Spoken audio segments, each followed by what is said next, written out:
Okie dokie. Welcome everybody. Bunny, Dara, Dayuse.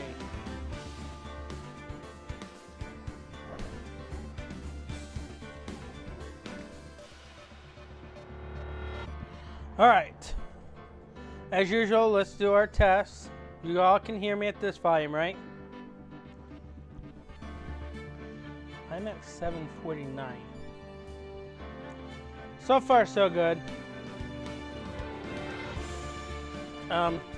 It's not perfect, but it's so far so good.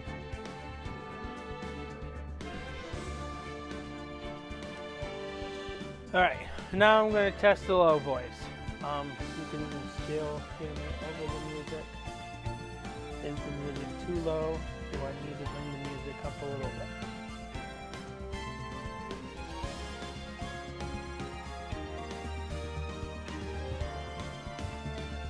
Okay, thank you. Alright. I know it's been 3 weeks since I streamed this game. But can you remember what happened?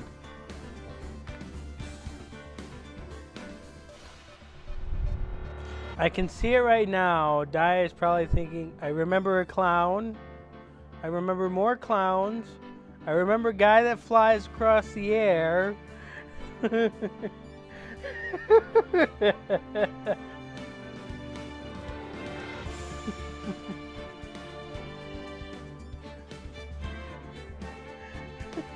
Okay, yep.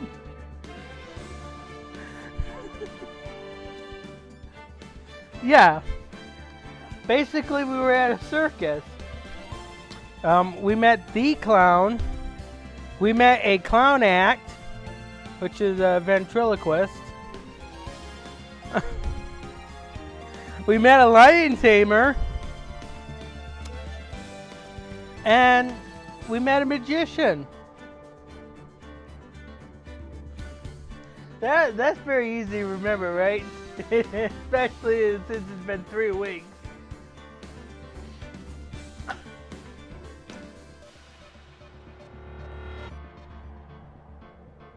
But now we gotta get into the trial.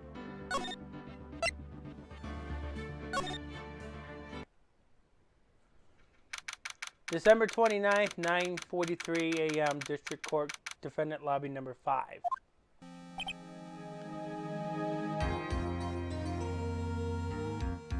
Those are not bicycle decks. You look at the back of those cars, those are not bicycle decks.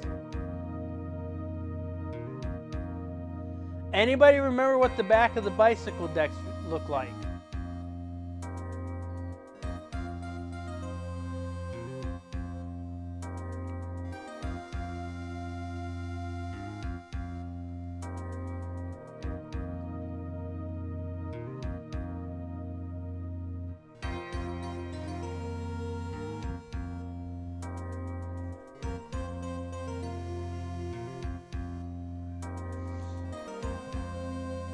I'm guessing you don't remember what the back of them look like.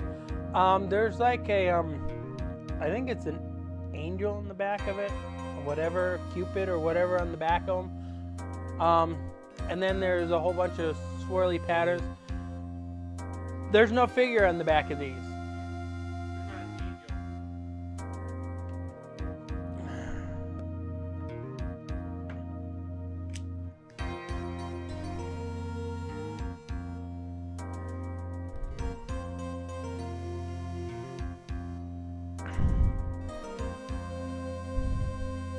That looks like an angel to me.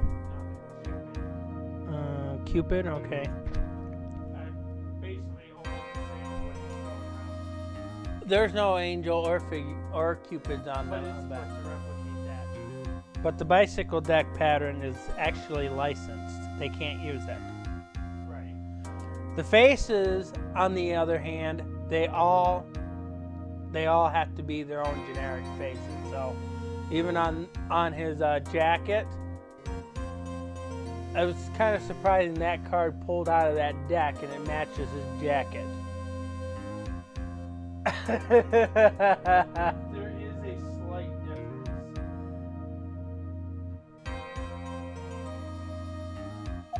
Good morning, Max. Max? Milk. What? If I don't have a glass of milk before I go on stage, I just can't function, sweetie. Naturally, adults are supposed to be lactose intolerant towards milk. So I'm kind of surprised that he's asking for milk, despite that the milk could probably potentially give him a bellyache. The stage? Don't worry, there won't be a stage. All you have to do is sit down. I guess. Nick? Max is really nervous. That's understandable. Yeah. Hey, my sweeties. What? You don't think I should fly, do you? Now he has the Queen of Hearts. Fairy milk, everyone. Well, Max is gonna get his milk anyways.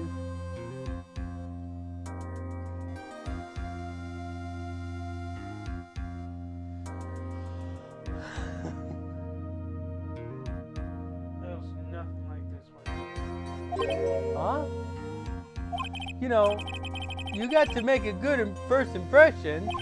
When I enter the room, maybe I should fly in and warm up the crowd a little.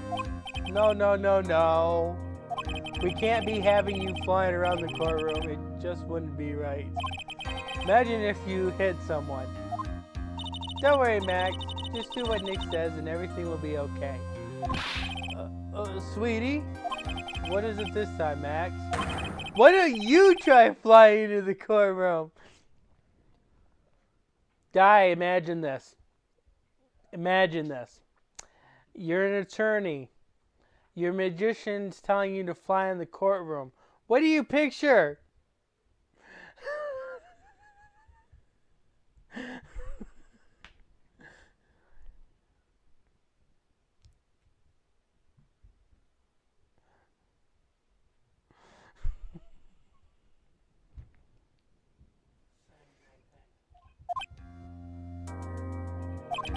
I can see it now. The dashing young lawyer flying fabulously in from above. He's setting the stage for you, Di. One glimpse of that, and everyone in the room will be on your side. Max, really, no one needs to fly today. Nick? What's with that look in your eyes? I like the sound of that. Dashing young lawyer flying fabulously.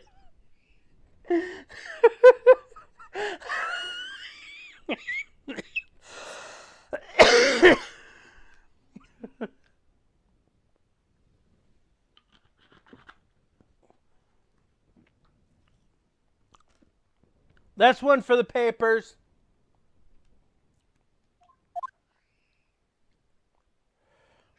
December 29th, 10 a.m., District Court, courtroom number 9.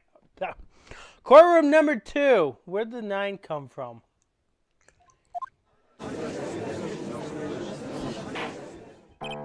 And now the case of 1. What? Your Honor, get on with it. Oh, sorry, I just realized the defendant's name is Billy Bob John. So? Well, isn't the defendant also known as Maximilian Galactica? Yes, Your Honor. He does often go by that name. You know, my grandchildren's a huge fan of his. I think everyone here wouldn't mind if we call the defendant Maximilian Galactica. It sounds more friendly. You know, regardless of how the judge feels, in the records, his name is going to still be Billy Bob Johns, regardless.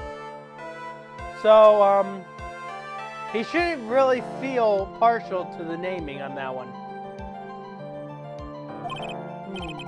I wonder if this is to our advantage.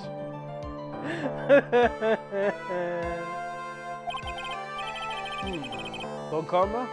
Well, your opening statement, if you please. I hope you didn't bother thinking you'd win this one, Mr. Phoenix, right? Eh?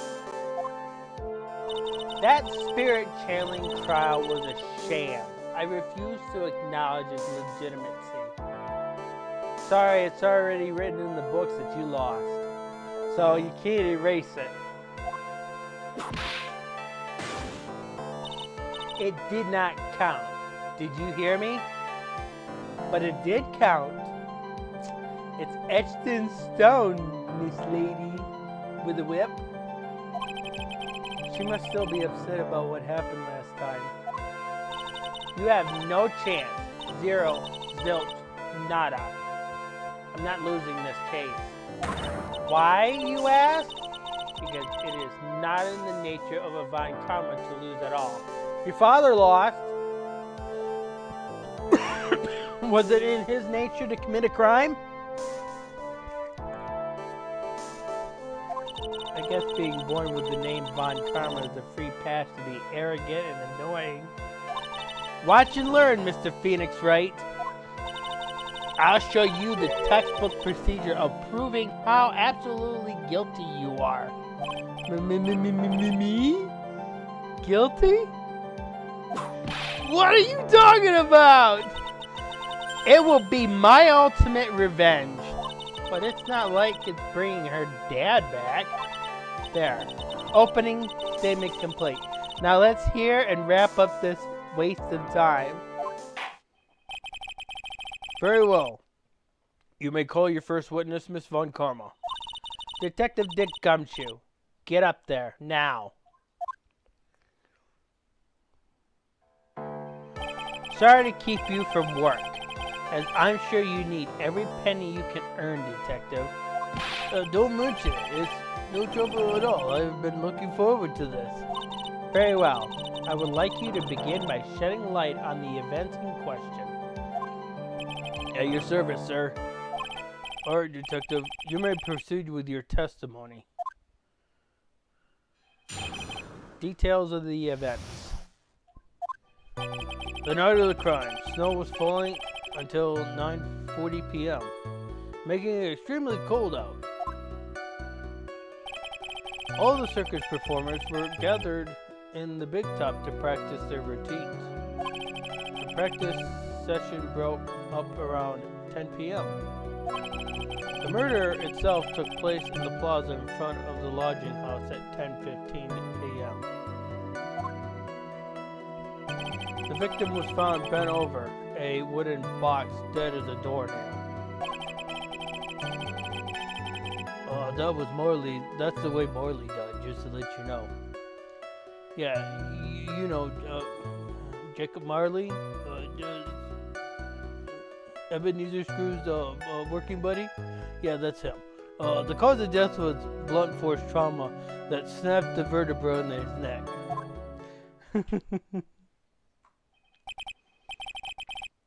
I see. He was beaten to death? Here's the autopsy report for the victim. The court accepts this into evidence. Autopsy report added to the court record. A blunt object. Very well, Mr. Wright, you may begin your cross-examination. Yes, Your Honor.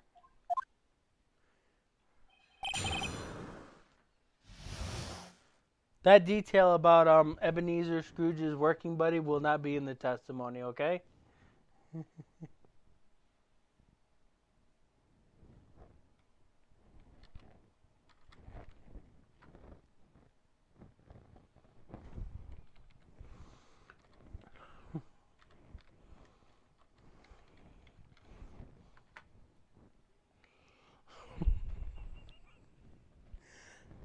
Okay. Ready as you're going to be. I'm going to look at it. They expect you to press every statement. Alright, here we go.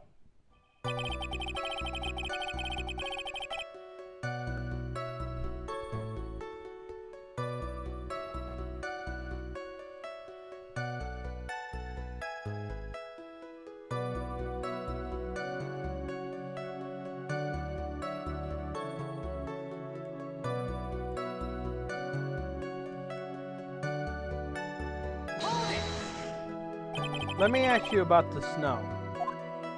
It was nearly a blizzard up until the time of the crime. Did it pile up? It wasn't such a big deal.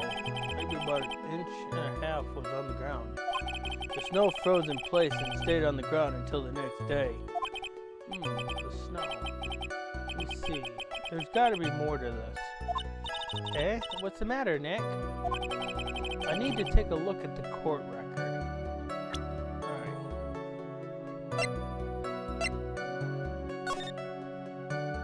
That does look like it's a little over an inch.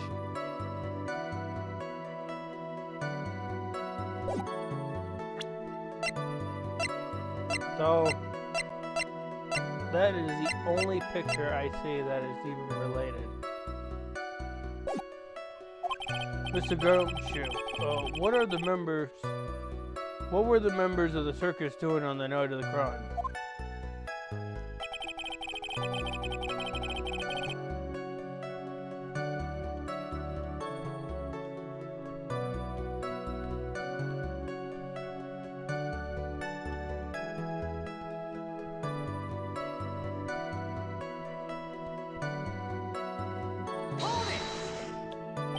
When you say all the circus performers, who do you mean? Everyone but the dancers and staff were there. Regina the animal tamer, Mo the clown, Ben the ventriloquist, and of course the defendant Maximilian Galactica and his victim, the ringmaster. Oh, I almost forgot. Regent the tiger was there as well. Out of curiosity, what about the circus monkey?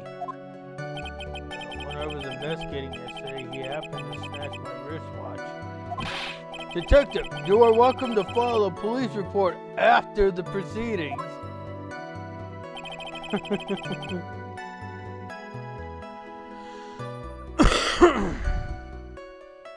So basically, we're getting some insights on the case itself.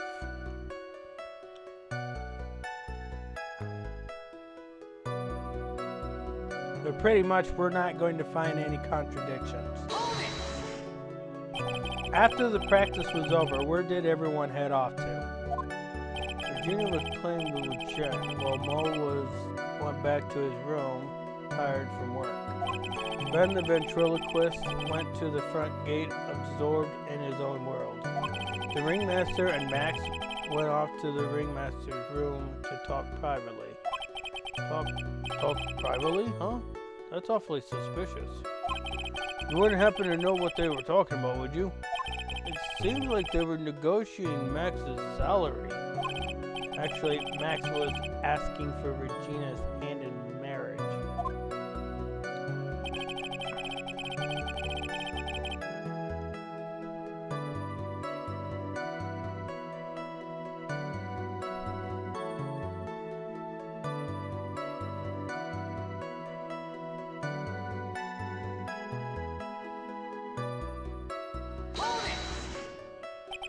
I'd like you to be a bit more specific about the events at 10:15 p.m. Okay, not a problem, pal. We've got a witness that told us... Oh! This is totally meaningless. Time to move on. Alright, we'll just have to revisit the testimony later. Detective Gunshoe, would you mind telling us how the victim met his end?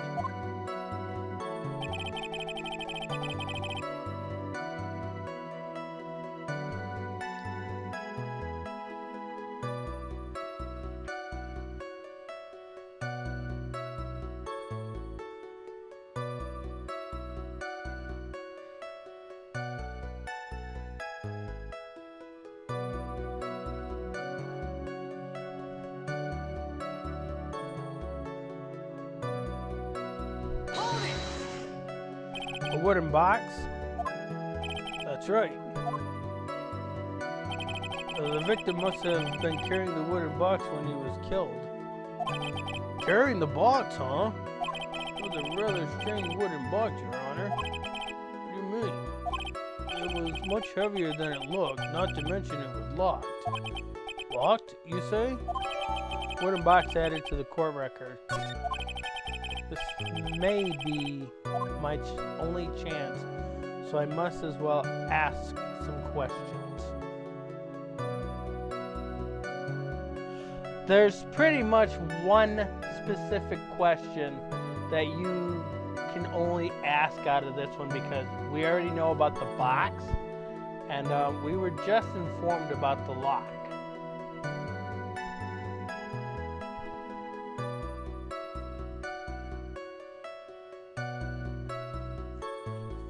If that helps you out.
Do you mind telling us what was inside the box? Well, when we found the box, it was locked tighter than Fort Knox. So we took it back to the station and cracked it open. All that was inside was this little bottle. Bottle? What is that, detective? Exactly what it looks like, Your Honor. It's a condiment bottle. What's inside the bottle? It's filled with pepper. Pepper? Why in the world would it be locked in the big box? There was only one little bottle in that huge box. I wonder if that has some sort of special meaning. Small season bottle added to the court record.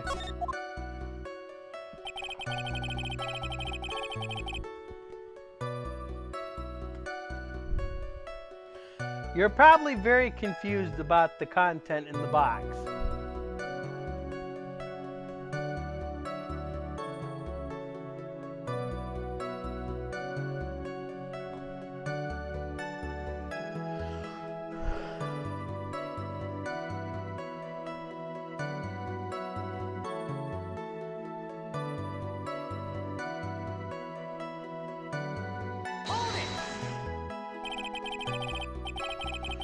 According to the autopsy report, the murder weapon was a blunt object, correct? You've done your homework, pal. And you haven't found this murder weapon, have you? The police are searching for it as we speak. My theory is that it is something that's particularly ran off. Something that perpetrator ran off with. You would think so, especially since it didn't find it on the scene. No, I bet he made it disappear with magic. Well, I think we have a good feeling for the details of the events now. I guess that's all we're going to get out of Gumshoe in this case. You mean all we're going to get out of him is a little bottle of pepper? Now that we have wrapped up with the detective, I'd like to call my next witness. You're probably as confused as Maya is, right, Di? We're only going to get black pepper out of that? Who's sneezing on this case?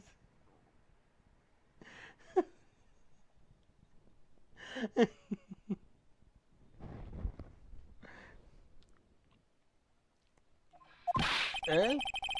I'm not even off the stand yet. Obviously, but that's due to you being slow and unable to take a hint.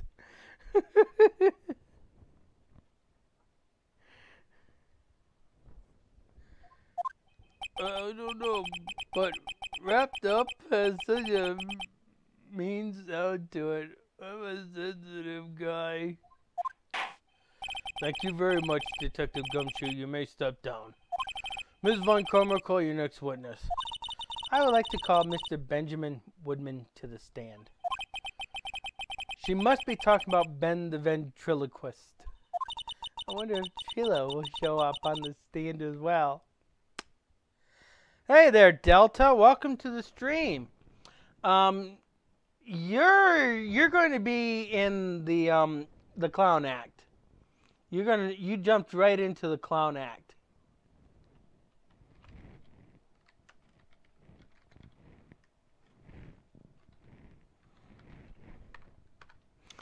And Di is sitting there in chat and says, "Wait, really? We have to deal with this?"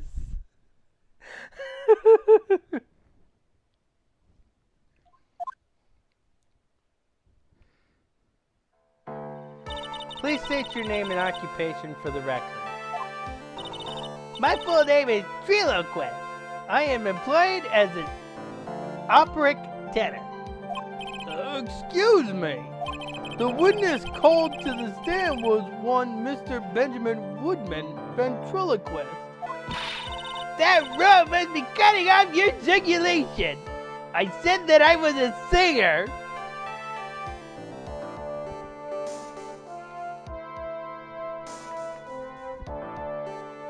Maybe you don't believe me. Fine, I'll grace you with a song. Me, me, me, me, me, me, me.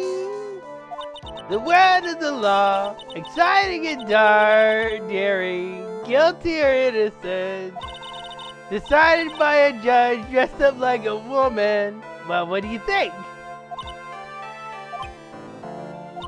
It had a good rhythm. Just the lyrics. They leave something to be desired, so to speak.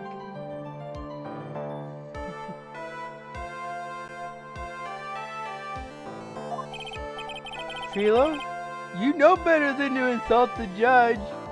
Shut up! Just look at your nose. You would think you'd have the sense to fix it. What are you talking about, Trilo? You don't even have a nose. It's so ugly, I want to punch you in the face on the off chance swelling will happen. It will help.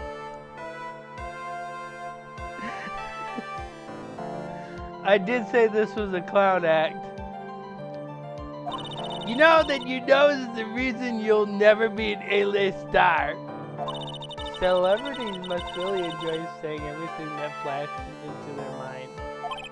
What's going on here? Order, order! I demand to know who the witness is. Don't worry about me, sir. I'll let Trilo handle this. I'm not worried about you one bit. Ouch! You won't get anywhere trying to figure out this witness. So let's proceed.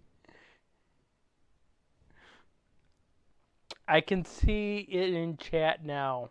All caps. Why?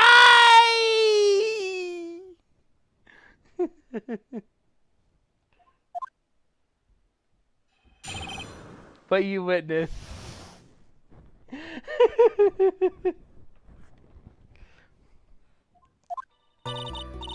Once practice was over, I left the tent with the clown. Okay. Once we got to the lodging house, I ditched him and went back to the plaza's entrance. You don't even have feet that touches the ground. How did you move from square A to square B without Ben? Oh right, you had to move with Ben anyway. Never mind. That's when I saw Max heading towards the scene of the crime. He was the only one heading that way. How could that punk not be the killer? Then the police showed up and took Magic Boy away. You saw Maximilian Galactica heading towards the scene? You sure of that? Without a doubt, he had on his silk hat, cloak, and the dumb white roses on his chest. How can you mistake someone with the crazy getup and his nose stuck up so high. Well, that's enough. I think we get the picture. I think I might have lost some frames. I did.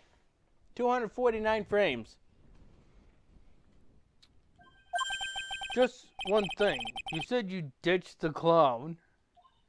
That's right, dress boy. Well, since you weren't with him, couldn't that mean the clown committed the crime? He's got a point. But why is the judge doing our case for us? What a shame. It was a nice theory, but the clown couldn't be the culprit. What is that? Here's absolute proof. The silk hat really isn't really much of a proof. The one thing this game fails to realize that anybody can wear that hat.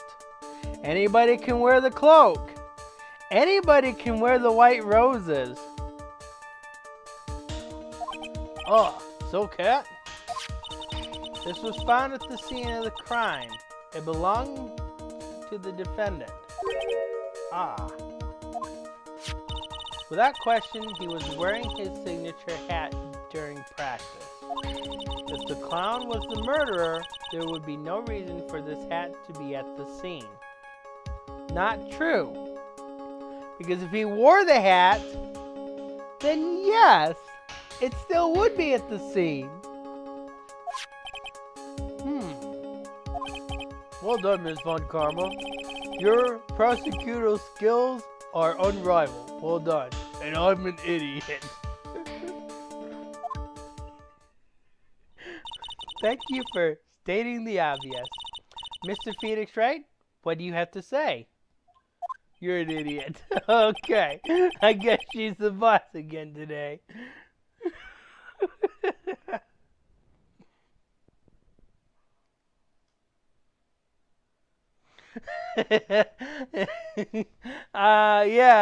Yeah, you're right about that one.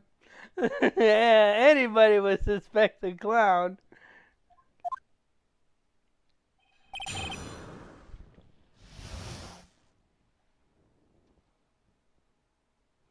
Okay, it says press. There are two statements in here that are required to be pressed. So let's see what you can find.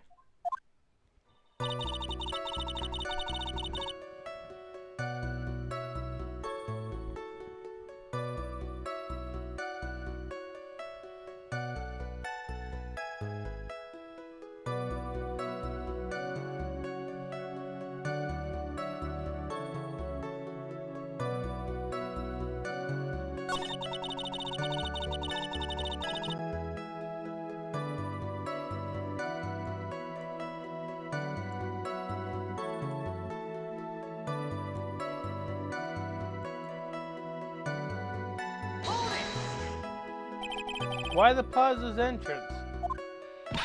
To do some thinking, of course. It was awfully cold out that night, especially with all the snow around. Wouldn't thinking in your nice warm lodge house have been a better idea? Mr. Phoenix Wright, I think you should leave the thinking to the witness. But I'm a good thunker. At least my teachers always said I was. You had to pull that statement out.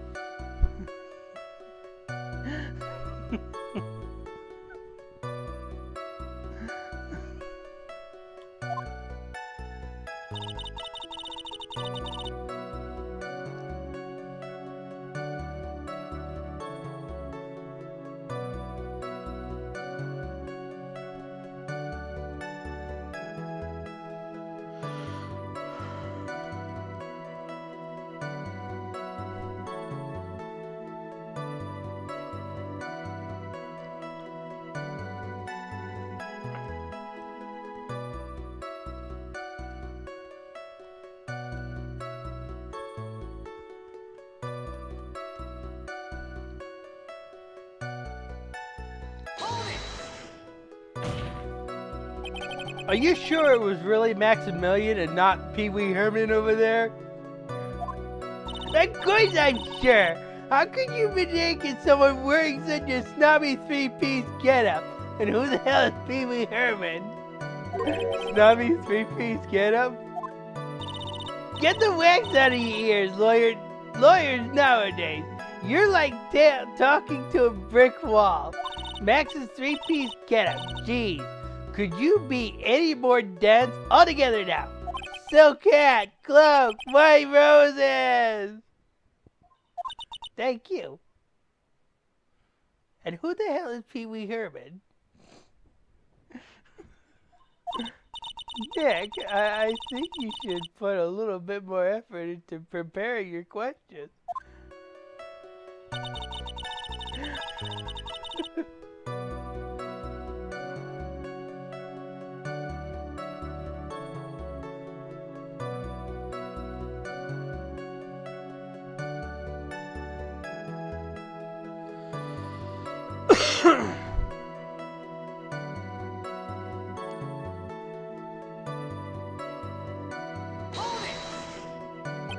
You saw Max and only Max, right, Drillo?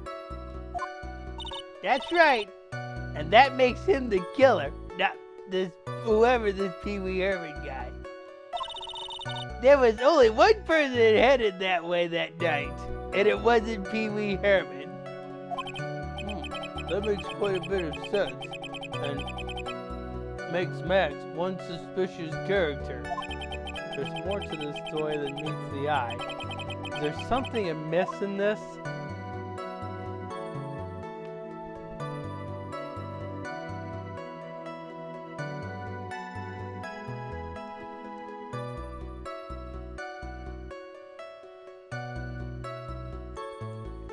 One of those should catch you off guard.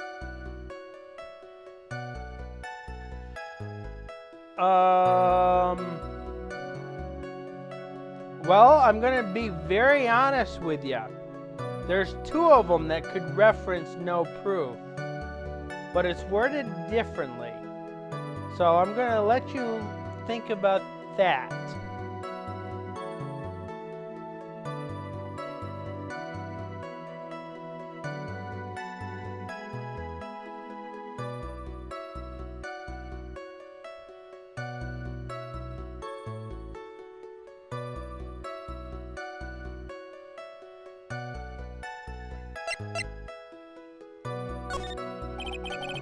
That's a bit strange, don't you think?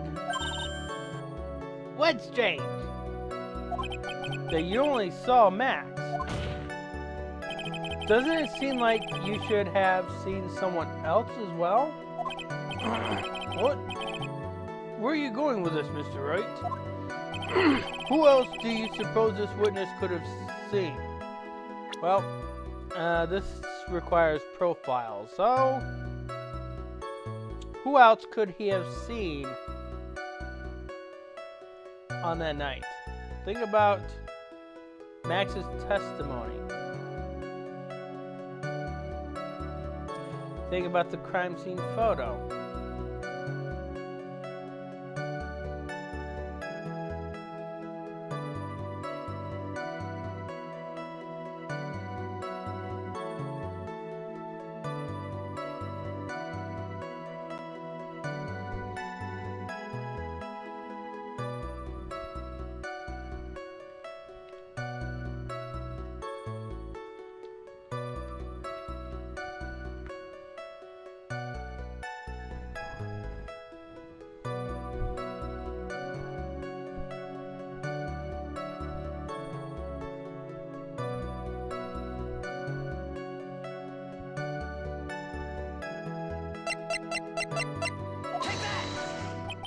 That's the victim.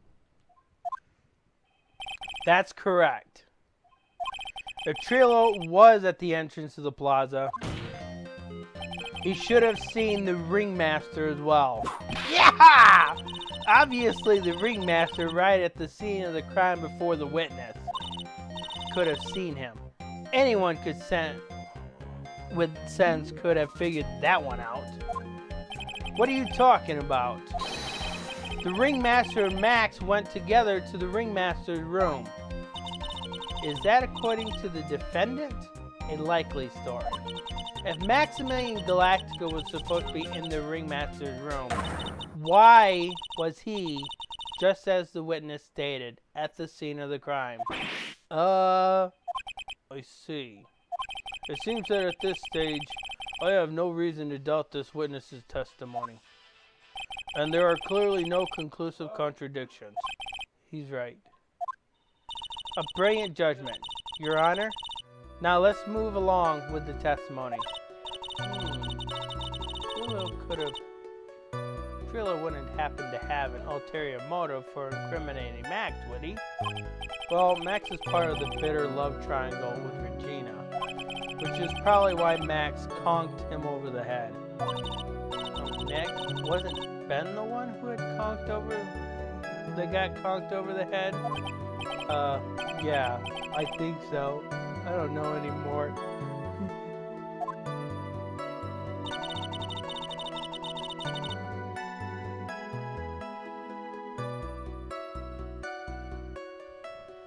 So, this is starting our testimony all over again,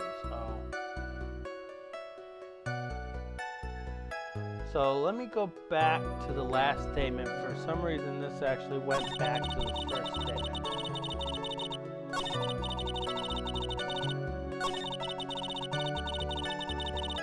Okay. We're on the last statement now.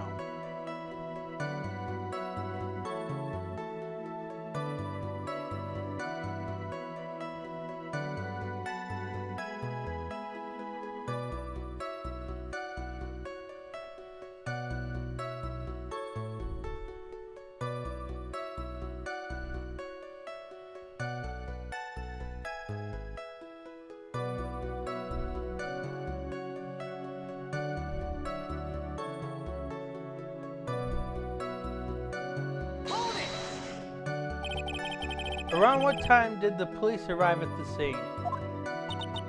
I suppose that would have been around... Hey, what time was that? I think it was around, I'd say, a bit after 10:30 p.m., I think. Practice ending at 10 p.m., so you hung around the lodging house the entire time? I guess that sounds about right. Wasn't it awfully cold? I can't believe you just stand outside in the weather. Well, the truth is... Will you shut up, you big-nosed dope? Why are you telling him anything extra? Why can't you believe that we'll just stand outside in that weather? Well, maybe you were waiting for someone? What? Who said we were waiting for someone? Objection! Mr. Phoenix, right. We can all do without your offhanded theories. Objection! But this witness, he's cracking under the pressure already. I'm on to something. Mr. Wright? Who do you suppose the witness was waiting for in the night of the cold? Out in the cold that night? Well, this should be pretty easy, right?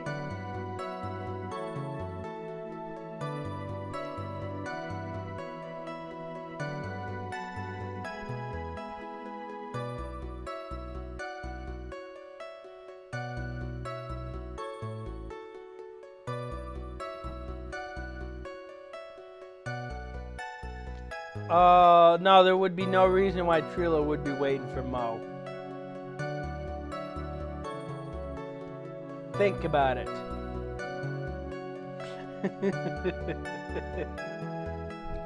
There is actually one person Trillo would be waiting for.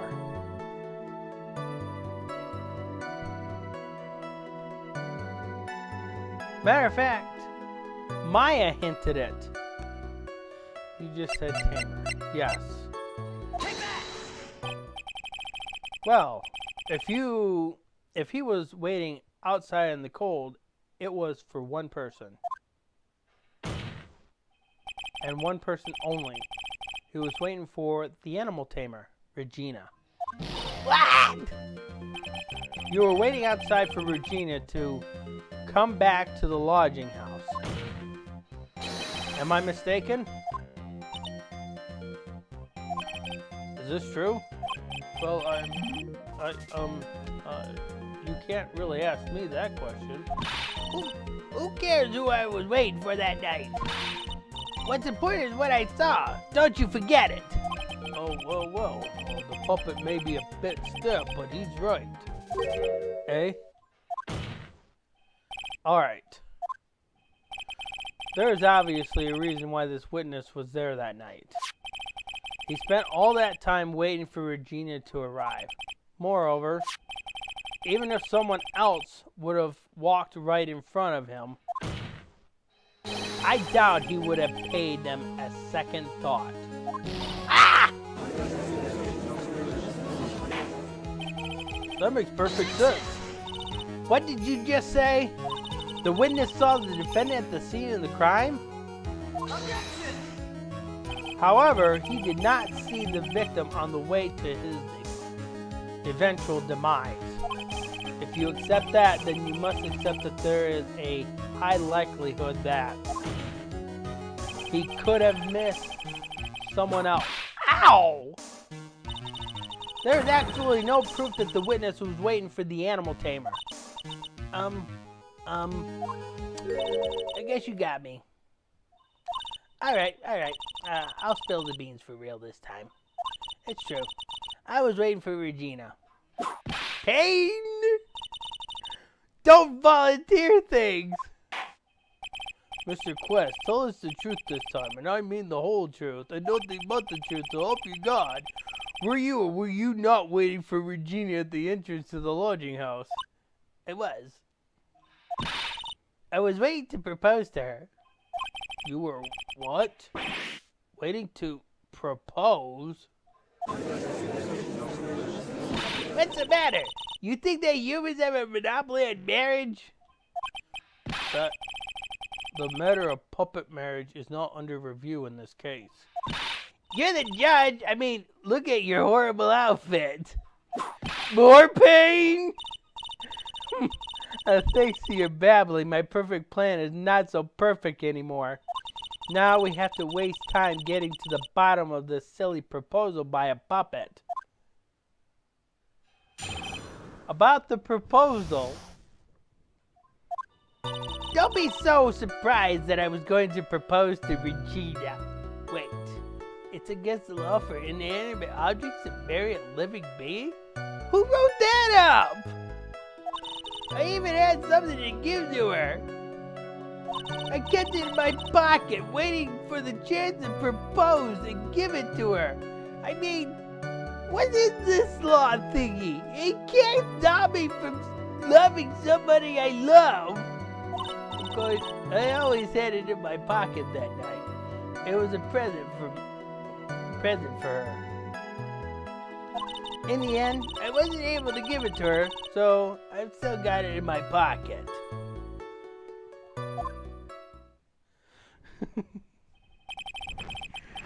You were going to propose? You, a puppet? Don't be so obtuse! Just because I'm a puppet doesn't mean I can't love! And I don't care what the law says! I guess you're right. Just because I'm old doesn't mean I couldn't propose to her too. Wait, what? Wait, she's a minor. Yes, I can't propose to her. Jesus Christ, Judge. Exactly. No, that is totally not right at all. She's a minor. His Honor is looking a little less than honorable right now. Okay, Mr. Wright, please continue with your cross-examination. Dialysis says, oh, this is getting weird.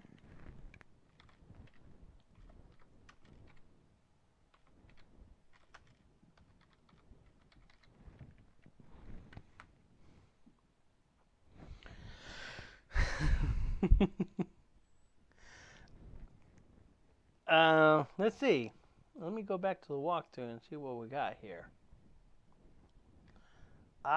see one statement that needs to be pressed.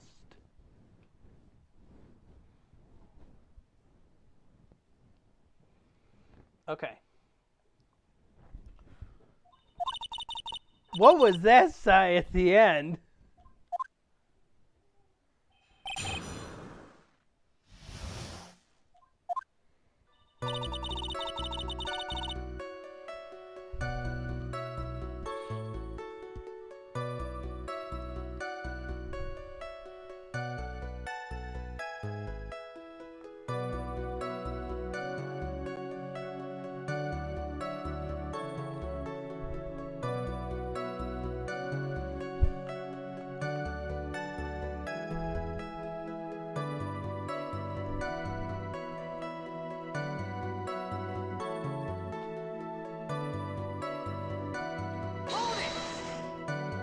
By proposal, you mean proposing marriage, correct, to Regina? Of course that's what I meant. What kind of stupid question is that? I wasn't going to propose that we become some sort of outlaw biker gang together. Right, man? Yeah. You would have been able to reach the pedals anyways. Got it. That's the truth.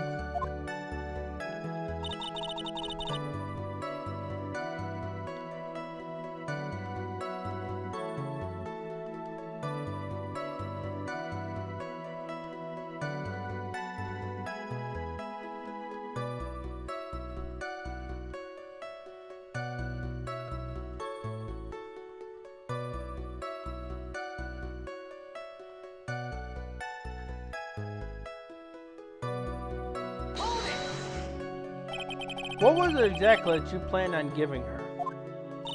You know exactly what I was going to give her, numbskull. The only thing I could find that could match Regina's beauty. Answer his question. What was it? You're gonna die when you hear this. It's an engagement ring. An engagement ring? Wow. Those two nearly fell out of their chairs.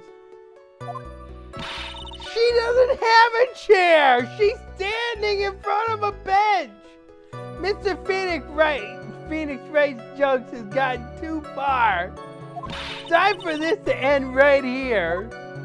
Francisca's whip looks like it's about to lash out at almost anything. One hit from that whip will probably shut someone up for a whole time. I don't think it really matters which one you pick.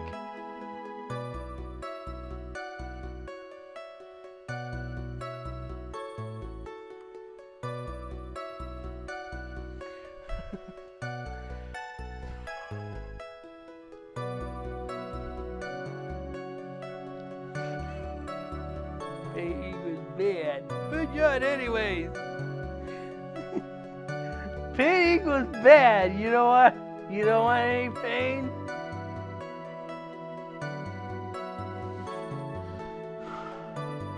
Let's see. We do get a new statement from this. We do get a new statement though, so we're gonna have to push on anyways.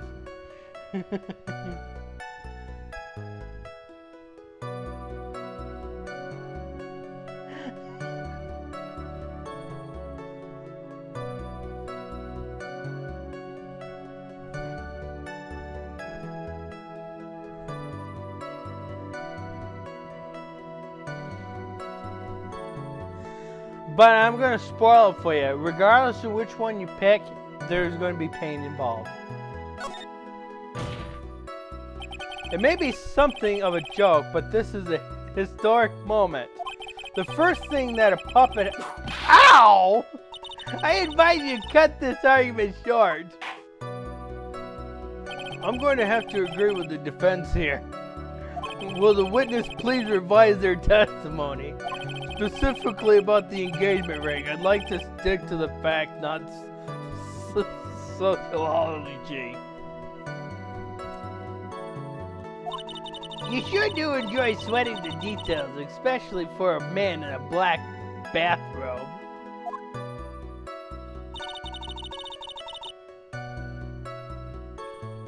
Hello, Phoenix.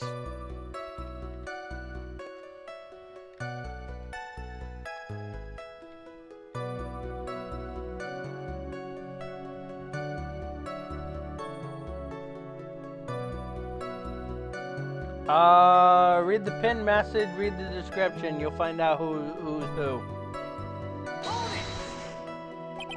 An engagement ring? Uh-huh.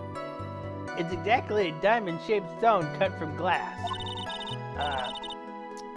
Even more brilliant than the real thing. I think Regina's going to love it. It's just a ring. What's the matter, Nick? Well, there's got to be something I can catch him on.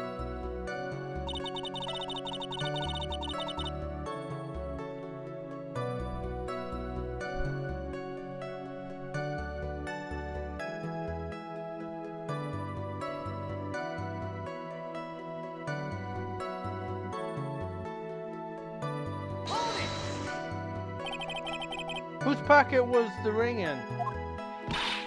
Mine, of course. What a stupid question. You gotta be kidding me. You think Ben could pull that off? I'm so sorry, really? You don't have to apologize for that. He's the one who should be apologizing. Really?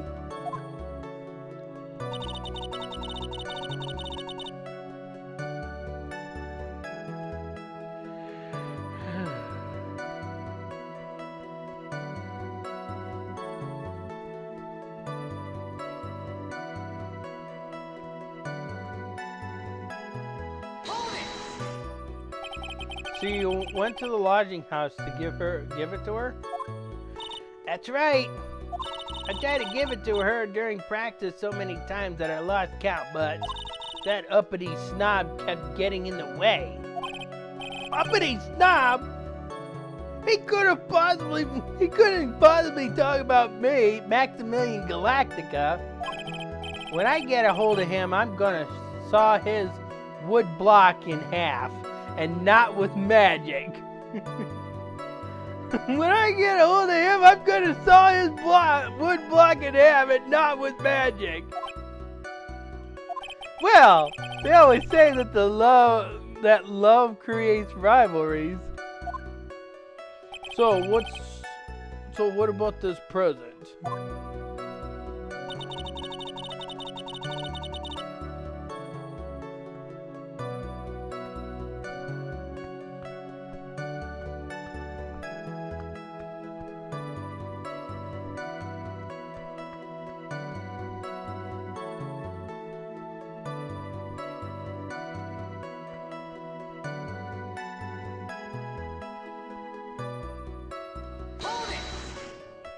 So, you are still thinking of trying to give it to Regina? Of course I am! I spent 3 months salary on that thing. I'm not going to give up that easily. Well, taxes doesn't go to an inanimate object. It would have to go to the ventriloquist. So, you basically just use Ben's money.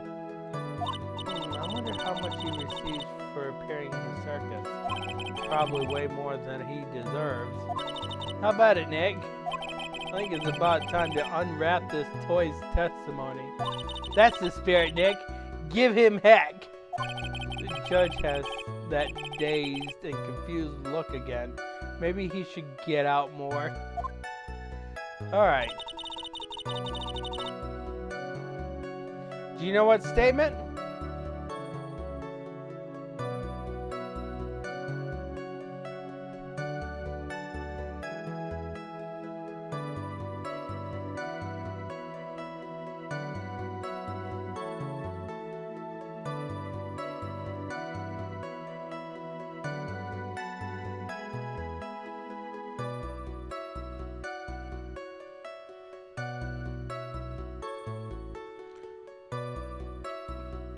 Alright, he's talking about a ring.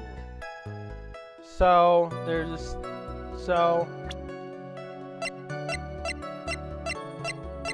this is the ring he's talking about, okay?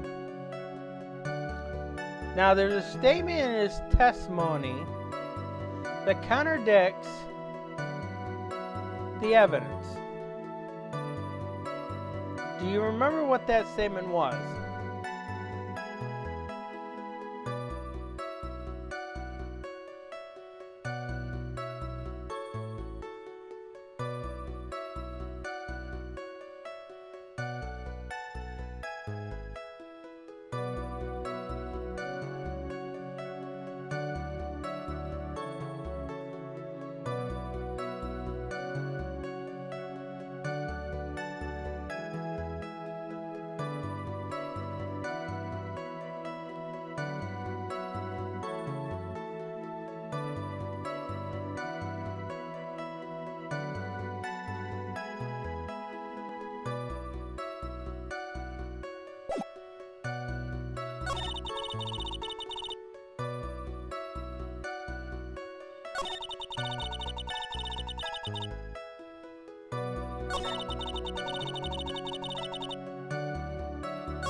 That's the last statement.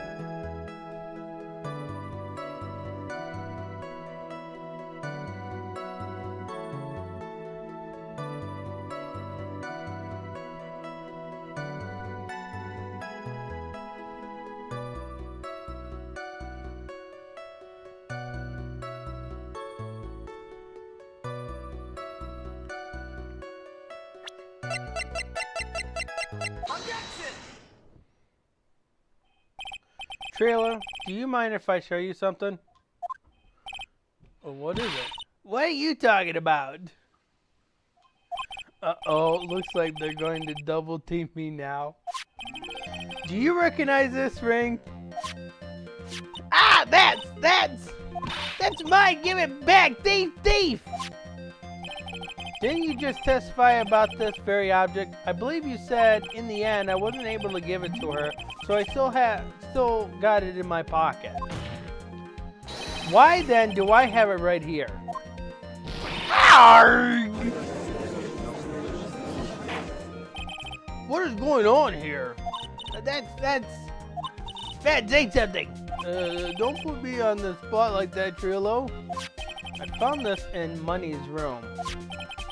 Money's room? You mean a room that they put money like a bank vault? Ah, that filthy monkey is gonna get what's coming to him. Mr. Quest, I would prefer if you avoid slandering innocent fiats in my court. Well, Your Honor, Money really is a monkey, in every sense of the word. Oh, I see. Well then. Money likes to go after the shiniest things that he can find and gather them up. Shiny things? Trillo, when was this ring stolen from you? Well, I suppose it was that time, you know, that night, the night of the crime. What did you just say? Details. I need more details. Well, it was stolen right after Max showed up in the plaza. Right about when you saw the defendant walk past, correct? Well, I guess you might, be able to say that. The ring might have, well, it could have been taken around that time. Oh, yo! Oh!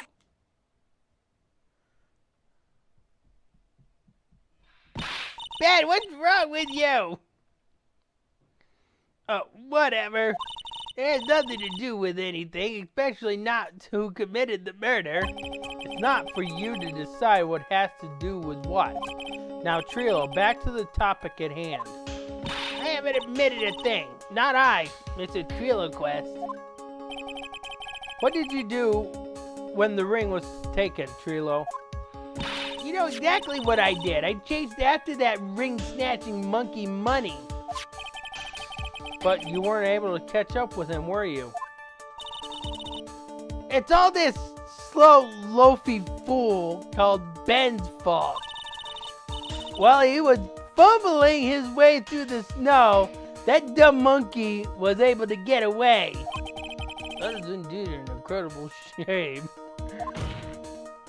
Well, this does indeed prove one very important point. Prove an important point? What point could that possibly be?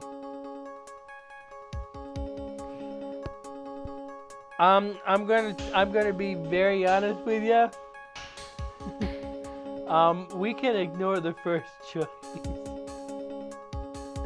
You can choose Ben doesn't exercise enough, but mine will require you to go back to play video games with a penalty.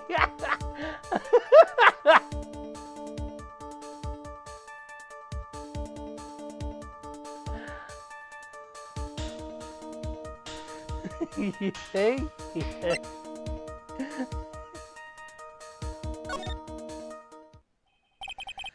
There is a huge contradiction in this witness's testimony. Contradiction?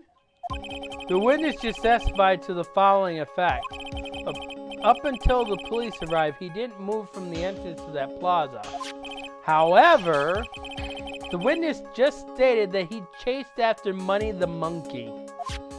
When the witness was off chasing Money, there was no one watching the plaza. What is the meaning of all this, Mr. Phoenix Wright? Where are you going with this little theory of yours? I'm saying that there is no possible way that this witness saw the plaza the entire time. That's where I'm going with this little theory, which leads me to my next point. It is entirely possible that someone other than the defendant was at that scene. Interesting, right? Well then, tell me this, Mr. Phoenix Wright. Do you have any proof that something slipped past this vigilant ventriloquist? Well, he obviously doesn't see the victim, the ringmaster, arrive on the scene. However, that doesn't change the fact that he saw the defendant arrive. The witness is lying. He is blinded by his rivalry with Max. Well, the defense argument does hold water. This witness does have a history of animosity towards the defendant. What? How dare you? I wouldn't lie just to get the dork face in trouble. He's not even worth it. I saw him. No doubt about it. I saw that worthless liar. Well, just for clarity's sake, let's flesh out exactly who you saw on that night. Ha! I told you so many times, you'd think you'd know my story's not changing. You've already changed your story, stick boy, and I'm sure it will change some more. I should have called him Pinocchio. That's a very fitting name for him. I bet he dreamed about being a real boy. Geppetto over there just doesn't seem to be interested. Where there is one lie, there are usually many more behind it. Exactly, Maya. That's why we have to keep after him. Yeah. Witnessing Max. I'll give you that. I was waiting that night for Regina. But that doesn't change the fact that I saw Max in the plaza that night. Who the hell is Pinocchio? And Geppetto? He showed up after I had been waiting there for about 5 minutes. I said good evening to him, but he didn't even acknowledge my presence. I'm absolutely sure it was him. I saw Maximilian Galactica at the scene. There's no way I could mistaken someone wearing those 3 ridiculous symbols. And I'm not Pinocchio.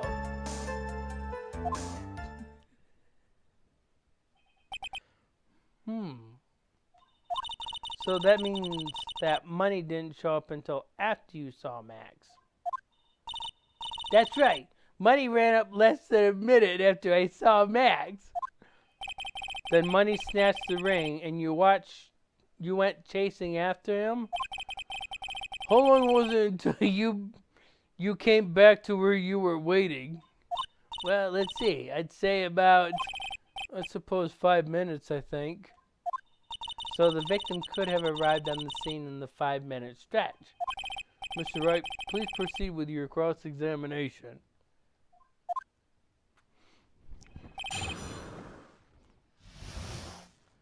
Let's see. I see 2 statements that's going to need to be pressed.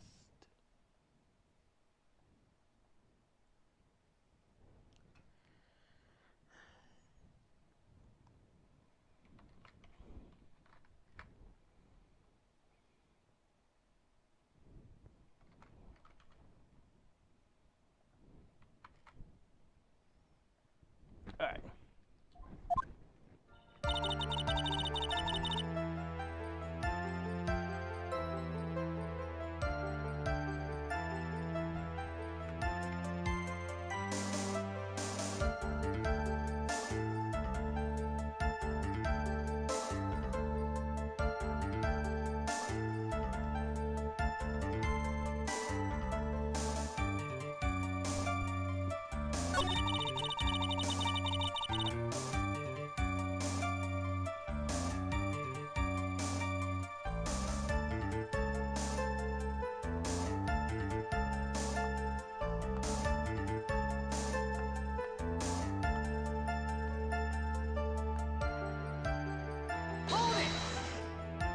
So you saw Max coming out of the big top that night? Of course, that's where I saw him coming from. I was staring at the entrance of the tent that entire time. What the hell is this thing going between my eyes? I guess that makes sense, especially since he was waiting for Regina.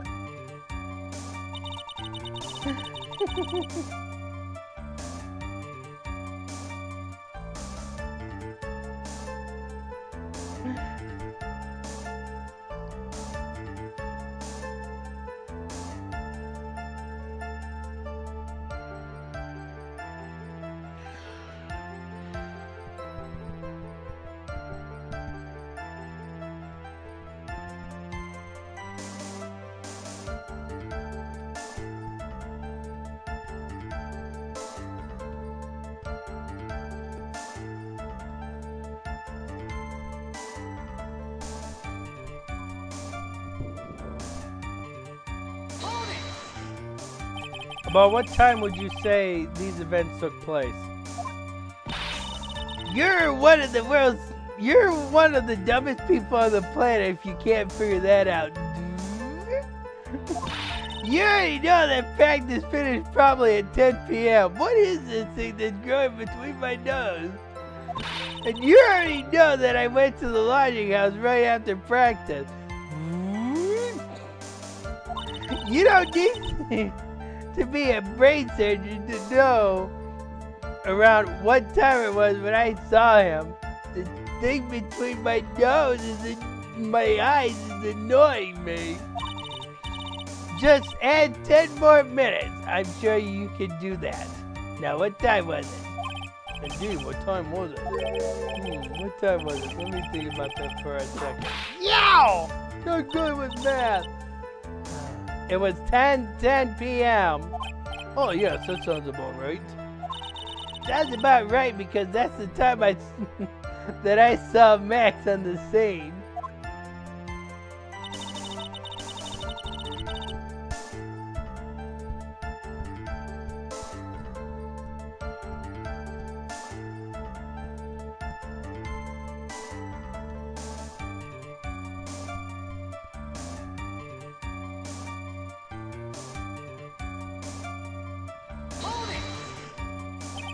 So you testify that you said good evening to Max that night.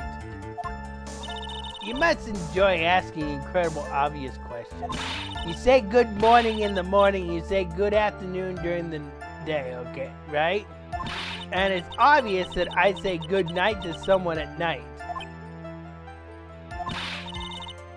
What, Ben? You got something to add? Let me guess. That's not it, Trilo? You say good evening at night? I'm sorry, Trilo. Mr. Quest, I would prefer if you kept your ventriloquist act outside of the courtroom. Impossible! A performer lives and breathes his performances. You should know better. There's gotta be something wrong with this bit of testimony.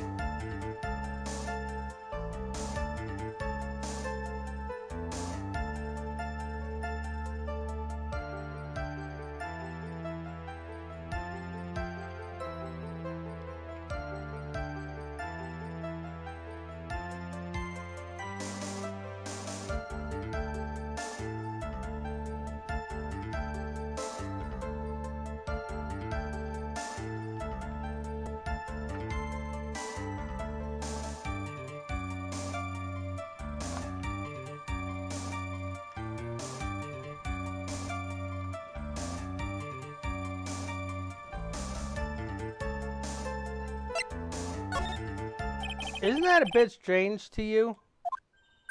What do you mean? Well, if you hate Max so much, why would you bother being nice to him? It strikes me as somewhat strange. Why would it strike you as strange?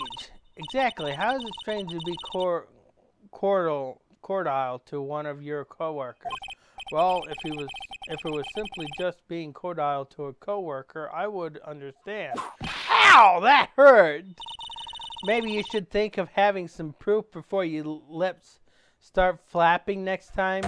Proof is everything in this world. You should have learned that back in grade school. There's no reason that Trilo would ever say something nice to Max. But how do I go about proving that with evidence?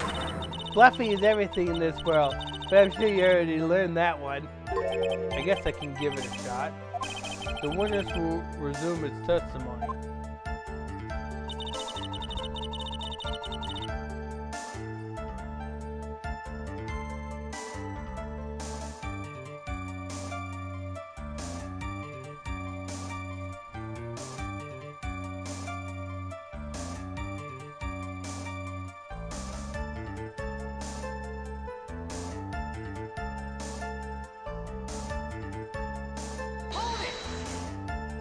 You're 100% absolutely sure of what you just said? I told you already. Jeez, I am 100% absolutely sure. There's no way that he could be any more confident than that, right?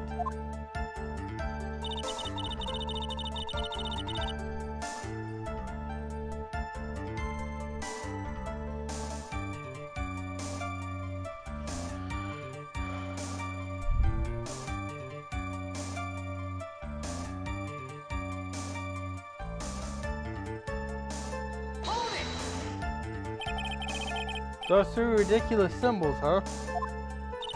Out of curiosity, exactly how many times have you asked that question by now? If you're going to ask again, I'll answer with a chorus. Everyone, together now. Soul Cat Cloaks, White Roses! Thank you very much. Maya, you didn't have to join in, did you? But it's fun shouting out with everyone else. There has to be a hole in his testimony somewhere. I agree, but do we have the proof to make something stick? All we can do is try, right, Nick? We've got to have something that'll prove useful. Alright, time to go to work. Alright. So, there are two different pieces of evidence that we can use to contradict a statement. Do you know what the statement is?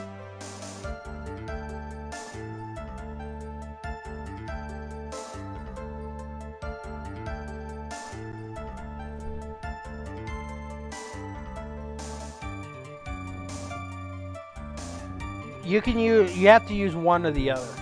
But there are two evidence that you can use. But you can only use one of them.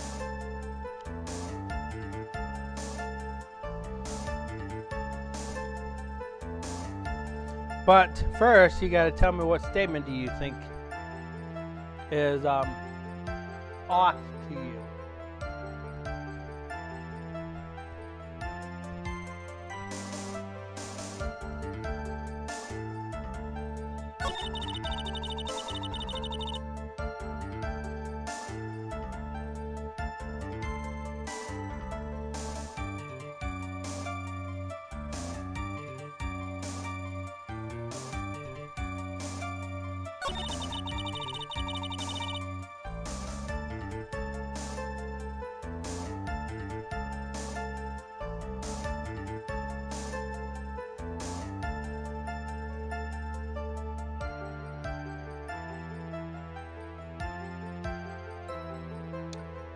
New, it's going to be this one.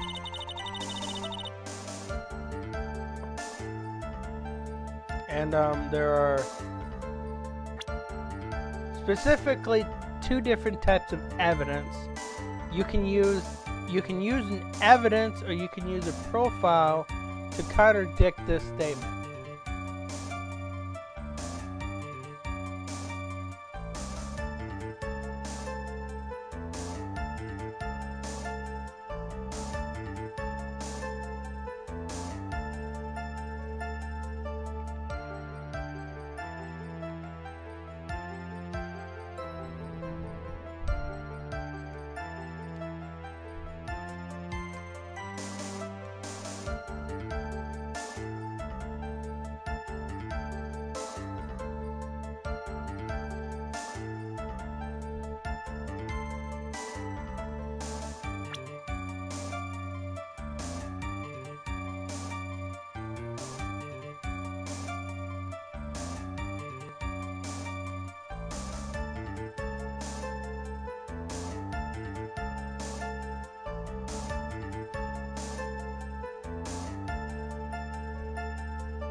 Well, the whole testimony is about Max, so Max can't contradict the statement. Okay? So there's something else that would contradict this statement to prevent him from actually saying good evening to Max altogether.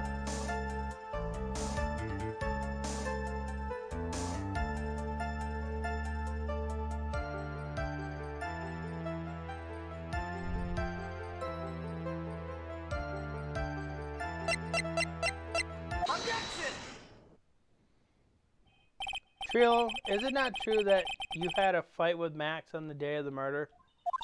A fight? A fight over Regina, to be exact? It wasn't that big of a deal. It was just an argument. A disagreement at most. A disagreement usually doesn't end with someone getting conked over the head. That's the evidence that you could have used, by the way. Ah! That morning, Ben got clobbered over the head by Max, didn't he? What? Is that an admission of assault and battery? Ouch! Before we handle that, we should wrap up the defendant's murder charge first. The truth is that on that day of the crime, the defendant and the witness had a huge fight. We can't, well, you can still charge him for assault and battery because that would be a charge that would be added to the case. And if he's proven not guilty for the murder, he can be charged with assault and battery. There's absolutely no way that they would have suddenly become cordial that evening.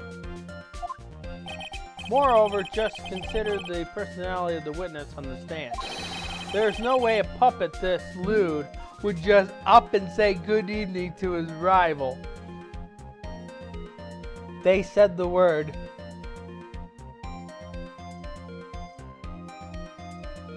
They said the word. For a T-rated game, they've actually said the word.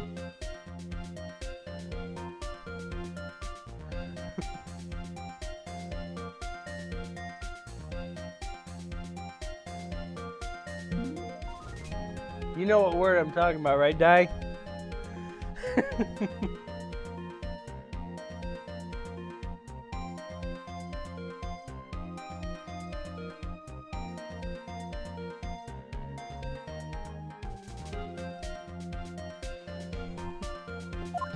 Ah! Are you saying this witness is lying? That he is trying to frame the defendant by claiming to have seen him at the crime scene? I didn't tell a single lie, honestly, I just... That's enough from you, Mr. Quest. Mr. Wright. Yes, Your Honor. Let's clarify the testimony for the court.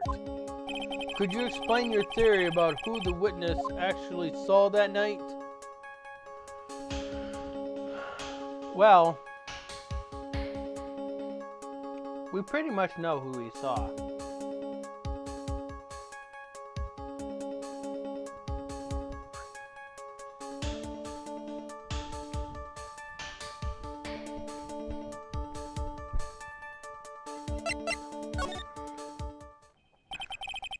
It is my belief that the witness had indeed seen someone that night. It was just someone else that's who he said good evening to. What kind of theory is that? The correct one. Furthermore, I don't believe the person the witness saw was Max at all. What? If he had truly met Max that night, there would have been no greeting at all. Which means there's only one proper answer. The person the witness saw that night was not Maximilian Galactica. That is why Trilo made the effort to greet whoever it was that he saw that evening. Or good evening, as he put it. What in the world? You? Would the defense kindly explain who it was Trilo saw that evening, then? This should be easy.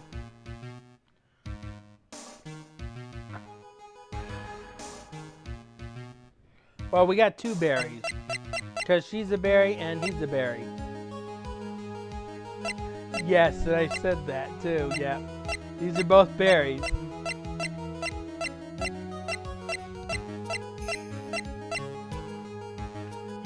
You mean the ringmaster, right?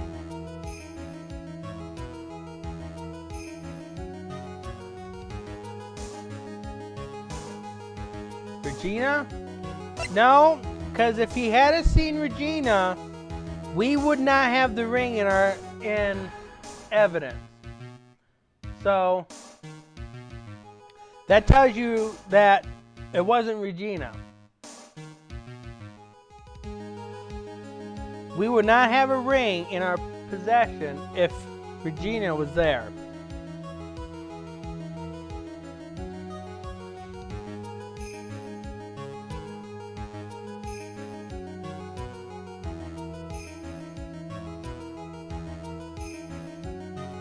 There'll be another reason why we wouldn't see Regina, but we'll get to that one later.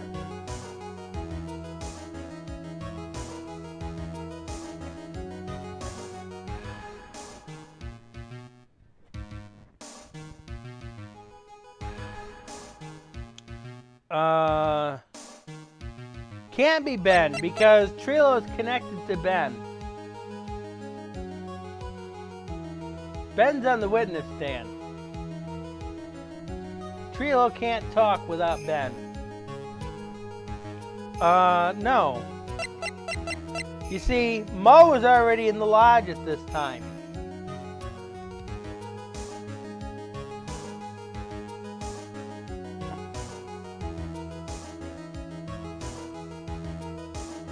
The only person that he could have seen...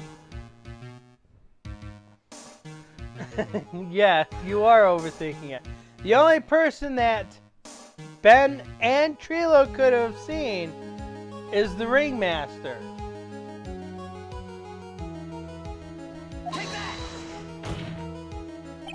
Considering the ill temper of this witness, there is only one person he would greet. Must be Regina. It's Regina, right? She's so cute. We just stated this. If Regina was there, the ring would not be in evidence right now. No, Your Honor, it is not Regina. If it was Regina, Trilla would have given her the engagement ring as a present, just like I said. But there's another reason we'll come and counter with later. Oh, yeah, I suppose you've got a point there. It was Russell Berry, the victim himself, was it not? You are correct. It was indeed Russell Berry. The person you saw that evening was the victim, the ringmaster Russell Berry. That's why you greeted him, Trillo. Isn't that correct? Go. Answer the question, Mr. Quest. Ah! Ah! Order! Order! How do you respond to this? Wait a second.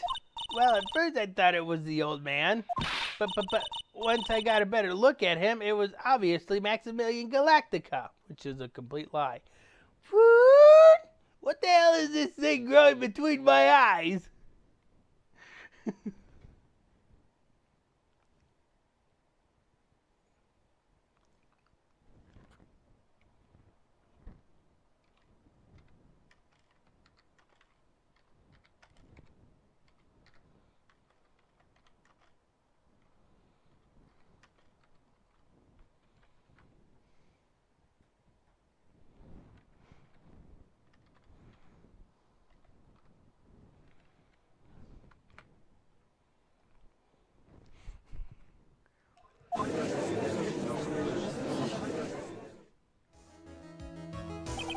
I think it's high time that we clear the air about this question.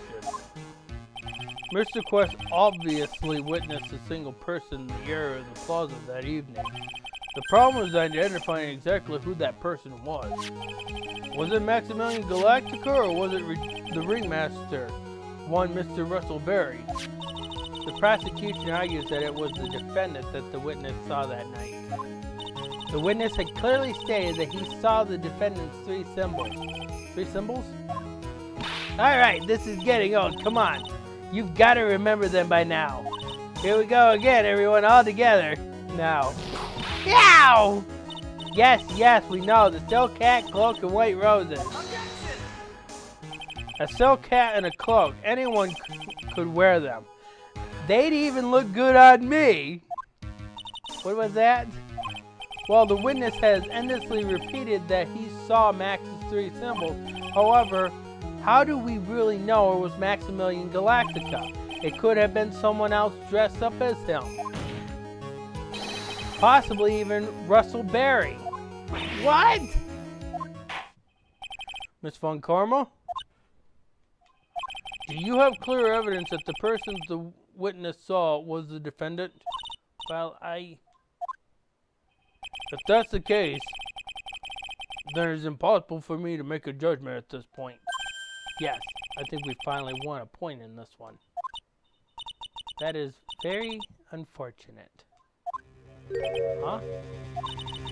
You're just a little too excited for your own good, Mr. Phoenix, right? What do you mean by that? You merely established one thing from this witness.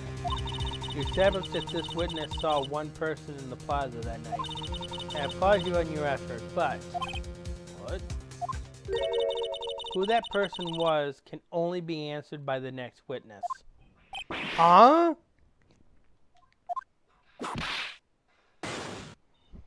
Your Honor, the prosecution will provide, beyond a shadow of a doubt, an answer to that question and evidence that clearly establishes one thing. That there is no one other than Maximilian Galactica responsible for this crime.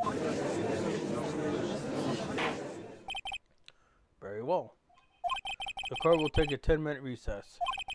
During that time, I repeat, the prosecution prepare their next witness. Court is now in recess.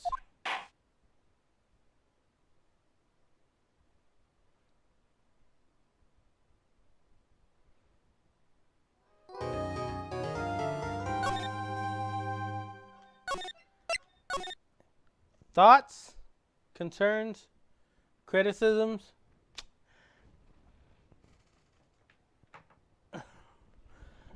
I'm sure there's quite a few criticisms.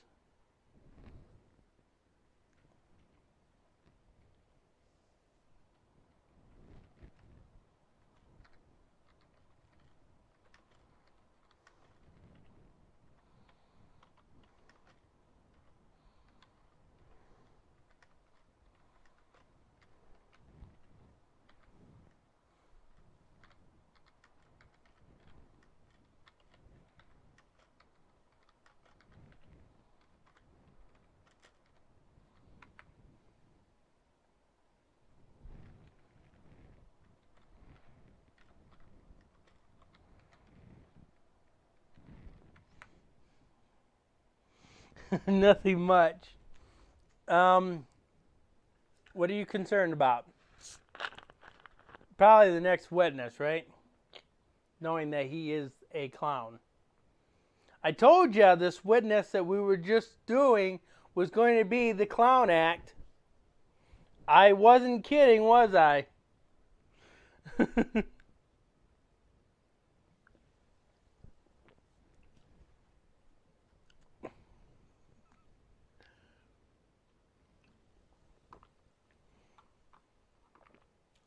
So what did we learn from this case?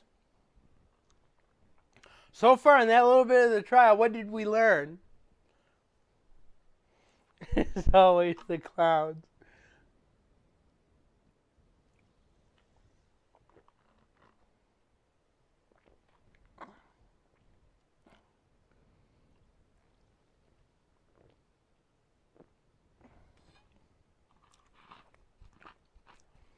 I'm going to warn you on this next one, Di.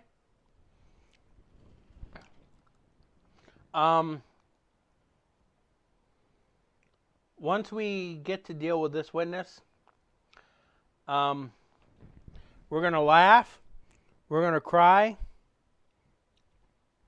and we're going to be in a lot of pain. Okay? We're going to laugh, we're going to cry, we're going to be in a lot of pain. Because I'm going to tell you right now, if we laugh, we're going to be in more pain. Okay? I'm not joking. If we press a statement at any time during this, the judge is going to, yeah, pretty much. The judge is literally going to penalize us if we try to make the witness laugh. Okay? So that is the warning I got for you.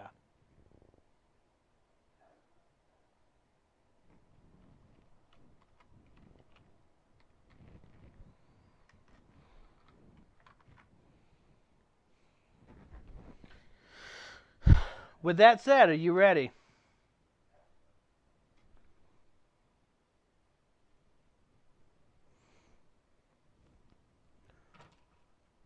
Probably want to take a little sip of water before this next testimony. Okay? Because you need to brace yourself for this next testimony, and you'll find out why. December 29th, 11:54 a.m. District Court Defendant Lobby number 5. So, sweetie, you have to believe me. I didn't go anywhere near the crime scene. So then, where were you when the murder took place? We talked about it yesterday, remember? I was in the ringmaster's room. And while you were there, it was the ringmaster who left the room, right? Exactly. He told me to wait in the room because he would be right back.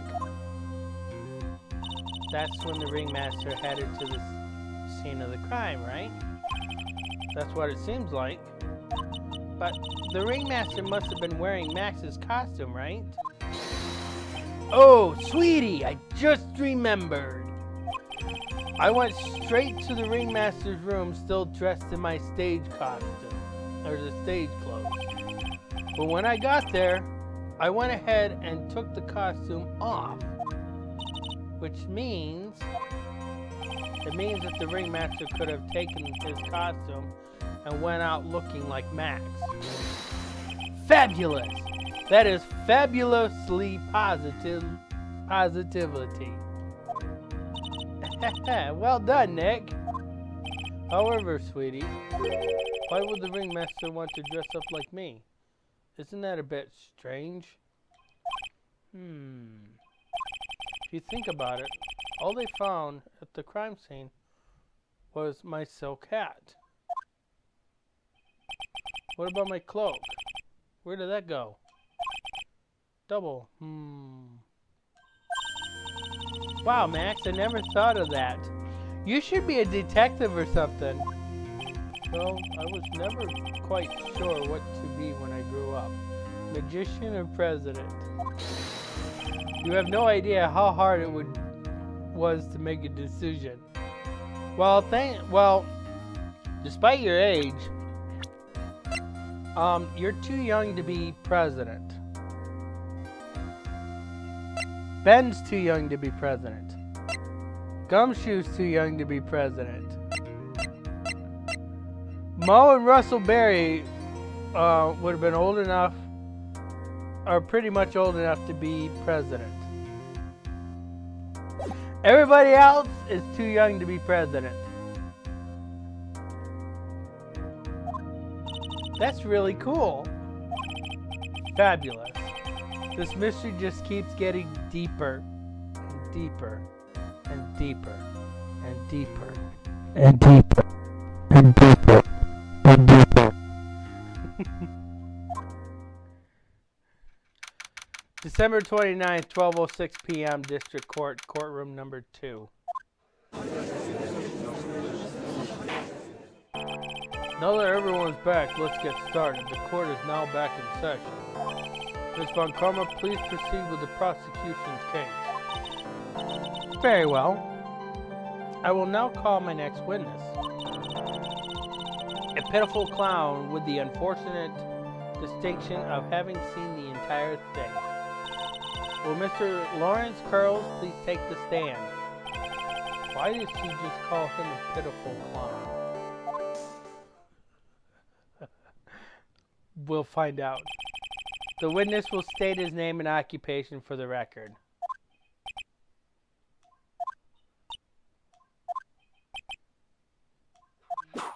In the witness name and occupation. Will the witness please inform the court why he was speaking autobiographical gibberish? Sorry.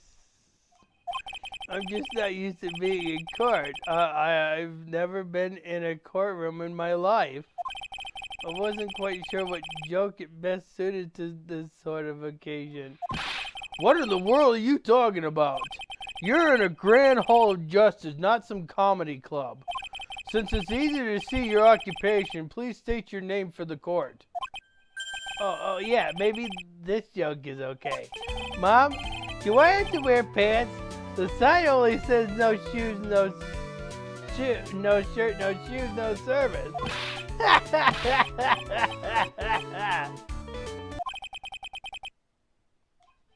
Okay, how about this?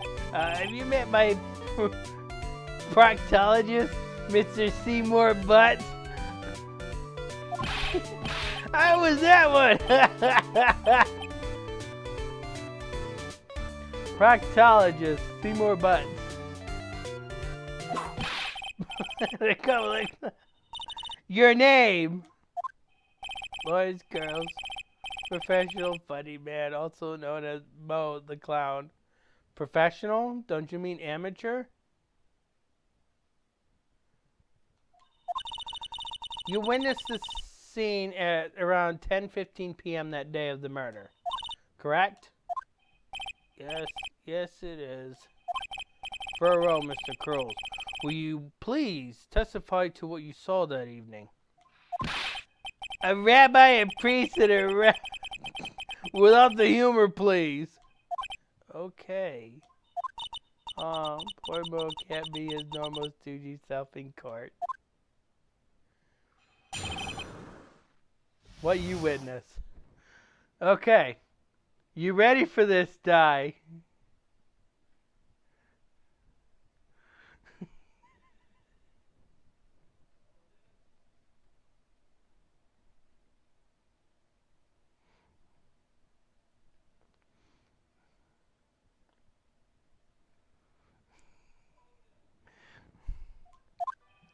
I know.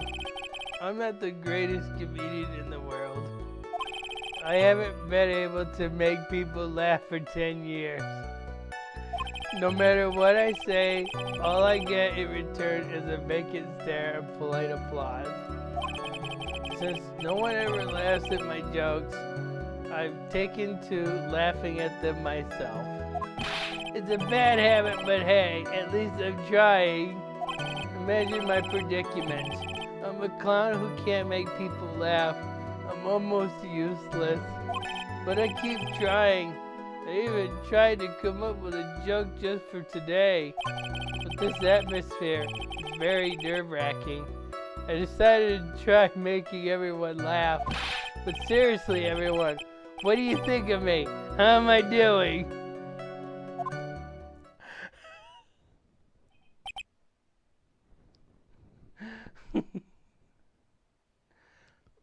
I'm sure you have a lot of questions, right?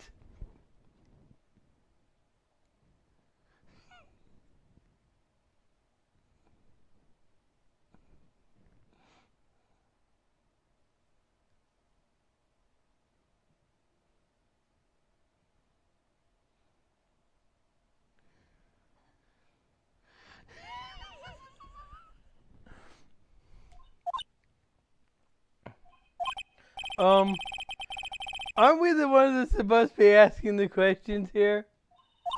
Witness? Huh?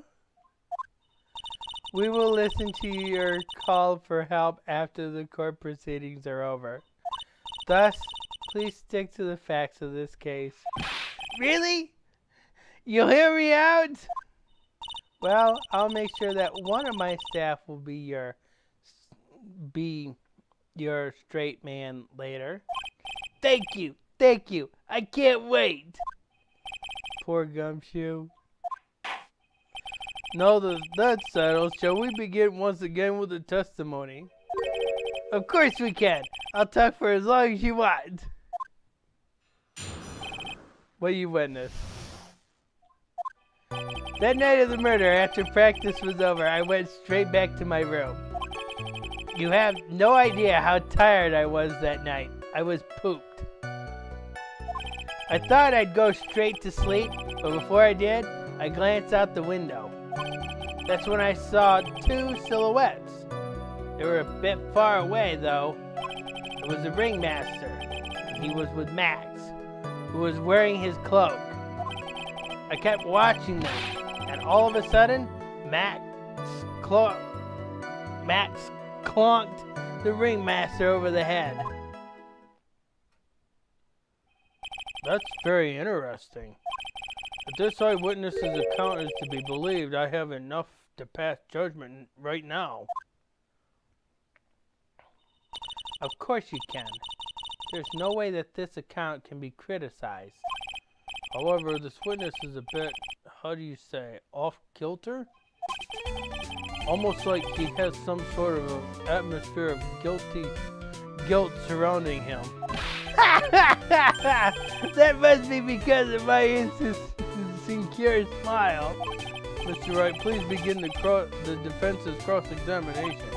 Yes, Your Honor. Next, you've got to find some kind of contradiction in his testimony.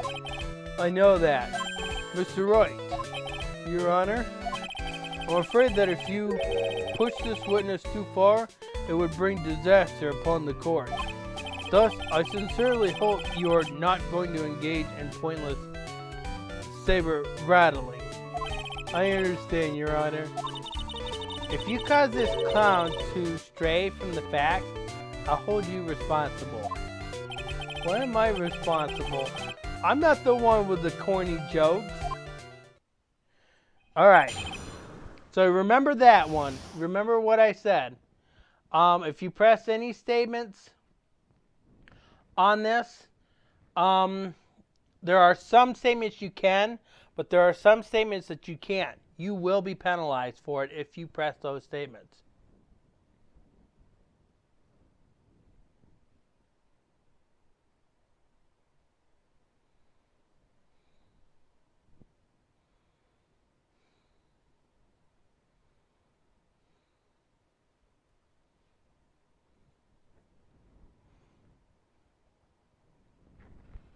Okay?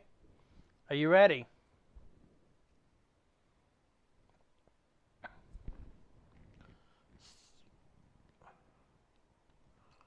There are two statements that does need to be pressed, though.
This one should be safe.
This one is safe to press, yes.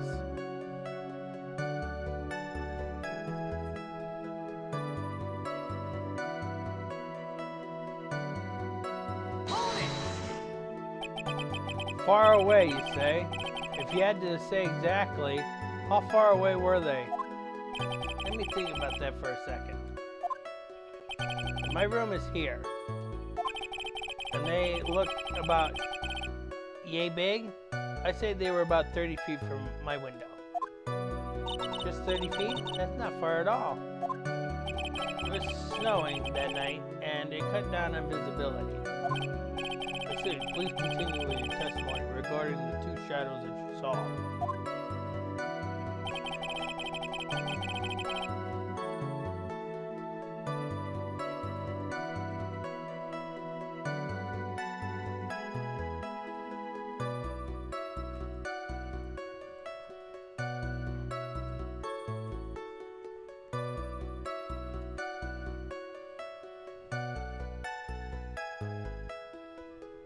You can press this one, yes.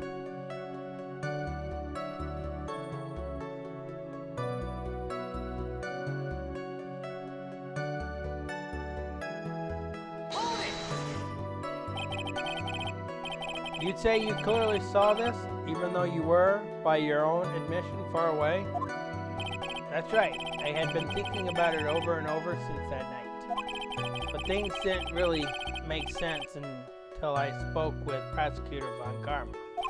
But now I'm 100% certain that it was Max and the Ringmaster that I saw that night. Just think about it. How would I be wrong if Max is always wearing those uppity symbols? Uppity symbols? Lawyers nowadays. Do you even have to go to school anymore to be one?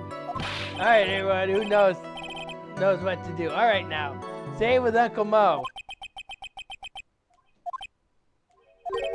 See what I mean? It's always like this. The crowd never wants to go with me. I must really be utterly and completely wordless as a clown. Yowza! Enough foolishness. Get back on track. Will the witness please testify as to what he saw, and only what he saw? Okay, so I'm going to tell you right now, hold off on pressing this statement because there is one statement that you have to press before this one.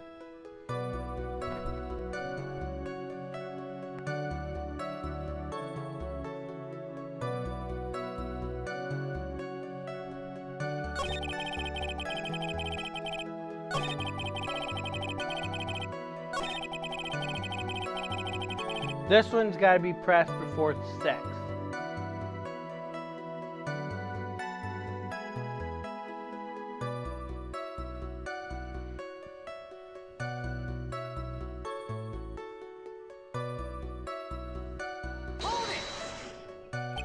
You just happen to glance out the window? You could say that. You could also say I peeked, stared, glimpsed, peeped, eyeballed, Mr. Curls. Oh, I guess synonyms aren't allowed either. What should I do? I wonder if I should press him further on this issue.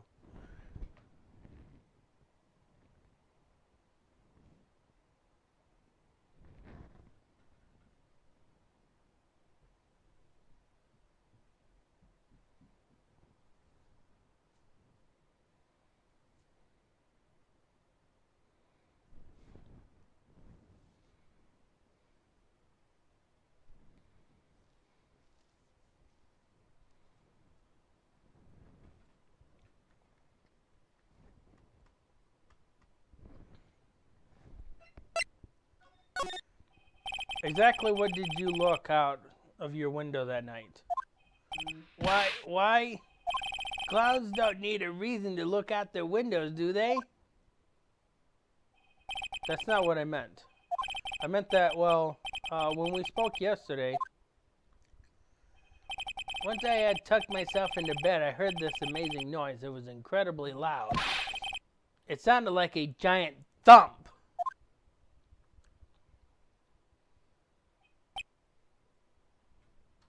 We're going to brace ourselves and look at this face for a few seconds before we continue.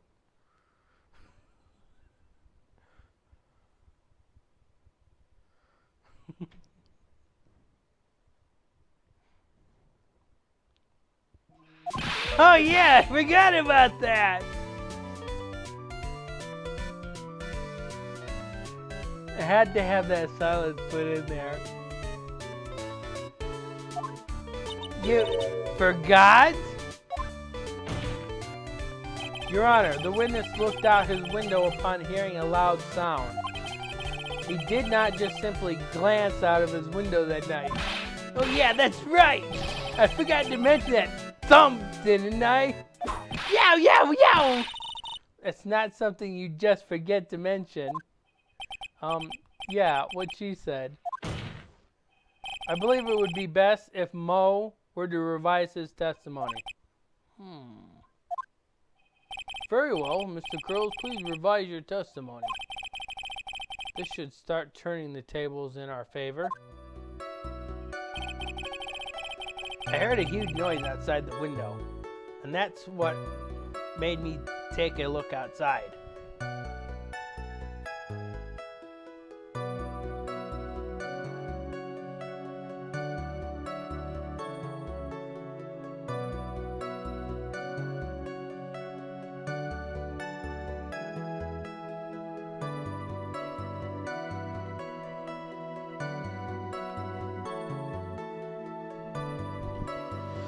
You probably want to press that one. Because the only one you have afterward is the sixth statement.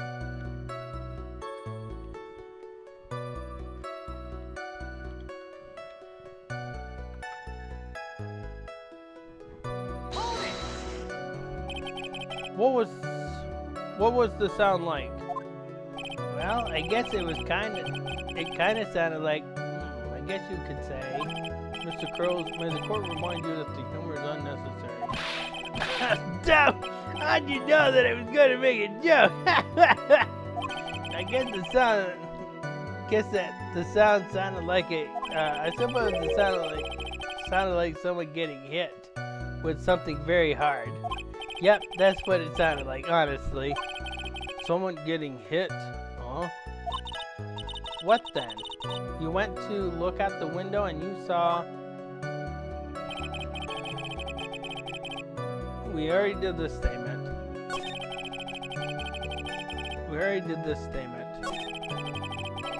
Now you're safe doing this statement.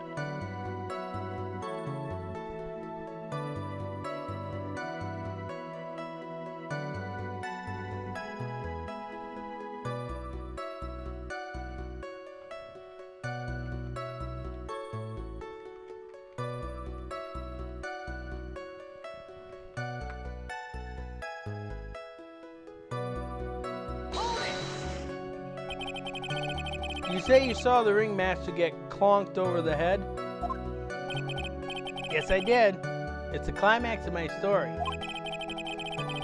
He really does enjoy the completely random, non-synchroter. I butchered that word very well. What would you say the victim was struck with? You mean the weapon? I have no idea. A weapon wasn't found at the murder scene, right? That's not what I meant.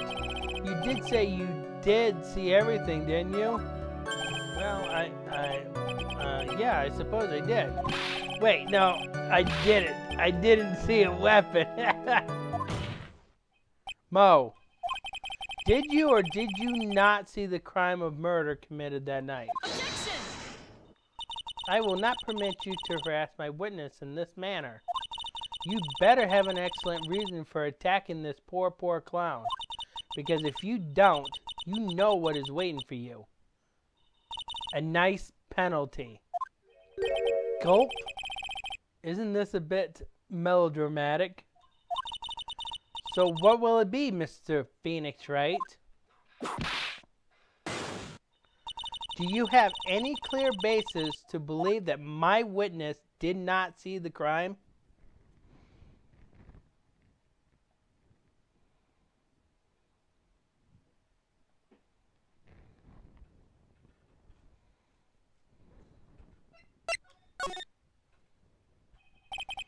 I've got a great reason to make my claim. And I suppose you will be telling us all that great reason. Of course I will. The reason is the witness's very own testimony. What is the meaning of that, Mr. Wright? Mo said that he heard a sound like a thump of someone getting hit. He did say that. However, Mo just stated that following under oath, I kept watching them, and all of a sudden, Max clonked the ringmaster over the head. If Mo is to be believed when he says he looked out that window upon hearing a sound, there is no way that he could have seen Max clonk anyone. In 1972! Mr. Curls, how do you respond to Mr. Rice's assessment? What do you mean? I just responded to it. They didn't commit. The cause completely escaped from a massive security clown car.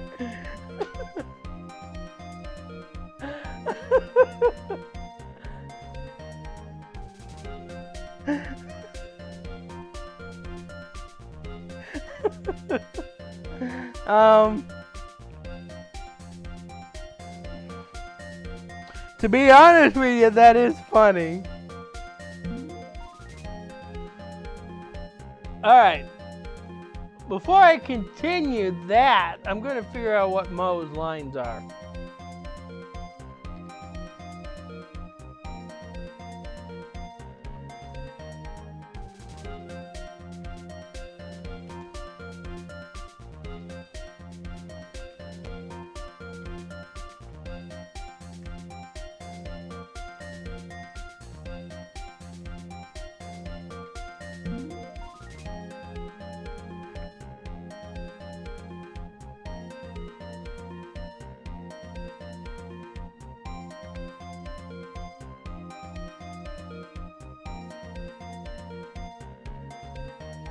Alright, they have a script for this. To think that they actually have a script for this.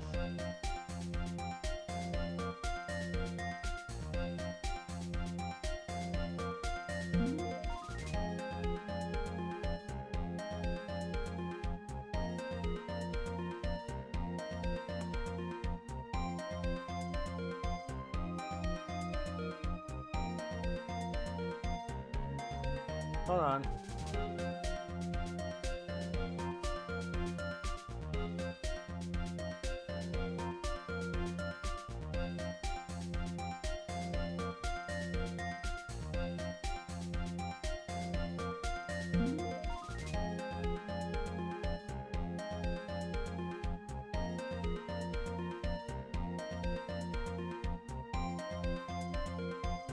Give me a second.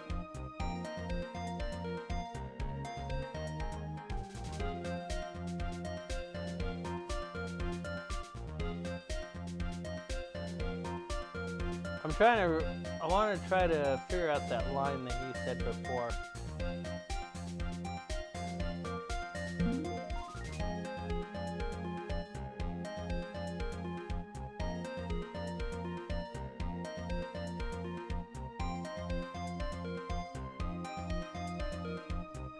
In 1972, a crack clown unit was sent to prison by a circus court for a crime they didn't commit. These clowns promptly escaped from a maximum security clown car.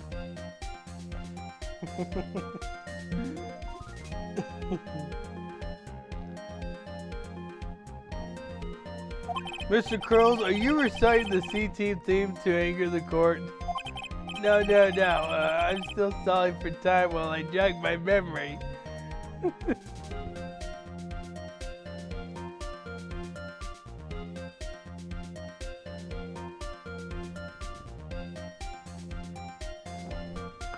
Alright, I'm going to look up the C-Team theme.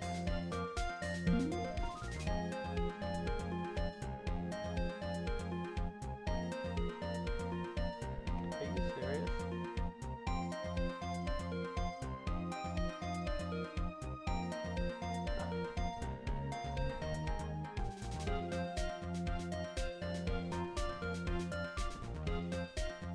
C-Team theme.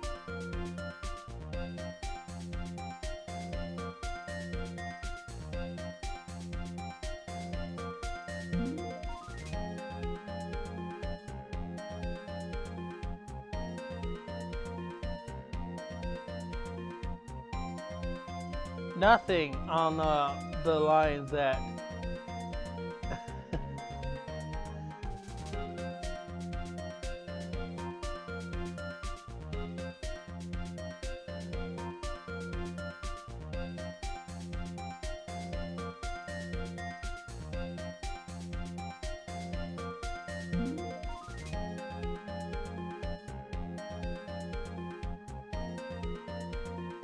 Alright. I won't waste any more time. Great job, Nick. These types of winners always seems to have a selective memory. You just have to peel back the layers of the clown makeup to find the truth. Well, oh, you're back from your jog? Well, it was pretty much happened the way I said. Pretty much? When I looked out my window that night, the ringmaster was already face down in the snow. The prosecution might help me fill in the gaps of my statement. upon karma. Tampering with the witnesses again. So, now you are saying that you did not see the defendant clonk the ringmaster. Yes. When I looked out my window, the ringmaster had already checked out. Checked out?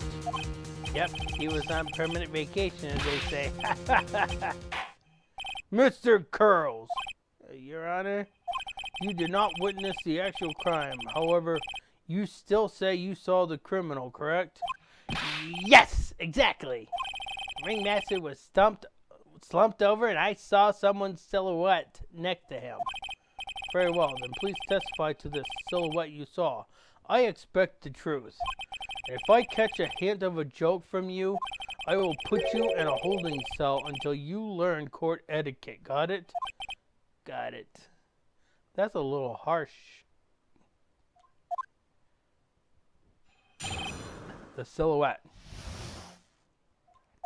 It was a bit far away, but the shadows could only have belonged to Max.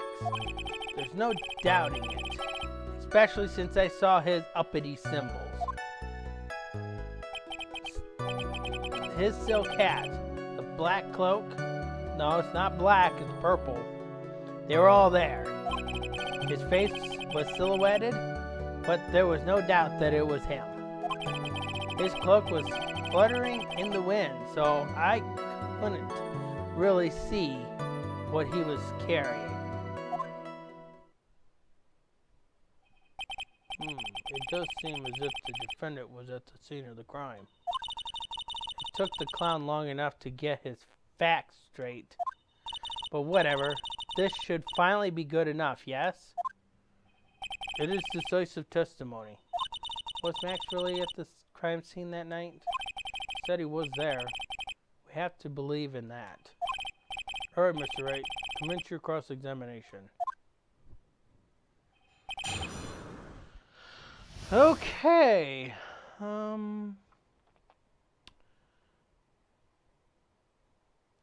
We do not have to press any statements, although you can press any statement that you like.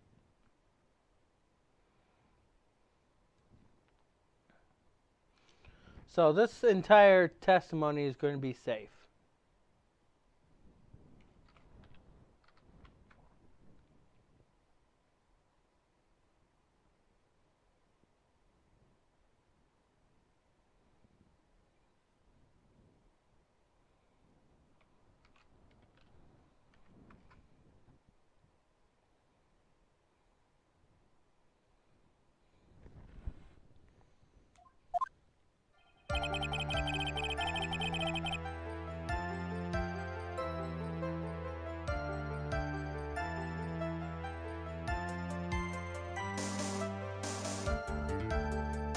I do love how the hat matches his mouth.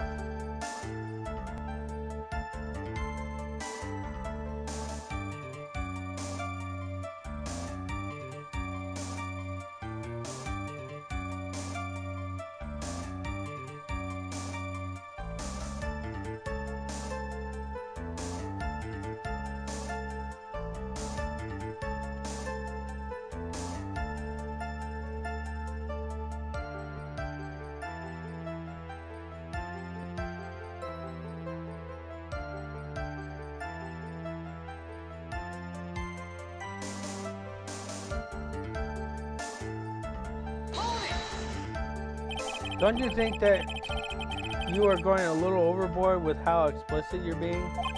That shadow belonged to Max is an awfully firm statement, don't you think? What are you getting at? I'm just saying that one of your fellow performers' life is on the line here.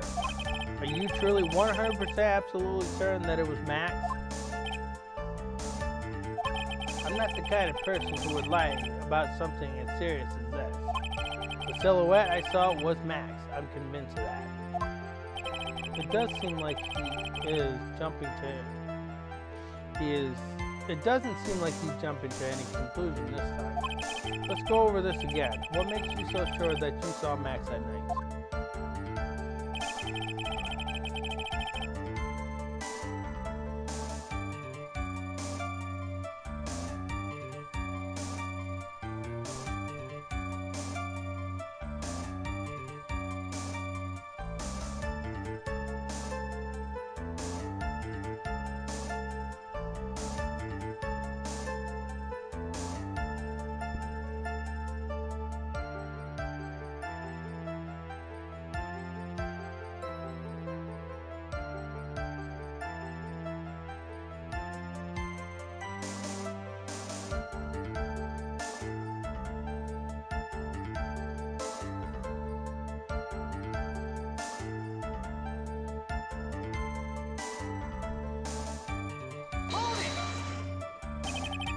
Trilla said the same thing. But if it was just the symbols, then even I could have been wearing them. What if someone had just taken Max's symbol and worn them? Thought of that myself. But just looking at the shape of the face I saw, it must have been Max. You sure of that? Such a silly little boy. He threw his entire case headlong into a trap.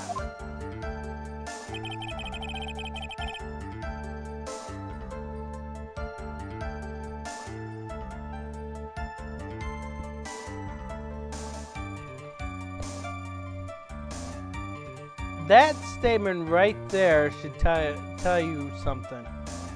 We have evidence, piece of evidence, towards that statement.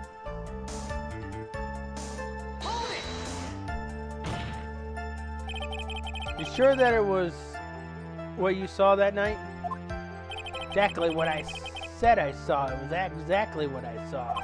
I got eyes like a hawk. Don't birds have terrible night vision? But that's not all I saw.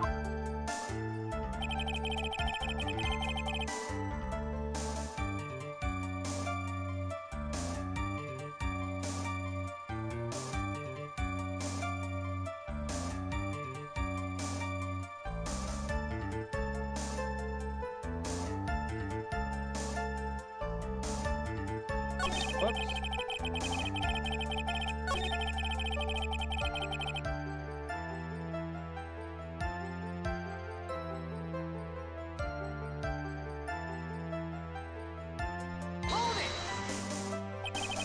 You were able to see that kind of detail from your window? There was a light near the scene of the crime. Anyone with decent eyesight should be able to see that much. You forget, it was snowing. And if he has snow on his window, that would cut back on visibility. Out of curiosity, Mo, what is your eyesight like? I can see like a hawk out of both my left and an eagle out of my right eye. Our record says his eyesight is a perfect 20/20. That must mean he could have seen the crime scene clearly. The more we look into this matter, the more suspicious it becomes. Hey, you asked me what my eyesight was like, not what it actually was.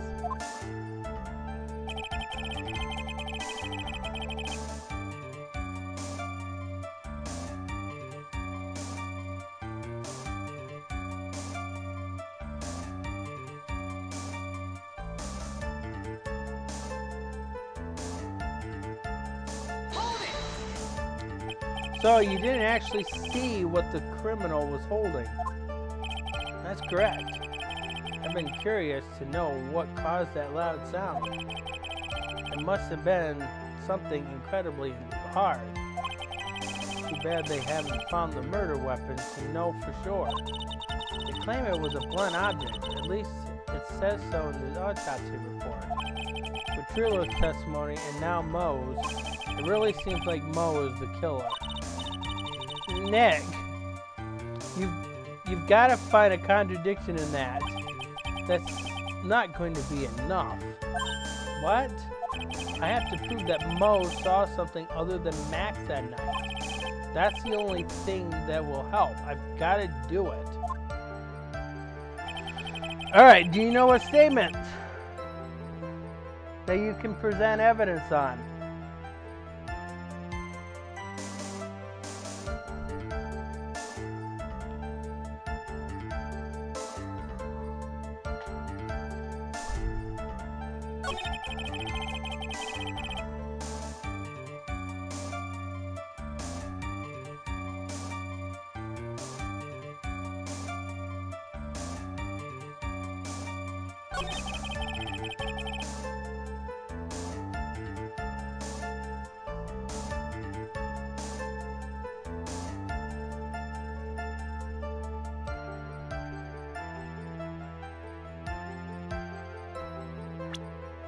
So which piece of evidence do you think you can use?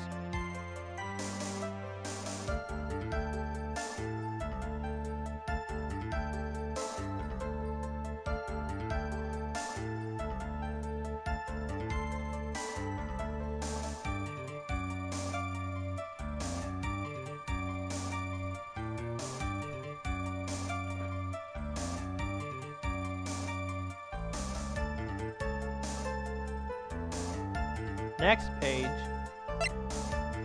You sure you want to use one of these on the next page?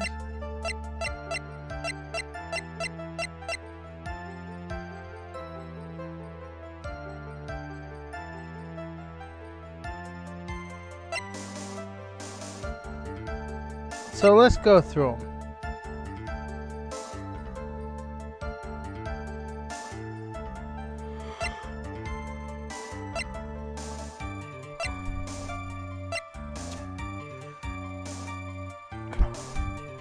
What does this show?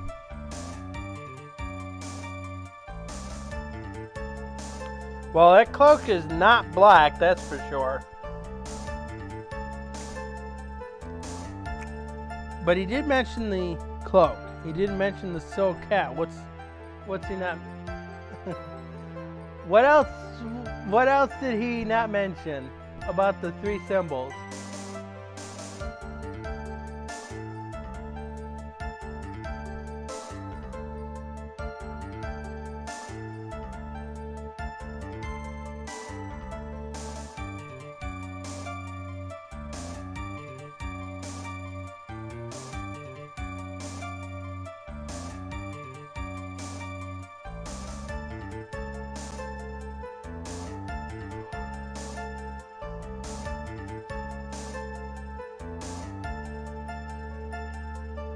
I'll give you a hint. They're right there by his shoulder blades.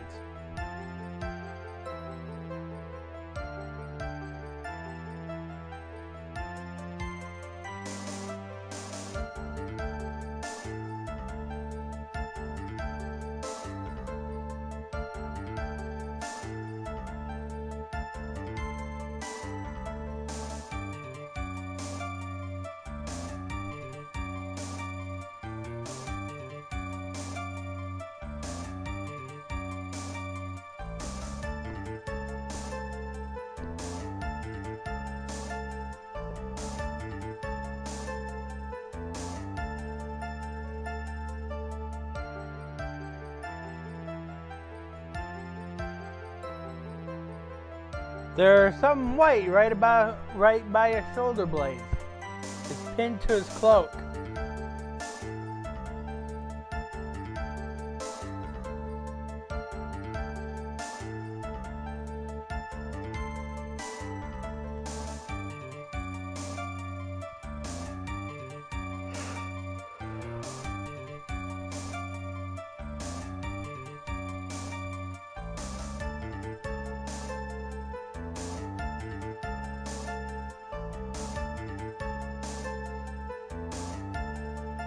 No, that's a picture of the card. I'm talking, it's higher. It's actually higher.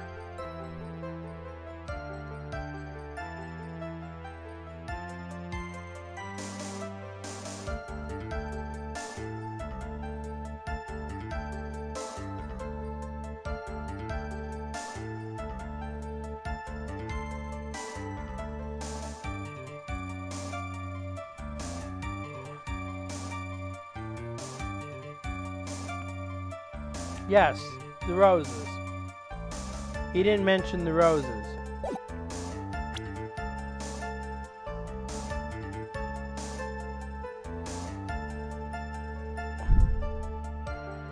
Objection!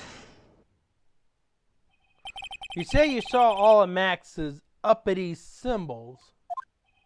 I suppose so. The silk hat and the cloak, right? Mo. Everyone knows that Maximilian Galactica has 3 uppity symbols. 3 symbols? Yay! Everyone get ready, all together now! Silk hat, cloak, white roses! What the? Who cares if he knew that there were 3 or not? He saw what he saw, and he saw the symbols. He just forgot to mention 1. Isn't that right, Mo? You like pie? I like pie. Silence, fool. You are to respond with the whole truth. No fractions. Order, order. Mo, you didn't see the roses, did you? Be honest. There weren't any roses on the person I saw. Objection! The crime scene was dark. It's obvious it was too dark to see the kind of detail. But the witness said he was able to see the silhouette of the criminal's face. Not to mention that the roses are white. There's no way he could have missed them. Then the roses must have fallen off when the defendant assaulted the victim. If that was the case, then the police would have found them near the crime scene. Mr. Wright, are these white roses truly materials to the facts of this case? Clearly not. He's just toying with this court. I got her on the ropes now. These seemingly insignificant facts here never failed to lead me to the truth yet. Someone is toying with this court, but it's not me. Your Honor, do you recall Trillo's testimony? There's no way I could mistake someone wearing those 3 ridiculous symbols. How can you mistake someone with that crazy getup and his nose stuck up so high? How can you mistake someone wearing with such a snobby 3-piece getup? Trillo saw them all. Trillo saw all 3 of Max's symbols. However, this witness claims that there was no white roses on the person he saw. There is absolutely no doubt that this is a contradiction.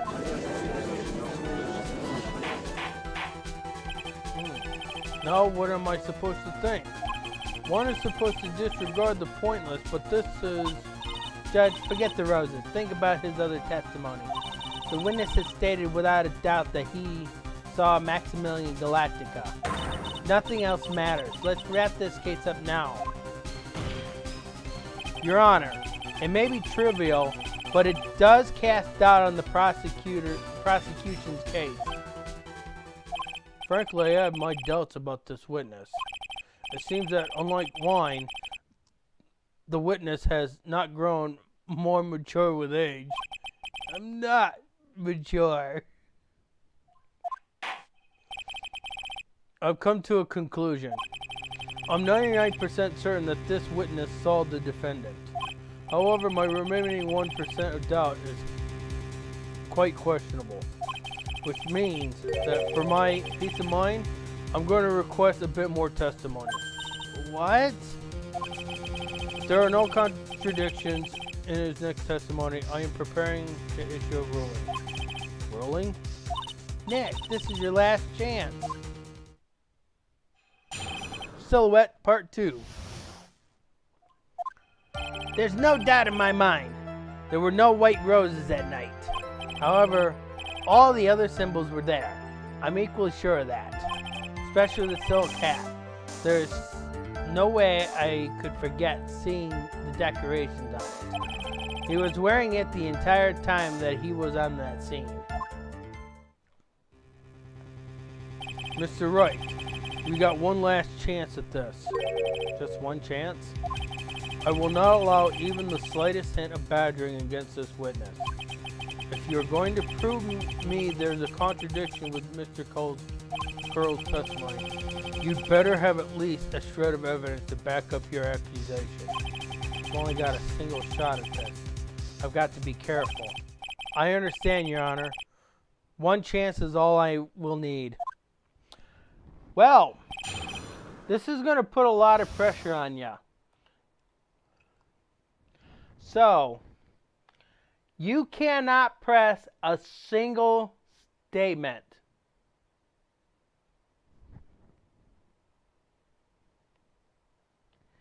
You will not be allowed to press any statement, as pressing the statements will penalize you. So pretty much, you actually have to figure out the contradiction with each statement as they are presented.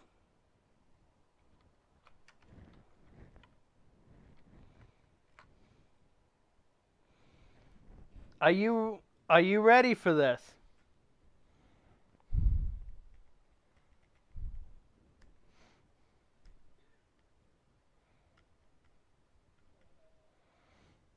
Okay. Remember, you can't press any statements.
Okay, this is your last statement.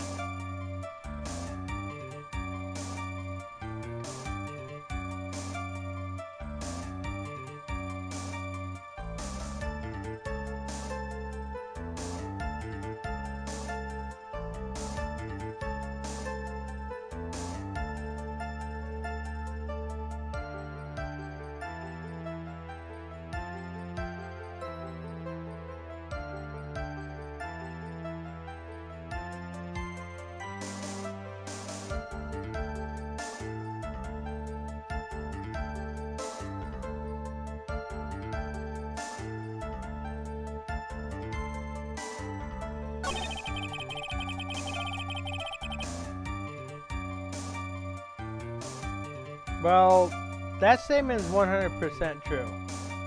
So, the cell cat was on the crime scene. So, the cell cat was there. We know that.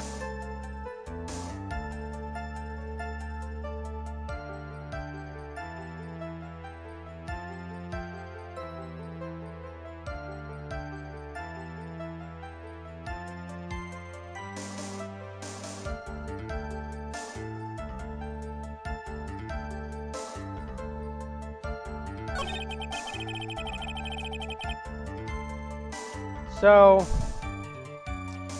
we cannot prove whether the cloak wasn't there or not. We cannot prove it. We don't have the evidence to prove that it was not there.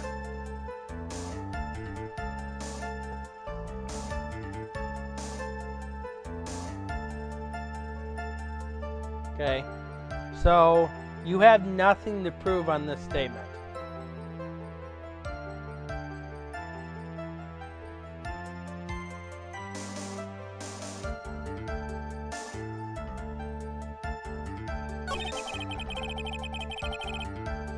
So we don't have any evidence to prove that the roses were there or not. The roses weren't on the crime scene.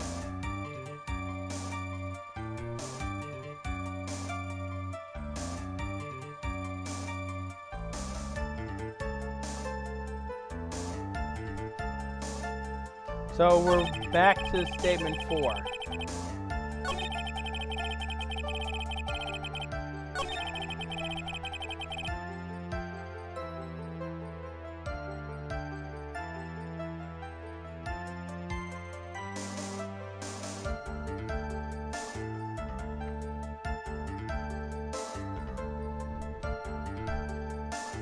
So now that you're here,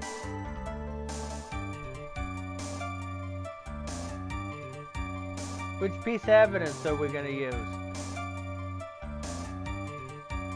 Because remember, this statement is talking about the cell cat.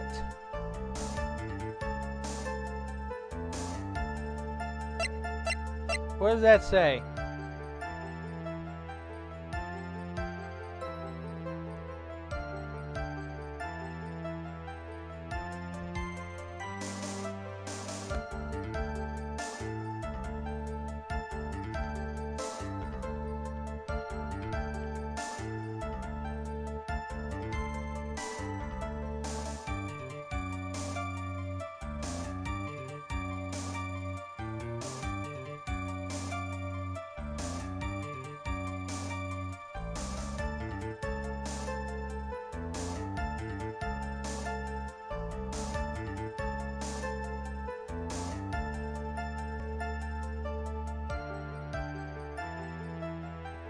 The very last line of that description.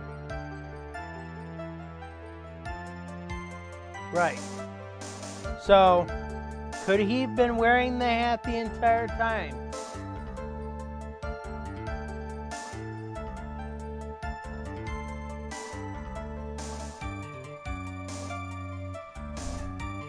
Objection!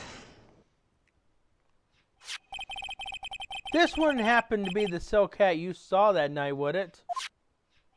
Yep, that's it. That's the hat he was wearing that night. No question in your mind? Exactly. How would one mistake a thing like that? I see. There's some sort of problem, Mr. Wright? Ms. Von Karma, where exactly was the silk hat found? Must you always ask these questions? It was found at the crime scene. We're going to pause for a moment. Let her think about it. The crime scene? That means the silk hat fell off at the crime scene. However, the witness clearly testified to the contrary. The witness stated that he was wearing it the entire time that he was on the scene. No! That's not true!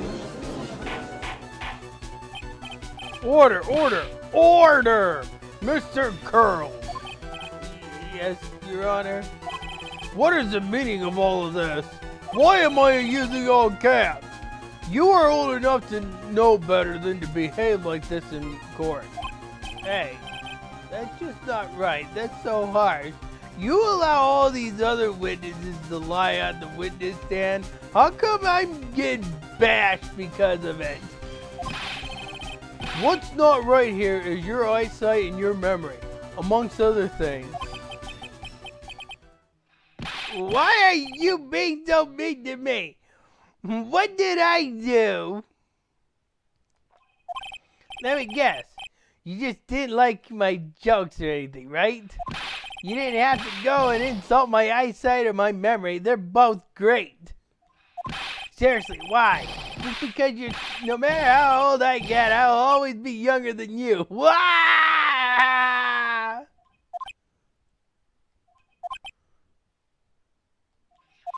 Enough of this child's outburst, Mr. Curls. Who do you think you are?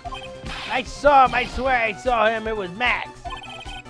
Even if he didn't have his roses, he was still wearing his dumb silk hat. I'm telling the truth. You turned into a bratty little kid. It's pitiful, isn't it? He left the scene wearing that dumb silk hat. He was there. He left the scene? What's the matter, Nick?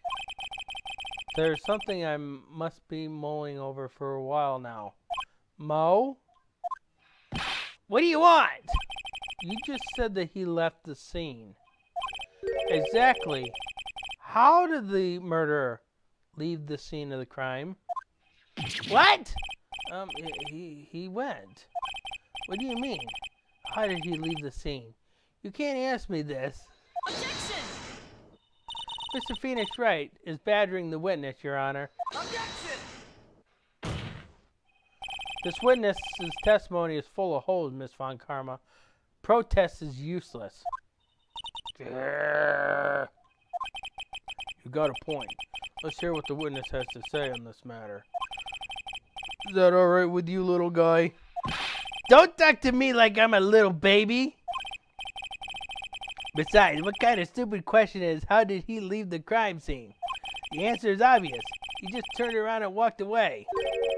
That's what I expected you to say. You sure that's how it happened? What? Say what? Oh, I'm not sure I know exactly where you're going with this. Lawyers nowadays sure do love to harp on the smallest things. Do you have any proof to counter his story as to how the criminal left the scene? Do we die?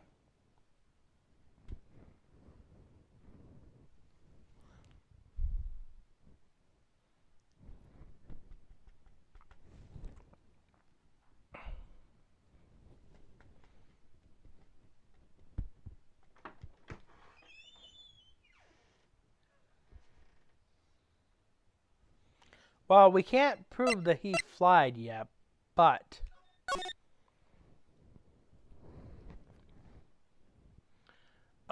we have a problem. If he just turned around and walked away, what's missing out of this? He flies. Right, no footprints. Take that! Look at this picture. The problem is the footprints in the snow, which is the title of a poem. You want to look it up? There's also a poem called Footprints in the Sand. Footprints? In this photo, we can clearly see the footprints of the victim. However, where are the criminal's footprints? They aren't there. Ay, ay, ay, ay, ay, ay. So Mo, exactly how did the criminal escape the scene? Your Honor, this witness has already proven that his testimony is completely unreliable. I move to strike all this witness's testimony from the court record. I agree. This clown's testimony is as rickety as the clown car he came to court in. Wait a second! Why am I in all caps now? You guys can't just sit there and ignore everything I've said. Fine, fine, I'll tell you the truth, the whole truth. You wait a second. Why am I all in caps? I think you've said more than enough for today. That didn't hurt. I'm sick and tired of listening to you all anyways. I'll give you the real deal this time, I swear. With no Von Karma tampering with it. You got it? I don't know why, but I get the feeling things are going to get worse before they get better. Mr. Lawrence Curls? Yes? The testimony you've provided up until now has been false. It hasn't been false. I haven't lied. It's just Von Karma here tampered with my testimony. It's just what? It's just that I was a bit confused of the little bit of the criminal leaving the scene. All because Von Karma told me not to mention that one little bit of fact. Especially since Von Karma and her whip told me not to talk about what I really saw. I just said that! Order! Order! Why am I in caps again? I will have order. Francisco Von Karma, could you? How could you? If you had heard the truth from this witness, you would have exactly the same opinion as I have. What opinion is that? It's not funny. That's enough out of you. I'm listening to what he has to say. He just back-talked to Von Karma.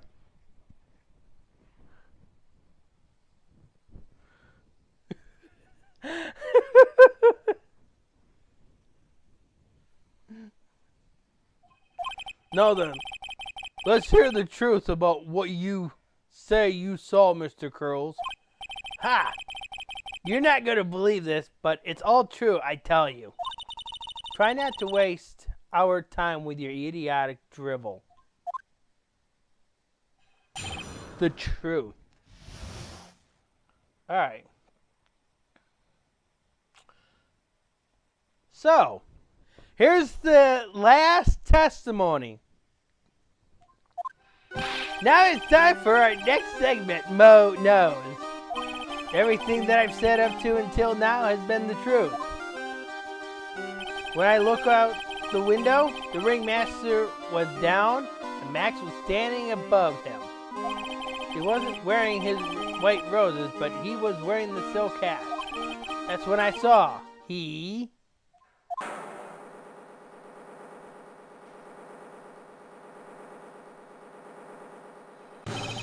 This is the truth now. Get ready for it. He flew. He jumped up and flew through the air. He flew right off and disappeared in the darkness. That's why there are no footprints. Flying people don't leave footprints. I told you it wasn't funny. Do you believe me now?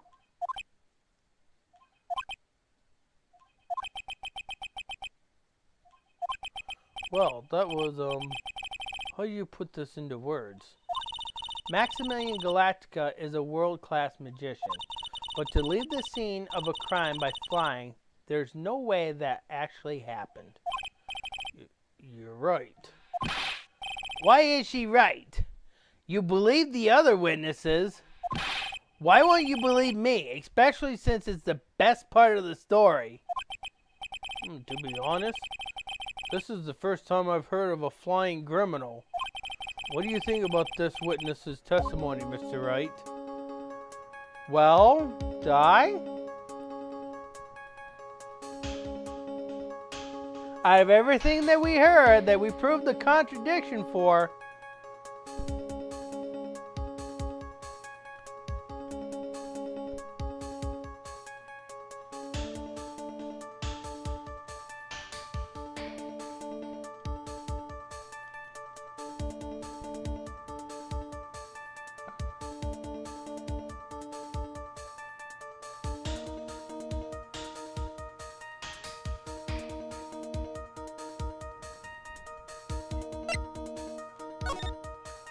what he just said was so strange, I don't think he would have made it up.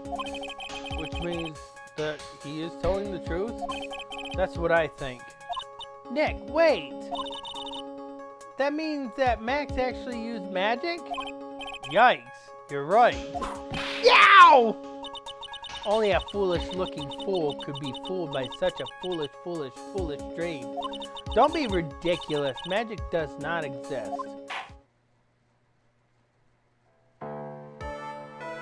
I suppose I will let you all in on my thinking regarding this matter.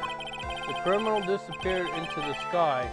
I'd love to believe that, but I just can't wrap my head around how that could actually happen. You imbecile! If you disregard a need, the proof Miss Von Karma's case is sound. However, I've got the feeling that this case is in dire need of more investigation. Thus, I will conclude today's proceeding at this point. It's an undisputed fact that the criminal left no footprints at the scene. Tomorrow, I want us to find out the reason behind this mystery of mysteries.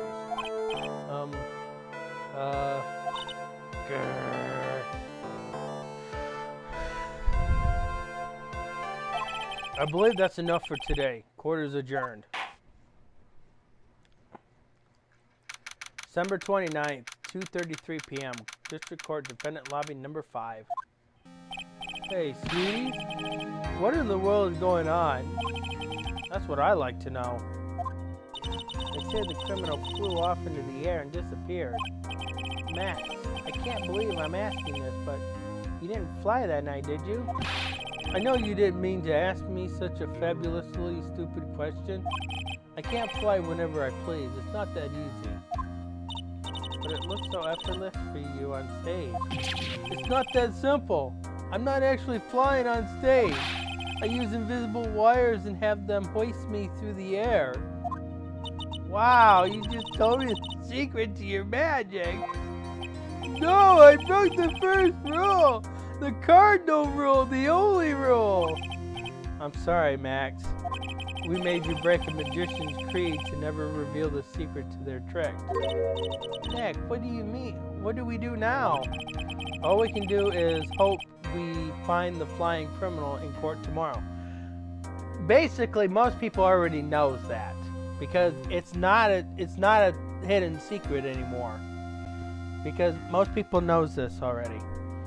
Now, a lot of the tricks that Chris Angel does, if you've watched Chris Angel, they're still quite hard to explain because he hasn't revealed a lot of his tricks yet. There's some of them that he has revealed to some degree, but there's a lot of the bigger tricks that he's not revealed. And he does not use a stage for his magic. Figure that out.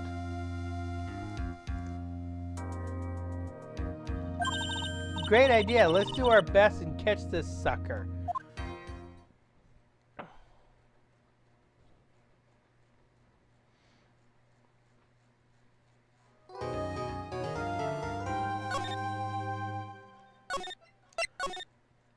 All right.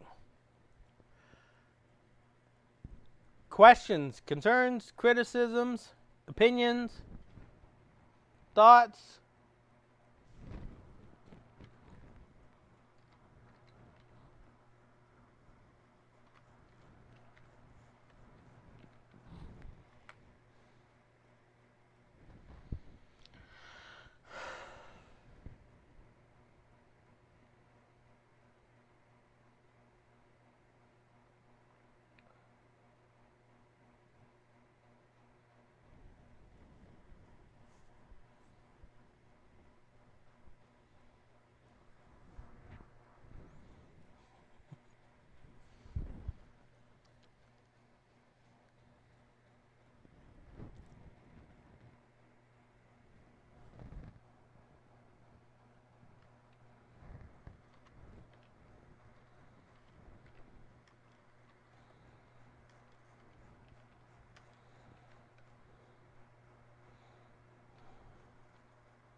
Well, we're going to find out more about it during this investigation. Well, we're going to know a little bit about it during the investigation because we do find some piece of information that'll lead into how the criminal flew. Okay? So, that's a little insight, but what I'm going to do first is I'm going to take a small little break and I'm going to come back and we're going to do some investigating.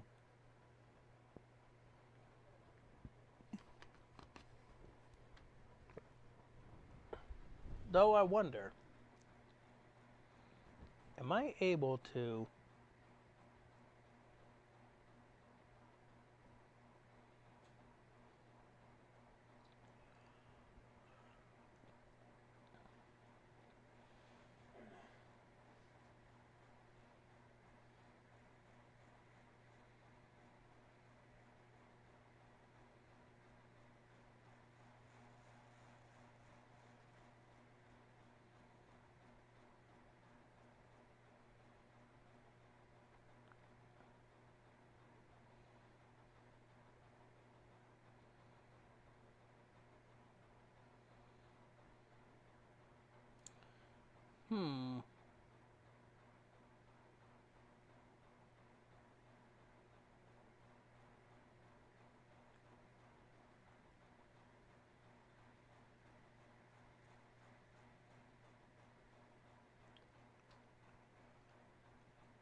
doesn't appear that I can do anything with this yet.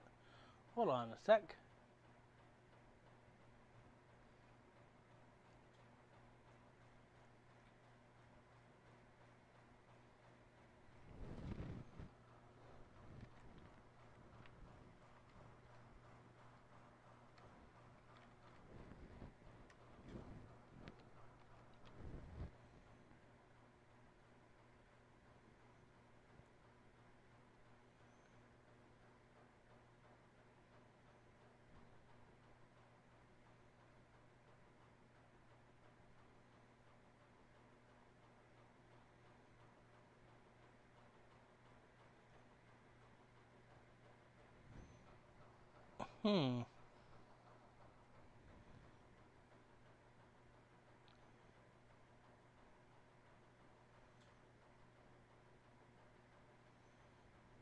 Channel owners able to send out free memberships are not available to me yet. Alright, I'll be right back.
Alright.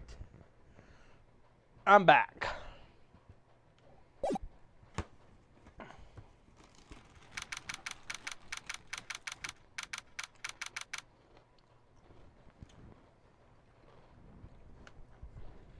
December 29th, 3 p.m. Wright & Co. Law Offices. Nick? What is it? Got a confession to make.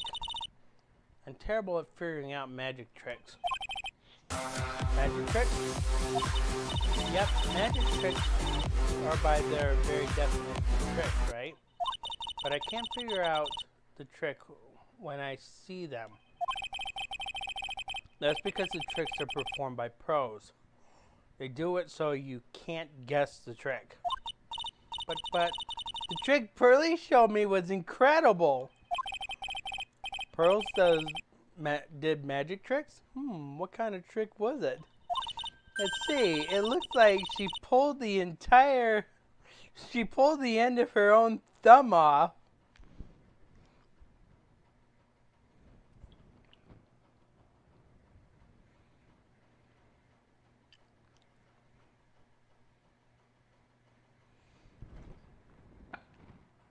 Wait, you just bought yourself another membership? Oh no. This is, you can actually announce your using message to announce your membership. Oh. But if you go to the $sign here and it says membership gifting, you can see what options are available to you.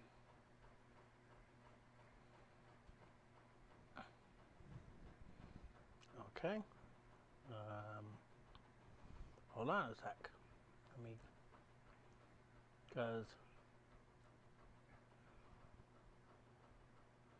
that's not on this end here. In the chat box? Okay, that's here. Yeah, click on that and scroll down.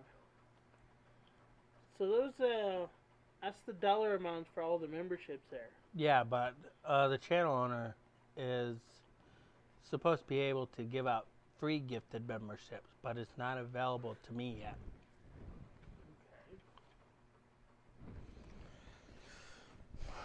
Okay. Di, you know this magic trick, don't you? That Maya mentioned.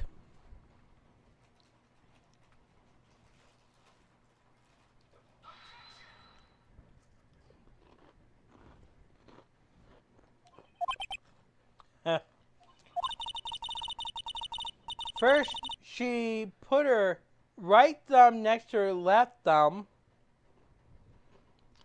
Right thumb next to her left thumb.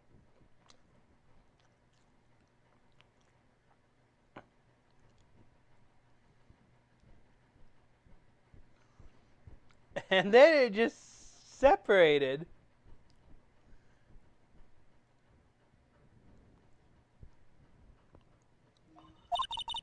She could move it up, down. It was incredible. Really? Was it kind of like this?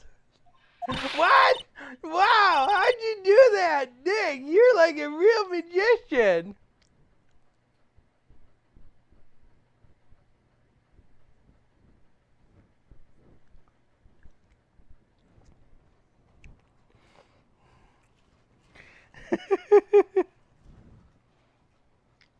I must know that magic trick.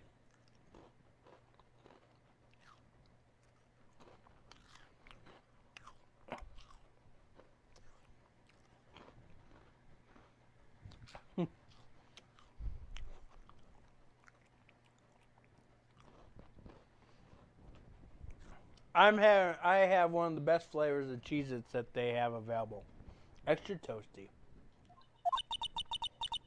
See, this is why I just can't figure out magic. I'm no good at it. Especially hard tricks like flying away from the scene of a murder.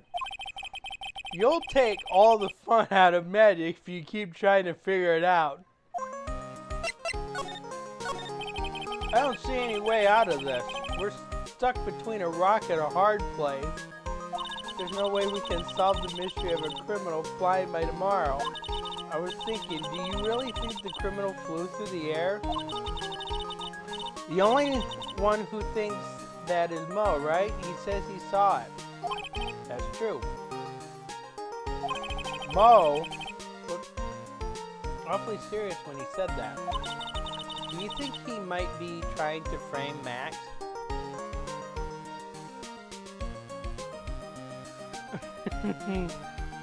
What kind of magic were they doing? Was it sawing a person in half?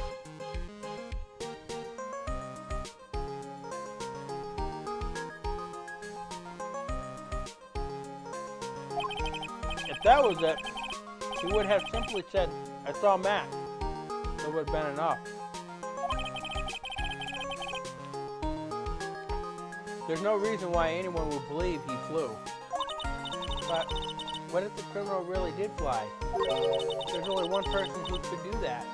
Max. You're really not helping my confidence here, Maya.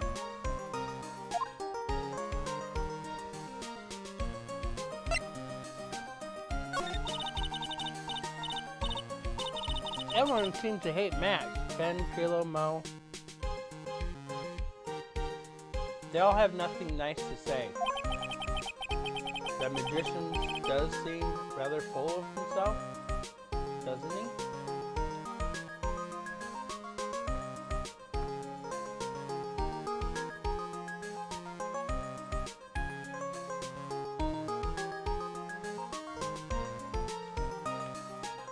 Was he using cups with the balls? So did he put one ball in a cup, and then when he removed the cup, it formed no cups? Oh, because most of them they use cups, and then they multiply the number of balls with cups.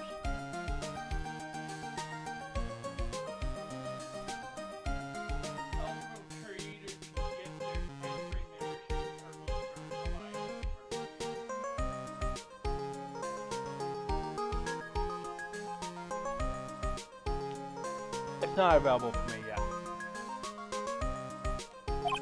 Especially when he says things like, customers only go to the circus to see him.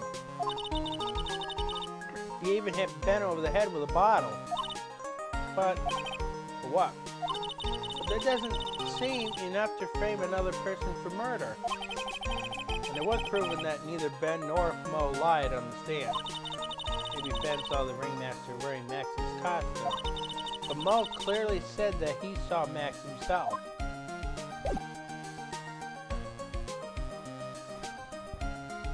Yeah, I would not be able to explain how he was able to do that. Because a lot of them, they use cups to do the ball multiplication thingy.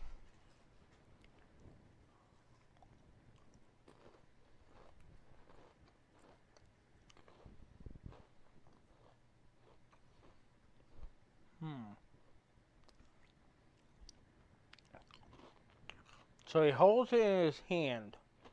Was his other hand in a fist, just like the one he had in the ball? Because he held it in his hand like this, in a fist, and then his other hand was already in a fist? Because if that's the case, then he's had one ball in both hands the whole time, and you don't think so, because that's a little bit of sleight of hand.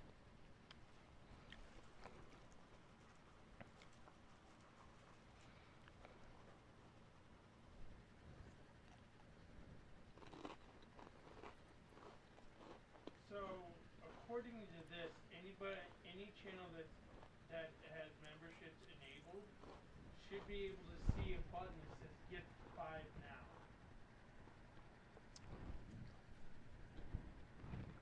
Well, I don't have that button yet.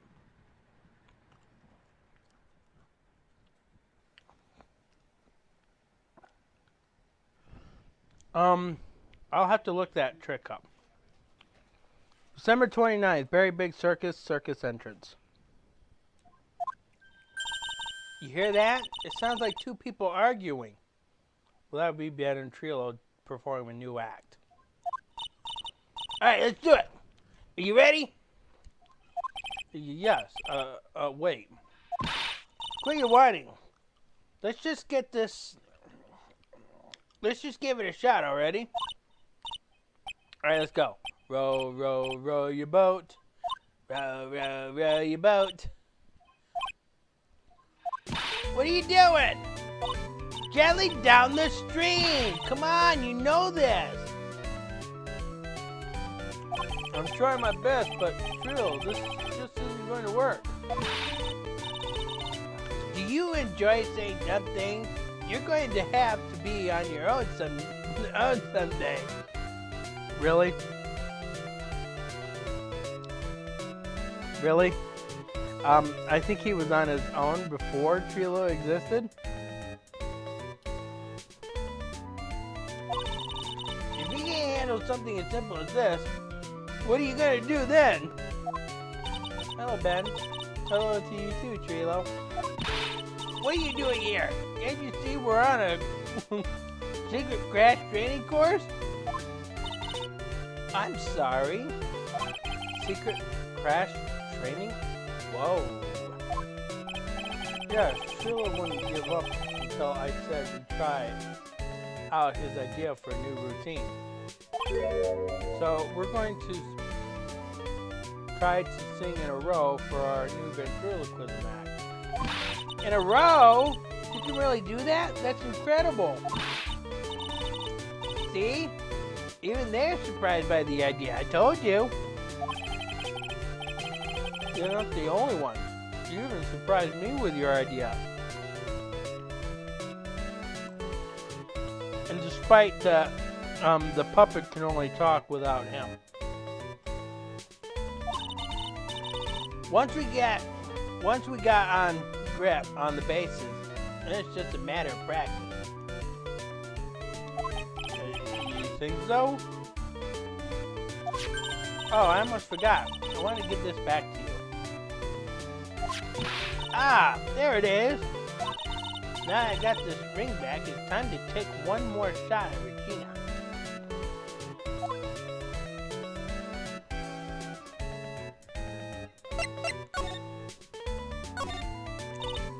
I know that you already testified in court today.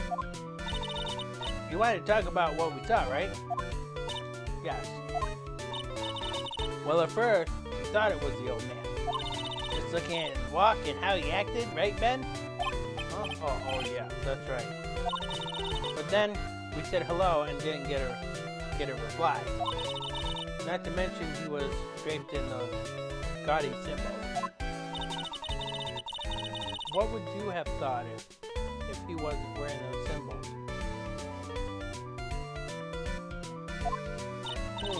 What do you think, Ben? What? Oh, I would have thought it was the ringmaster.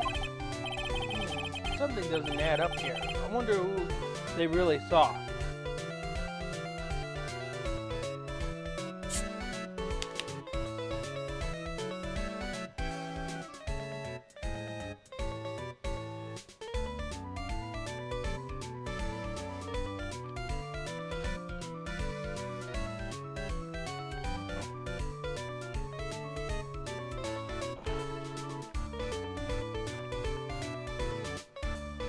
They also have to make sure that they aren't,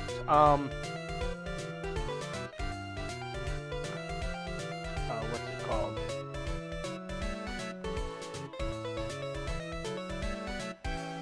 A brand channel.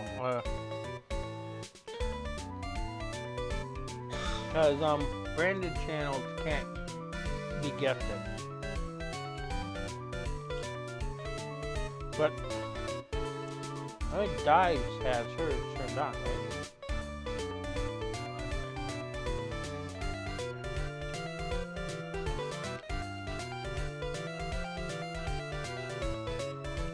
Because I can't. My channel is a brand.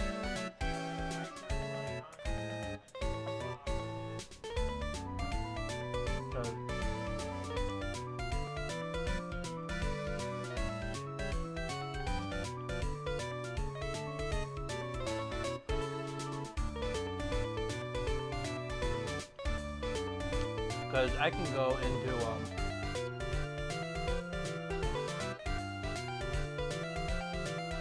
my account settings for that one. You click settings.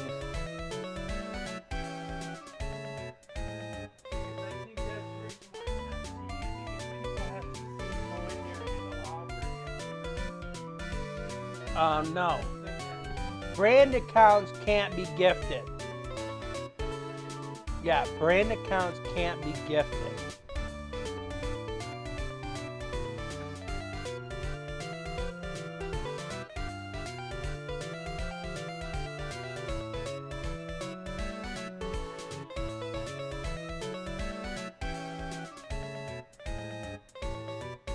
Because you don't have that option. Because brand accounts can't be gifted.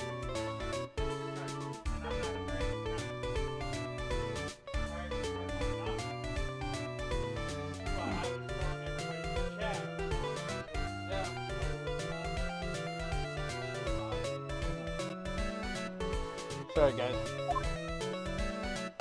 Go to marriage. I was hoping I could ask you about Regina.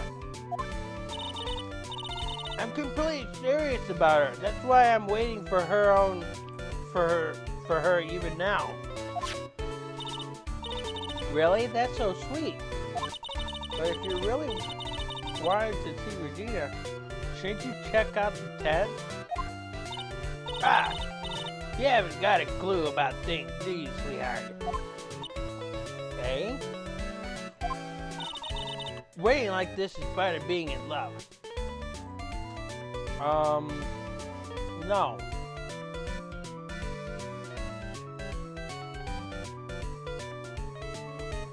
The more you wait, the longer it takes.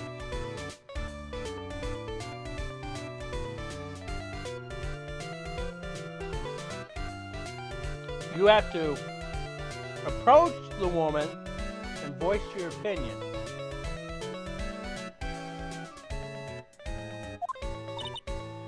How so? If you had a clue, you would know that waiting is such sweet, wonderful torture. When your body aches for your partner's love, that's one of the best parts. Yeah, I knew that. Poor Maya, she's so red. She looks like a fine ripe tomato. So, how is this new routine working out? Will you two just take a chill pill already? Our routines are secret. We're gonna take the ventriloquism world by storm. It'll be a real revolution.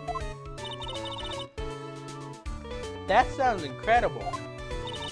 But let me make one thing clear. We're not going to take on the world just because the jerk said we should.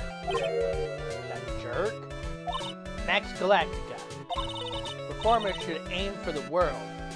Who does he think he is? Trilo, you seem to really be fired up about all this. He needs to realize that he isn't the only one who can conquer the world stage. You're right. You're right. Mark my words, I, Trilo Quest, will win the Grand Prix. You're the man now, doll. Row your boat will be the key to a glorious victory. Now, not to rain on your parade, but wouldn't a more mature song be best? Hey, you gotta start somewhere, right? Don't screw this up. You gotta be part of this too.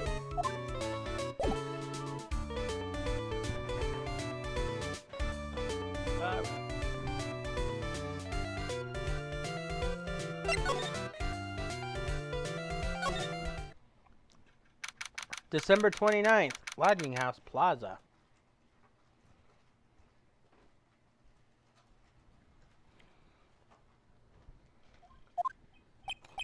Oh, it's you two.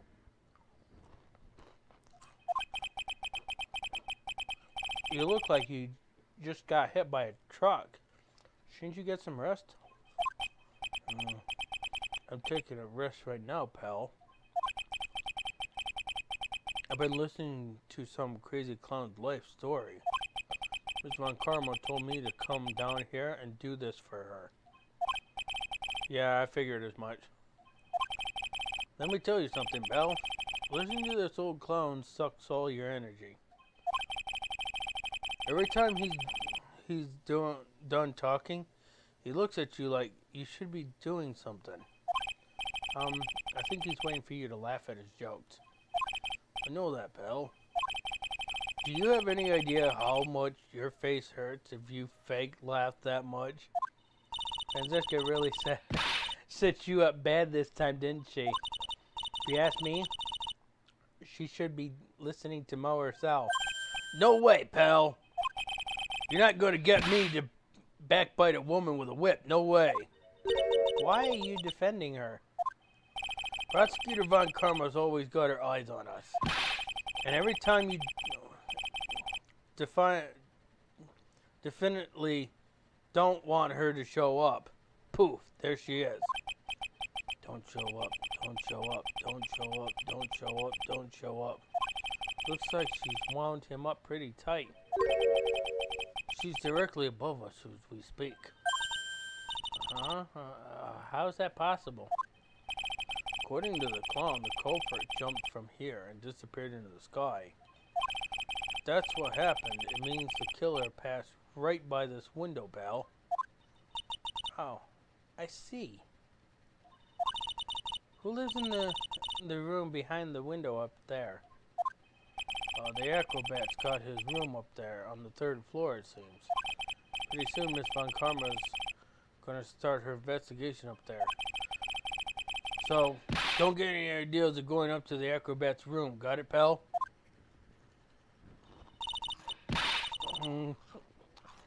For Franziska Von Karma.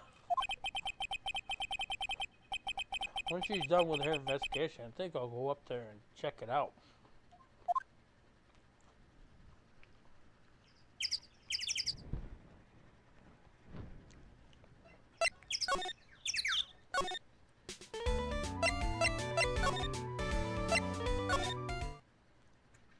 December 29th, December, Big Berry Circus, Big Tops.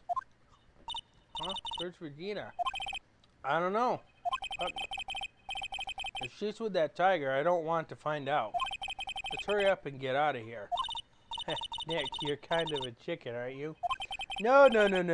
I'm just allergic to wild tigers.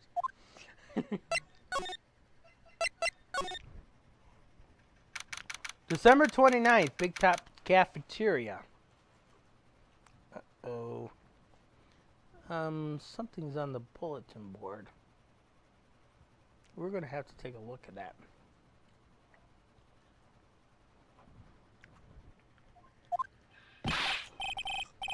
Oh, right. Welcome to the wonderful, the fabulous, the cafeteria. Yikes. He's in an awfully good mood. Alright, you know what time it is. Riddle time. Why does everyone cry when they eat Mexican pizza? Because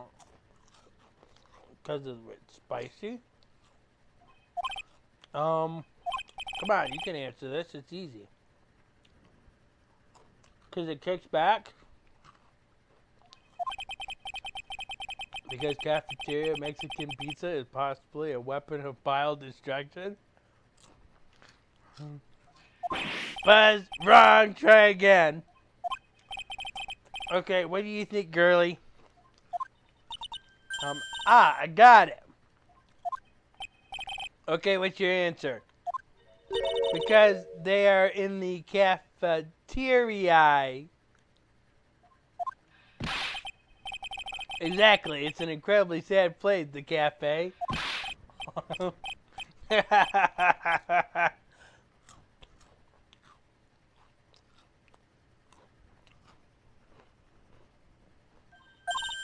did it! What's going on? He's being too nice.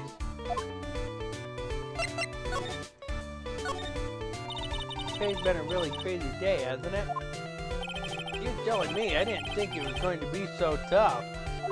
Tough? Yeah, it was a tough crowd. That's what you call a crowd that refuses to laugh. For instance, it was such a tough crowd. This morning, I had to smash watermelons. I told them all a great story and even greater jokes, but no one busted out laughing. You even used that famous no shoes, no shirts, no service joke. Exactly. How could you not laugh at stunning comedy like that? Are you 100% sure about your testimony today? It's not what I saw, I swear. That creep just flew through the air.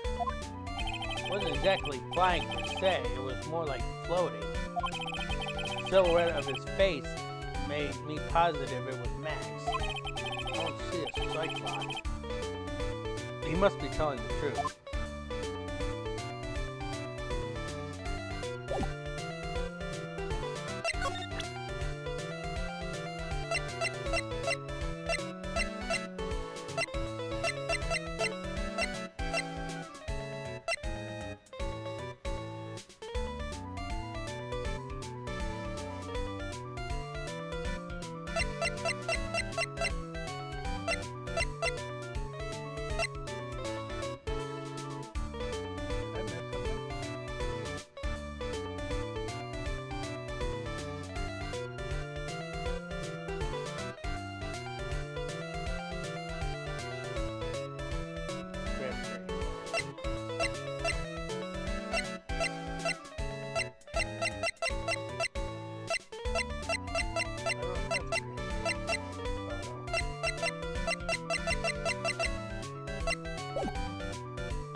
Boring. Maybe we should give a juicy tidbit for someone to read.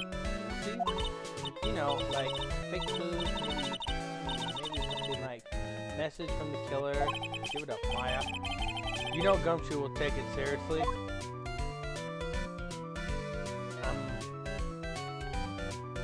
Why don't I have the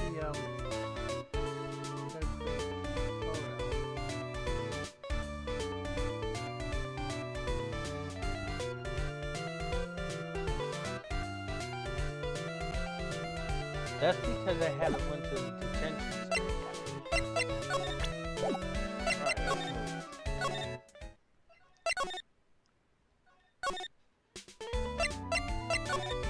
Alright, let's move. Alright. December 29th, detention center visitors room.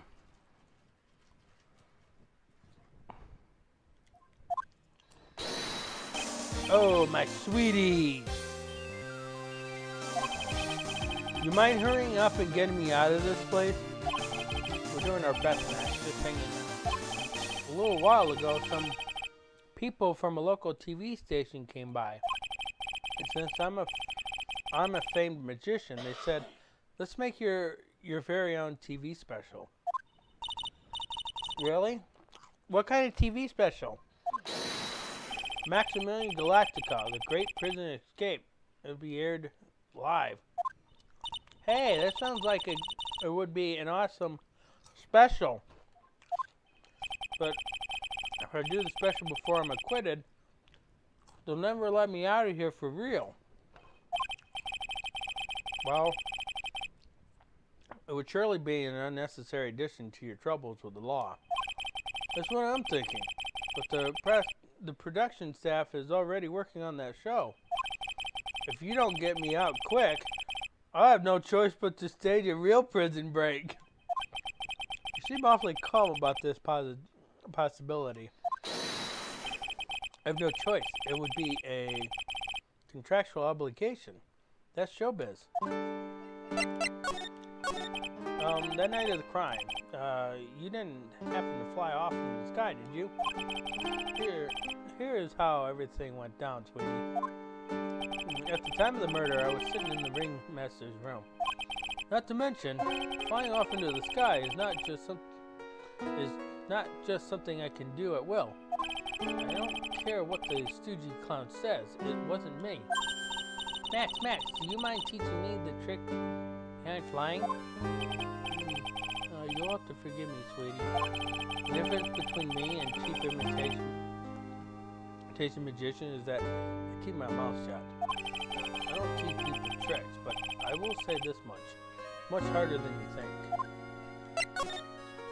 I was thinking about this in court today. I've got a favor to ask you. Anything for you, sweetie. Be friends with the other performers in the circus. Fabulous. Great joke. Why would I be friends with a bunch of hacks like them? But I've won on the world stage. I won the International Grand Prix. International Grand Prix? Performers should always look to perform on the world stage. But the performers of this circus are completely and utterly devoid of ambition. That is something that I can simply not tolerate. Ambition, huh?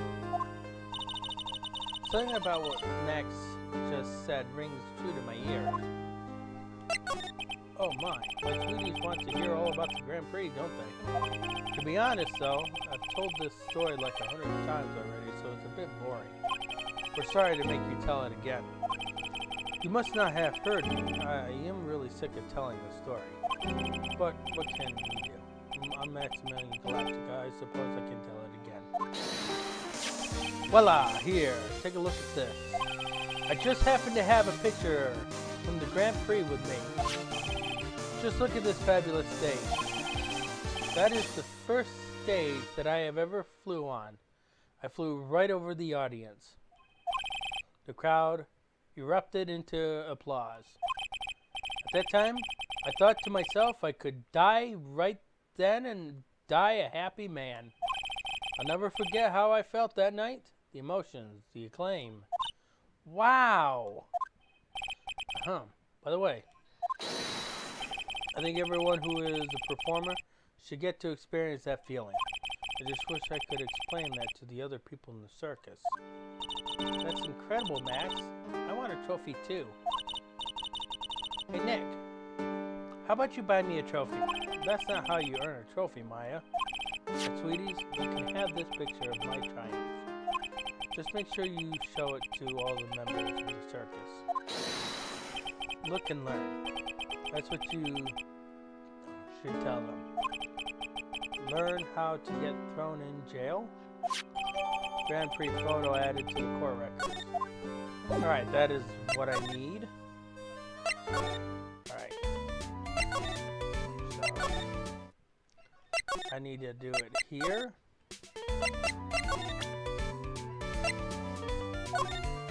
Ah! Not this picture again. He showed it to you guys too. You seen it as well? Well, you know what they say about Maximilian Galactica. He really gets around.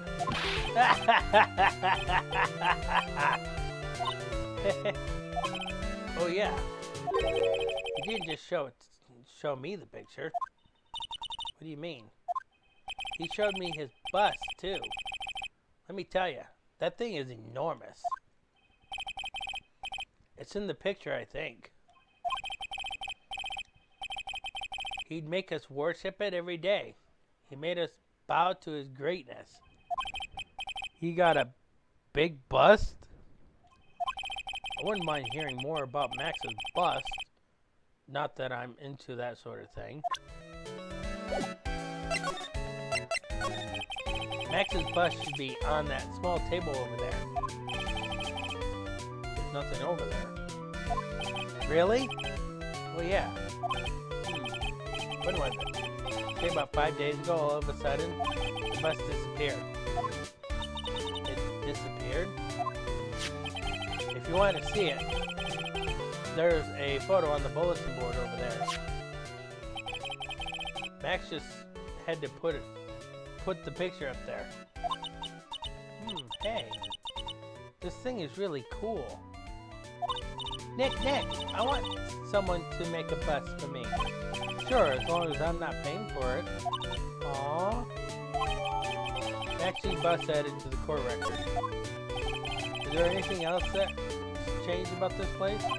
Oh, nothing changed that I could see. I wonder if he's actually thinking about this, or if he is setting up a bad joke. Nope, I'm drawing a blank there. Quiet Mo is a good Mo in my book. I guess there really aren't any other clues that have changed, huh?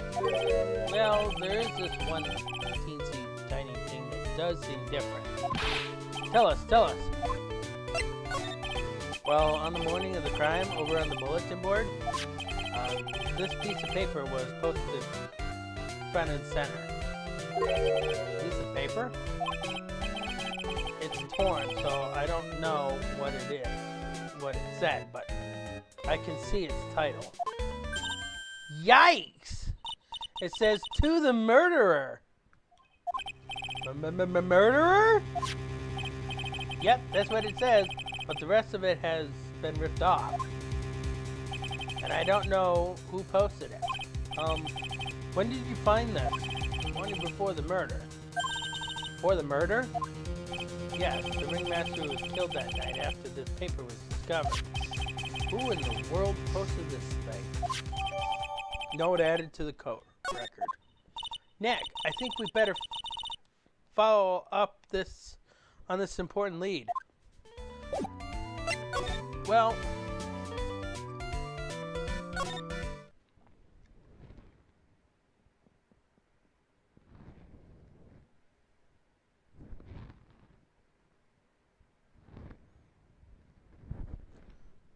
gotta move.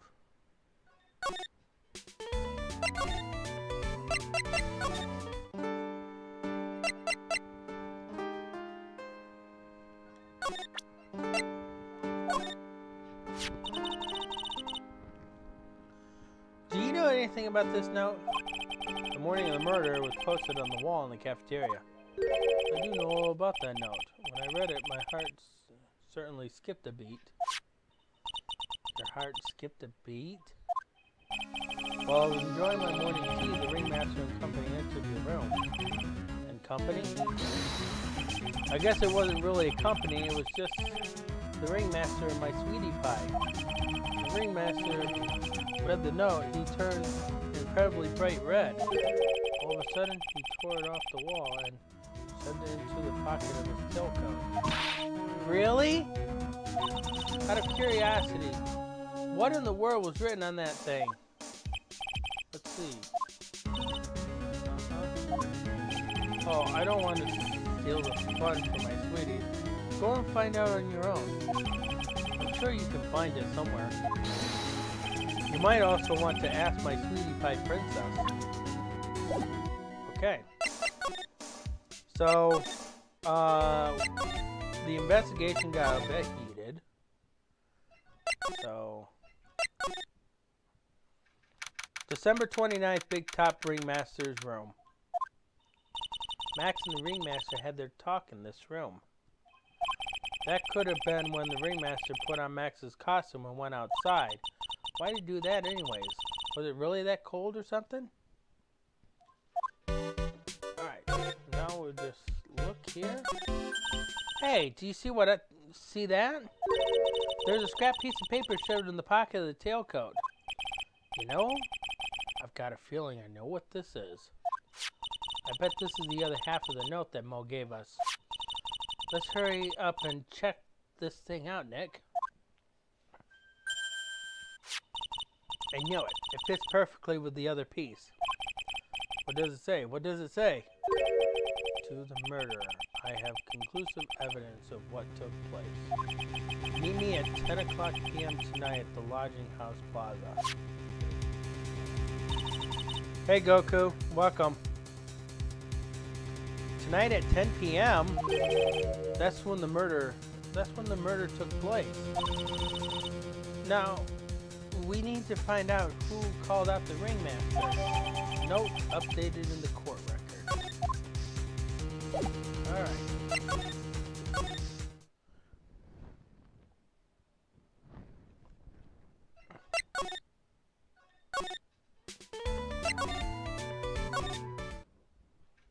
December 29th, Lodging House Plaza. Hey, Detective Gumshoe. I'm sure you did a good job as usual. Well, I am done with the investigation of the acrobat finally. But with Ms. Von Karma?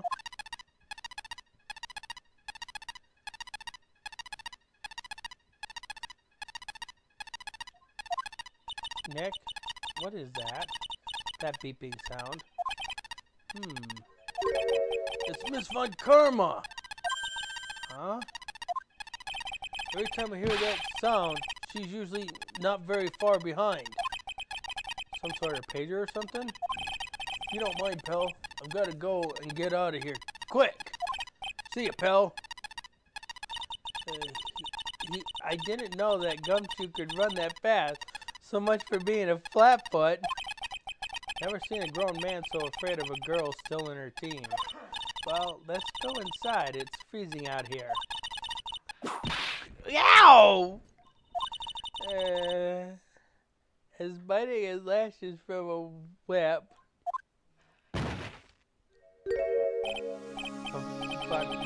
Von Karma! She really did appear. It was a real battle today in court, wasn't it, Mr. Phoenix, Wright? Did you have to jump out and scare us like that? What can I do for you? Tomorrow will be the day my dream finally comes true. You mean the story of my defeat on your hands making the national news? Ha ha ha, national news? You possess such a small sense of scale. Global news. Mr. Phoenix, right? Your miserable plight will be known internationally.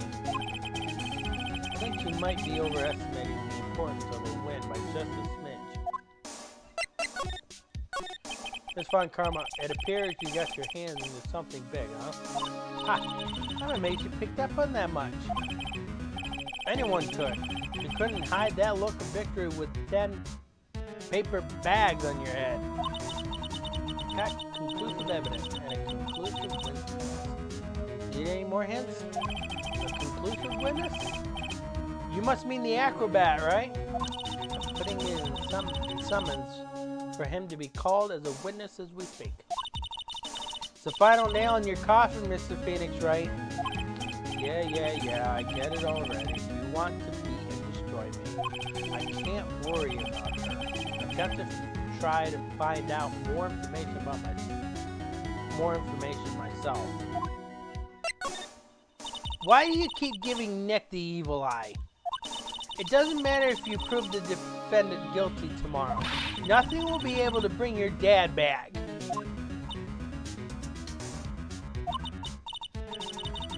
My dad? You must mean the esteemed Manfred von Karma. Of course, your dad. I know you miss him.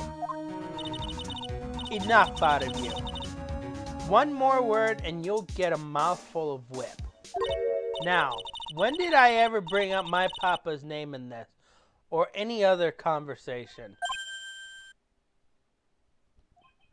Then what's this revenge thing you talk about? You wouldn't understand, Mr. Phoenix, right? I have to see him again. One more time. Him? I'm sure you know to whom I refer. Mr. Miles Edgeworth. What? Edgeworth? Mr. Edgeworth? Miles Edgeworth? Miles Edgeworth. Why would you even bring him up? You haven't forgotten, have you? Do you know who it was that trained the gifted prosecutor Miles Edgeworth? Manfred von Karma. Exactly right. It was my papa. That means that Edgeworth was right again. Miles was like a little brother to me, which is impossible because he's older than you. Huh? Little brother? But Edgeworth and Nick are the same age. Edgeworth.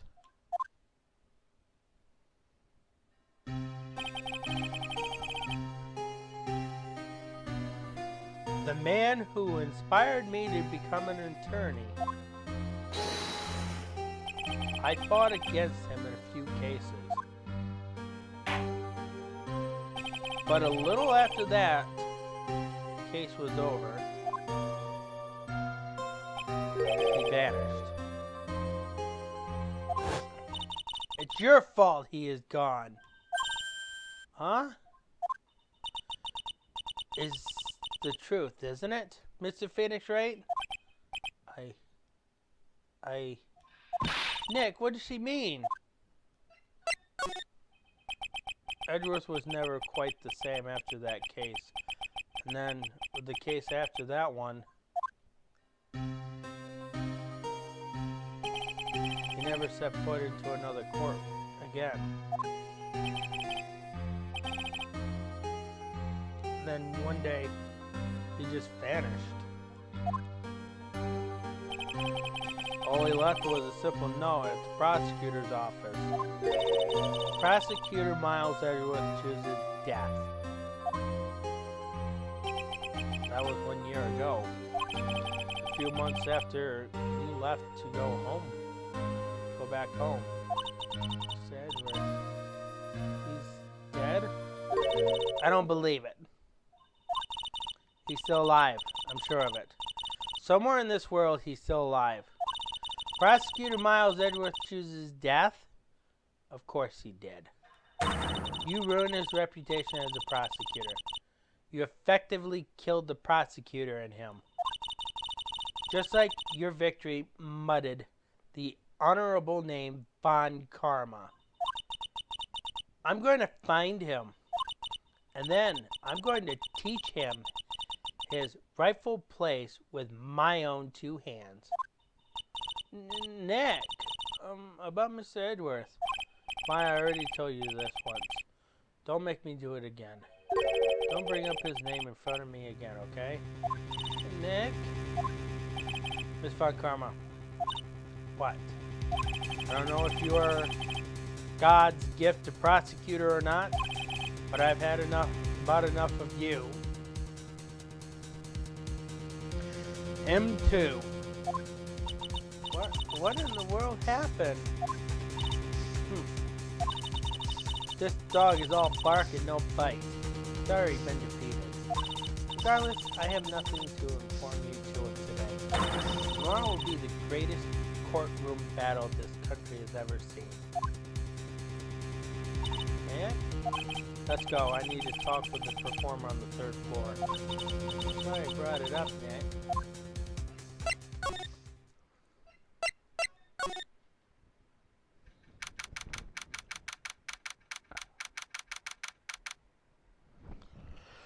December 29th, lodging room, 3rd floor, Acro's room.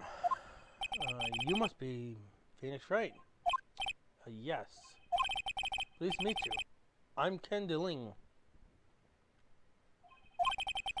But here at the circus, everyone just calls me Acro. Mr. Acro? How do you know my name? The detective told me. He said you'd definitely show up here. Acro, you're a member of the circus as well? That's right. I mainly perform on the tightropes or the flying trapeze. The artist kind of made a little bit of mistake with the animation here for Acro. And you can probably see it in the face when he talks. The bottom line, white lines, they technically are supposed to move with his jaw because they're right there on his jawline. And as you can see as he talks, none of those lines move. But nowadays, all I perform is my wheelchair. Acro. Well, why did you join the circus? When I was a kid, my parents failed miserably at business. Then one night, they decided to run away from it all without me. The only person who was willing to take my parents' place was the ringmaster. The ringmaster took such incredible care of me. He was truly a lifesaver. It seems like the ringmaster was truly a saint. He was. That's why I decided to do something very important. I decided that I would devote my entire life to finding a way to repay him. And now, look how someone repaid him for all his good in his life. Such a shame. Sometimes I think that he was almost too kind. Perhaps he was too kind to his performer. Perhaps he was too kind to his daughter. I wonder if he spoiled Regina. Regina is so cute. She's truly a princess. Truly a princess? Are you sure that's a good thing?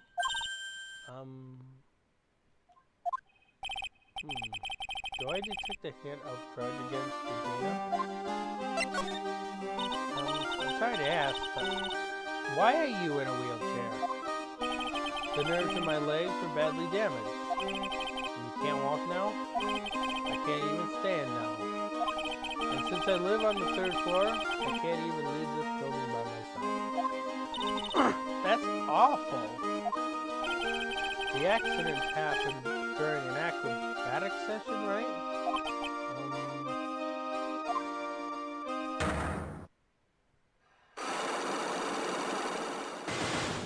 I missed these.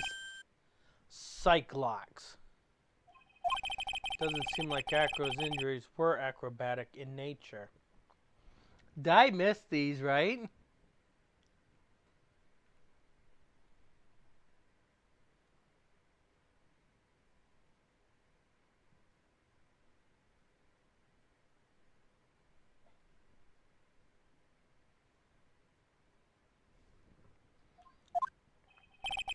What's on your mind, Mr. Wright? Well, exactly when were you injured? It's been almost 6 months since I was hurt. I injured my legs during practice 6 months ago. What in the world went on at the circus then? I stopped by yesterday and noticed that you weren't in your room. I was at the hospital all day yesterday. Ah, you went there for rehabilitation. What about the murder? Of course I knew about it. I spoke with the police before they allowed me to go to the hospital.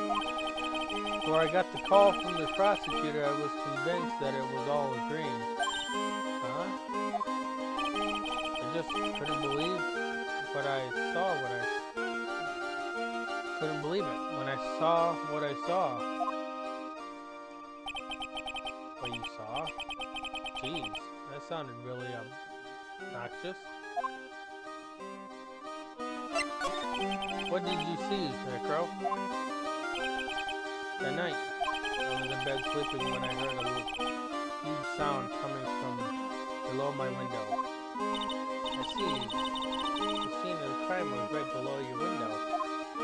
That's when I looked out the window. What did you see? He was flying straight up into the air. He? Maximilian Galactica. What? That's what I thought he'd say. You're absolutely positive that it was Max you saw flying. I'm absolutely sure. There's no doubt in my mind. Nick. Okay.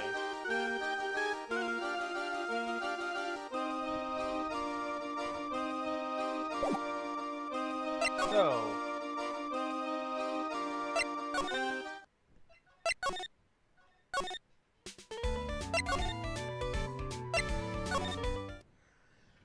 December 29th, very big circus. Big top. Grrr. Got a bad feeling about this. Grrr. Yeah, Nick! Wonderful. Today's special must be Filet Felix. Stay. Stay. Heel. Oh, Maya, Nick. It's you guys. I'm sorry. I guess I made a mistake. Mistake? Yeah, a little one. I was teaching whatever primate was out there a lesson, but I was expecting more of a monkey than a human. Monkey? It's a pity about what happened to the ringmaster. Yeah? Everyone loved him, didn't they? He must have been quite a man. He was! I love my dad so much! I hate to say it, but she doesn't seem all that broken up after her father. That's why I feel so lonely. Now that I won't be able to see him for a while. For a while? Yeah. When Leon died, I talked with my dad and he told me that if someone dies, they just become a star in the heavens. A star? That means that my dad is looking down on me from the sky. That's why I love the night so much. I can see everyone who's gone. When someone dies, they just become a star in the heavens. That's kind of sweet. But I bet there's no way that Maya believes that. What do you mean there's no way I believe that? Do you think that one day I'll be a star too? Of course. You really think so? Yeah, you will, I think. I've got a feeling that everyone is doing great up there in the sky. I wonder if everything is all correct with Regina. Just to go back and clear something up.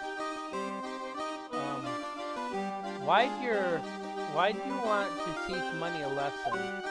Because he's a meanie. He's got something that means a lot to me. Something that means a lot to you? It must be something shiny, right? Actually, it's a stage costume. It's got lots of spangles. Really beautiful. You should see it. We should. When the costume gets hit by the spotlight, it dazzles. Hey, Mr. Attorney? Huh? If you saw that monkey, you'd get my costume back for me, wouldn't you? It's really important to me. Die, you can pick whatever you want.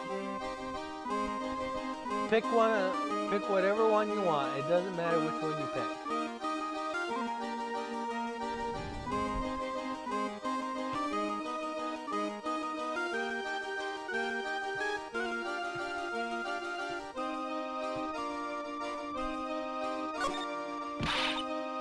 Leave it all to us. Guess there's no turning down that request. Yay, you're gonna go. You really gonna do it?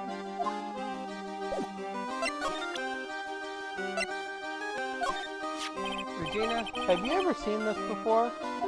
Huh? I know what this is. Really? Well, it was in my pocket for a while. It was in your pocket? This piece of paper was in your pocket?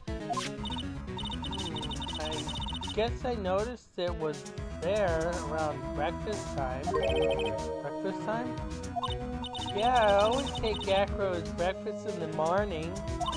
That's when I also take out the trash in his room. And I go to the cafeteria and eat my own breakfast.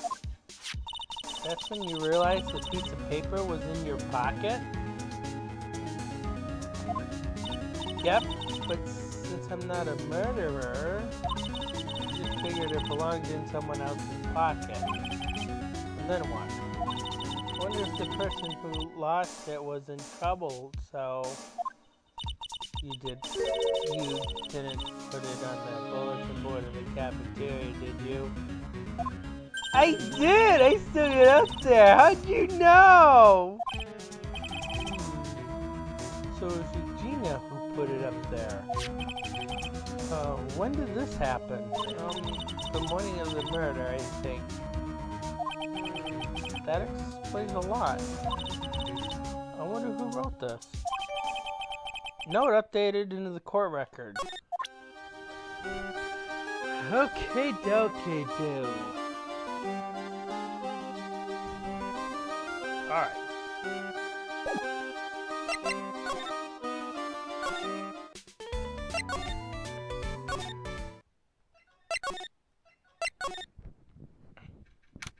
December 29th, lodging house, first floor, Mo's room. Alright. This one's gonna be fun. This one's gonna be very fun. And you're gonna like it, Di. And this is something that I'm gonna let you decide to pick when there's options put in up there, okay? Mo's not here. What's that? I hear something. Stop it, Nick! You're scaring me! Nick, it's money! That monkey's holding something. That's it. That's the thing that means a lot to Regina, remember? Alright, time to take on this monkey attorney style.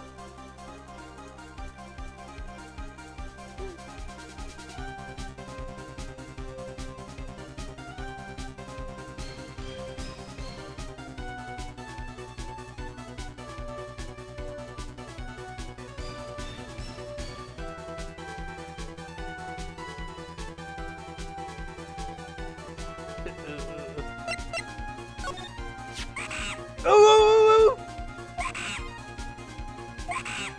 Whoa! Yikes! Whoa!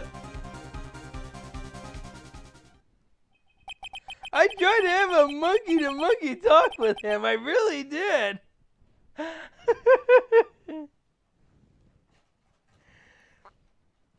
I'll be honest with you, Di. A lot of people's picked that.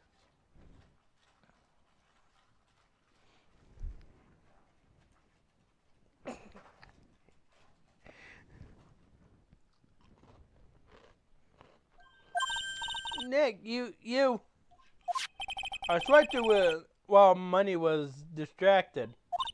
Wow, you really are on the ball today, Nick. Let me see it. Huh. You can see it fine from where you are. You know what I mean? I really want to try it on Regina's costume. Maybe then they'll take you in the circus and I can get some peace and quiet. What's the matter now? It doesn't fit me at all. Oh well. Guess it's time for you to lay off the burgers. Not to mention, it doesn't look like something any girl I know would actually wear. Stage costume added to the court record.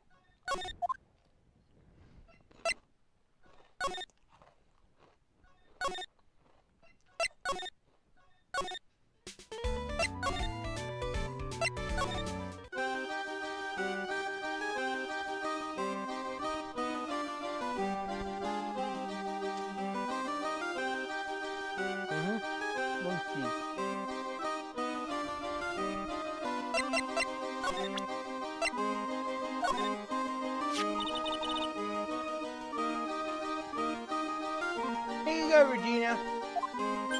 Yay! Thank you! You really got it back for me! Don't mention it. I love you, Mr. Attorney. It's nothing. No wonder why guys melt to mush in front of this girl. Hey, Regina? That costume is yours, right? I tried it on, but it doesn't fit me. Huh? This costume? This isn't mine, it was Leon's. Leon? You know, the lion she told us about. Oh, the one that someone killed. Leon, he was killed, wasn't he? That's right, my dad killed him. Why? Well, Leon did something really bad during practice. During practice? Leon was sitting down and then he opened his mouth, you know. Gah! Usually when he did that, I would put my head into his mouth. Wait, you put your head into a lion's mouth? I sure did. The people in the crowd always loved seeing me do that. They'd always start screaming. I'm sure they were screaming because they loved seeing you doing that. Anyways, what was the bad thing? Oh yeah, Leon bit someone during that practice. Regina? Everything was alright though, right? No, it wasn't alright. That was the problem. My dad was incredibly angry. That's when Leon... Yeah, that's when he became a star in the sky. Poor thing. Leon added to the court record. Poor Leon. Poor Leon.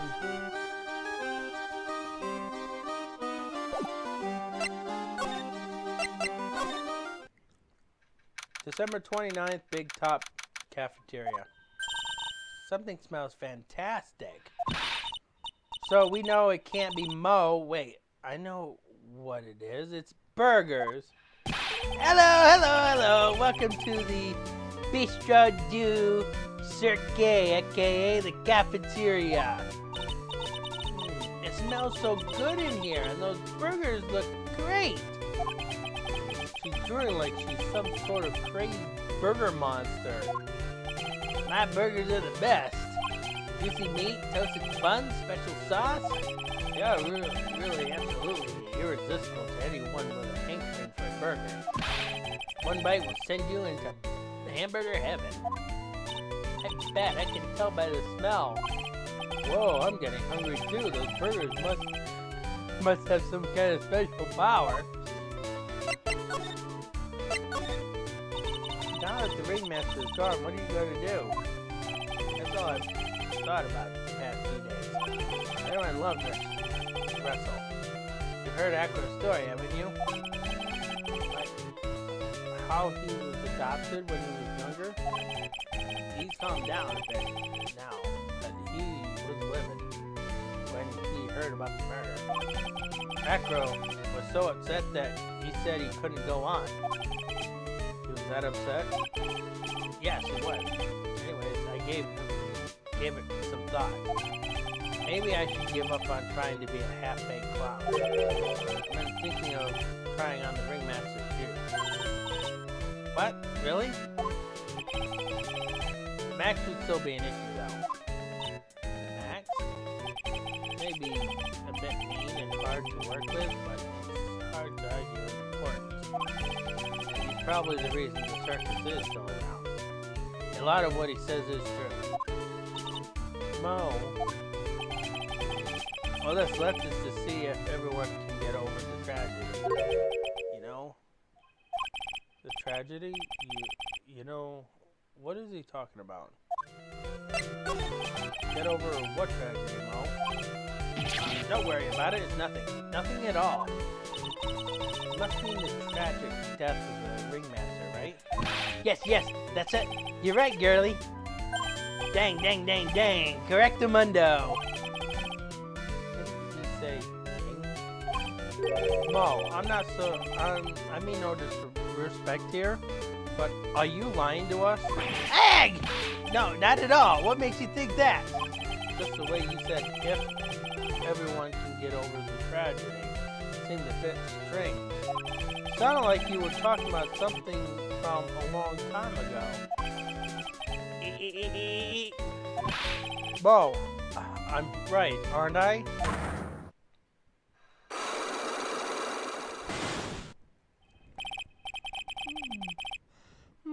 So now we're getting closer to the truth. It was about 6 months ago. It was just a little accident. Give me a break. Us old men have accidents. I wear big pants for a reason. 6 months ago, eh?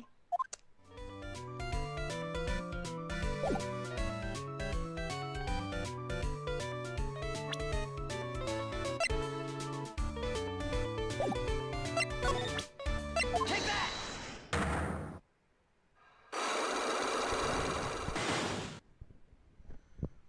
Alright, you ready to break some locks, Stein?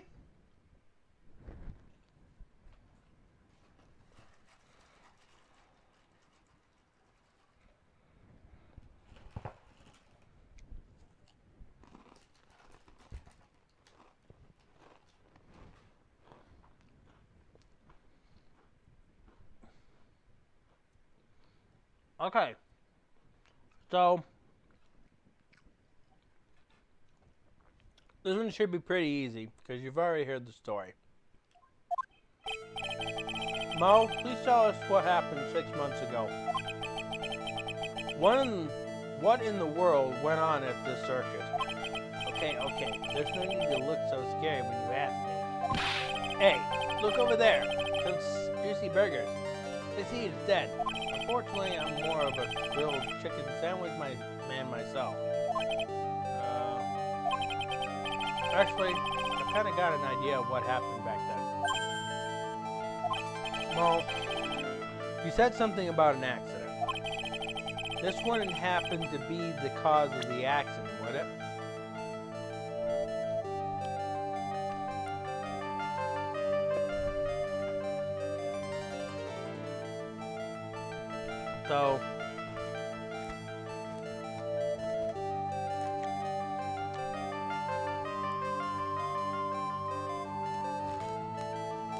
So the accident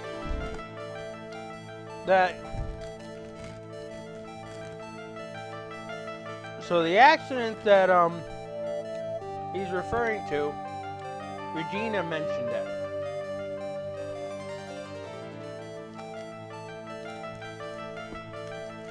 So that should give you a clue.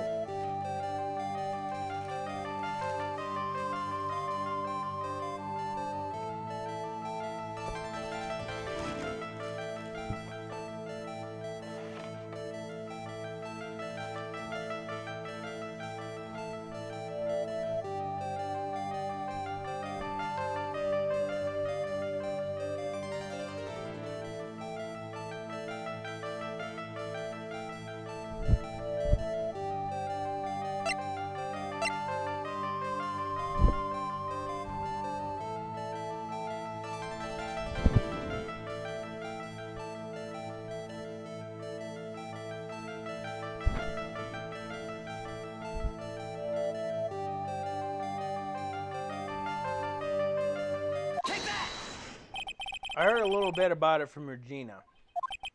Leon made a mistake during a practice, right? How did you? I told him so many times he shouldn't be doing such dangerous acts. Like putting her head inside Leon's mouth, right? Yeah, but Regina believed in Leon. She believed so strongly that the ringmaster went along.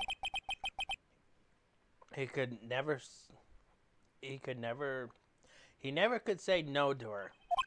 Out of curiosity, who was betting? Come on, Mo. Don't climb up on me now. Who did Leon bite on the head? Well, I promised I wouldn't say anything. You promised? He's involved in this too. He's involved, huh? Mo must be talking about.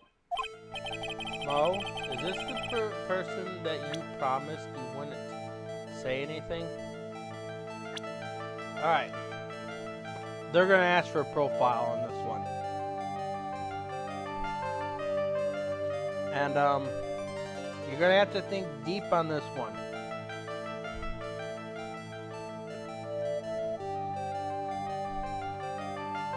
This one should be pretty easy to figure out.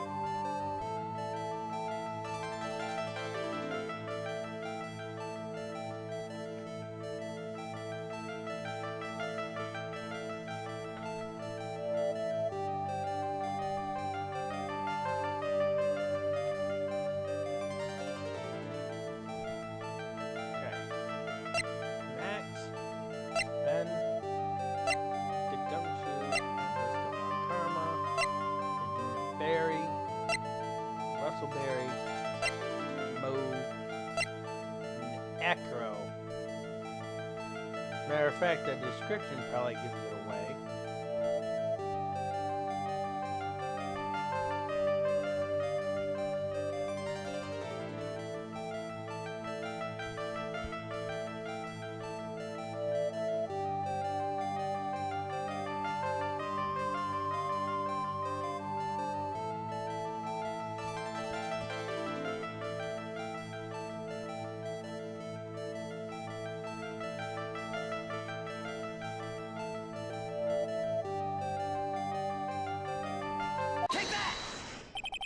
Must have been Acro, right? How? How'd you know? Don't worry about that, Mo. Getting to the bottom of this accident may help solve what happened to the ringmaster. No. No way. I need to know the truth about what happened to Russell. Please tell me what you know. Sorry, Acro.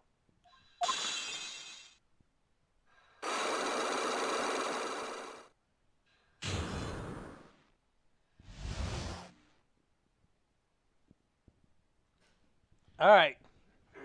Di, this is going to probably be the saddest moment in this entire case. Just like you said. You know, the accident. Did someone die?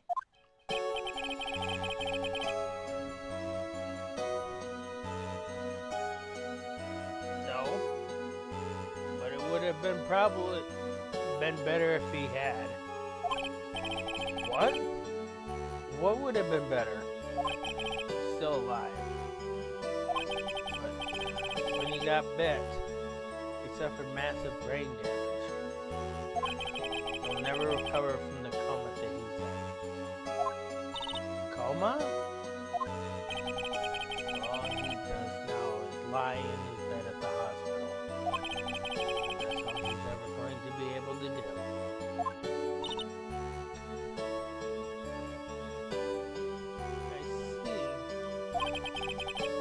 How is he related to Acro?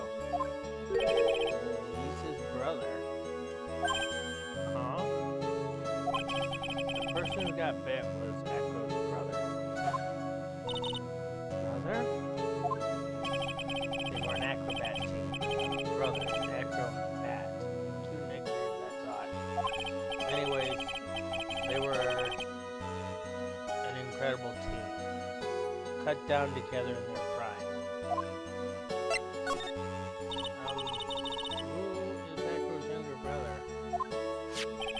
Sean Dingley, but everyone always calls him that. He fell in love with Regina, trying to win over her love was his downfall. No one seems to fall in love with Regina. 6 months ago,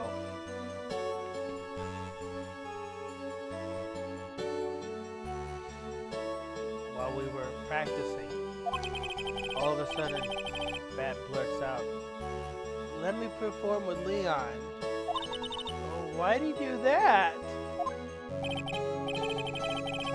I don't know. That's what caused the accident.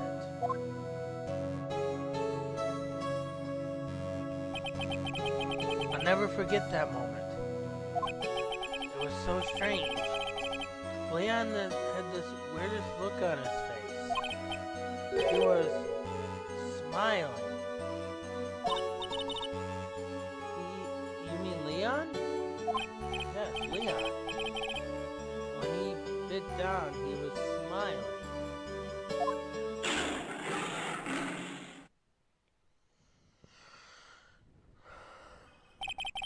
Some sick grin. No way, that's impossible.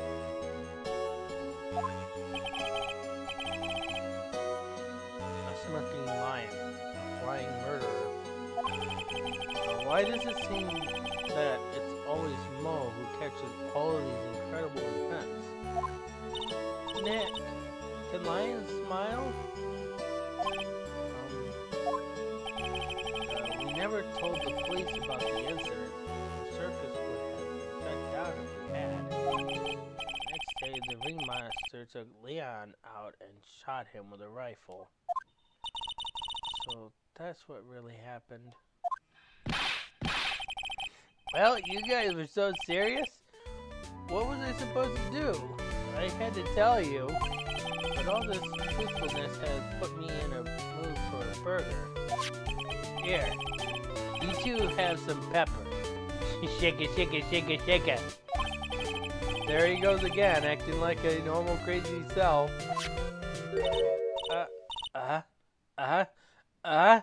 Achoo! Achoo! Nice! What a wonderful sneeze! Huh? You think so? You sneeze with pepper and slip on banana peel. That's basic clownsmanship.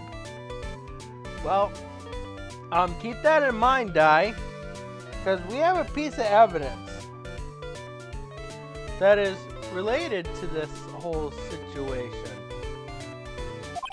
Girlie, I know you gotta understand this. Nick, I think I make a good clown. Other than Regina, I've never seen a cuter sneezer. Does Regina sneeze with pepper too? She does. Bat would always tease her with pepper. Bat? From my point of view, those two always look so perfect together. They look perfect together, huh?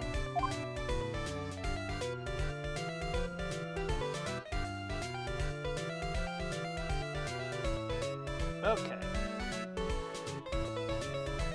So, we got one last thing that we're going to be doing. And this is going to be the end of our investigation. One last thing. Oh, Mr. Wright, back again, I see. Well, he did say I'm back. Wait, or was that someone else? We're back because Acro is hiding why his legs were injured. He was hurt in an accident 6 months ago. It would seem that he knows that we know.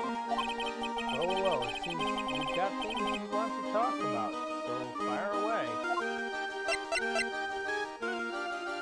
Alright. Take that!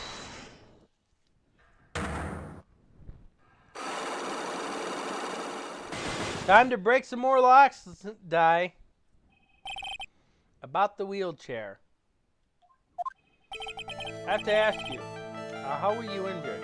I'm sorry. I thought we talked about this. It was an accident that happened during practice. An accident during practice. Yes, unfortunately, acrobats are prone to all sorts of injuries. He's lying. If that were the real cause, he'd have no reason to keep it a secret. Acro, are you really telling me that a practice accident was the cause of your injury?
Leon.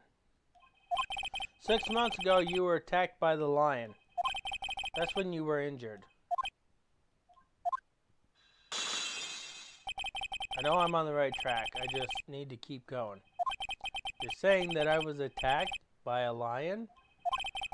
That's what I'm saying. I'm sorry, Mr. Wright, but I'm an acrobat. I'm no animal tamer. If a lion was coming at me, I'd be running for the exit.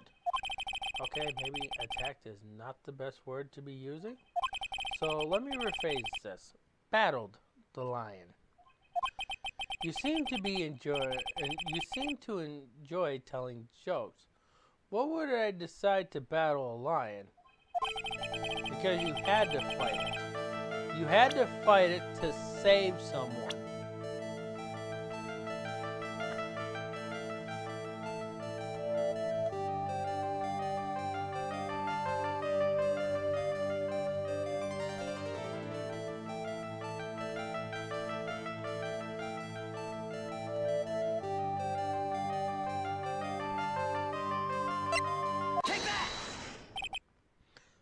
Bat.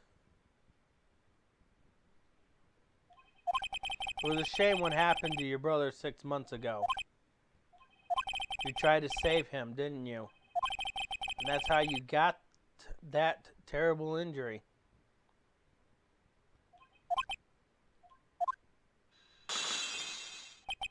Mo. Must have told you. Yes, we learned about Bat from Mo. But he didn't mention anything about you in regards to the accident. I suppose it was just a slip of the tongue on his part. That's how I figured it out. Slip of the tongue? Anyways, they were an incredible team, cut down together in their prime. Cut down together. That was where he slipped, and that's how I figured it out. You two ended up at the center of the same accident together. Like always. I see. But an accident is an accident. Wasn't anyone's fault. Still haven't broken Acro's last psych lock. This must be one incredible deep-seated secret. It wasn't anyone's fault. Do you care to explain more?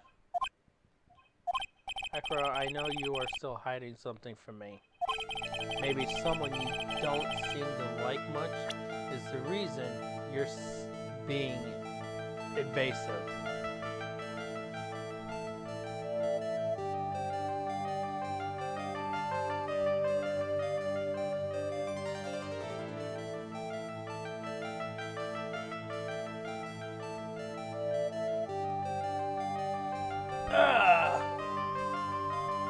Blue imposter.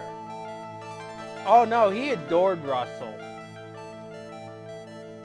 Because Russell is technically his adopted father.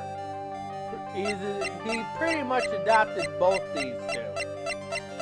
So there would be no reason why he would hate Russell or have a grudge against Russell.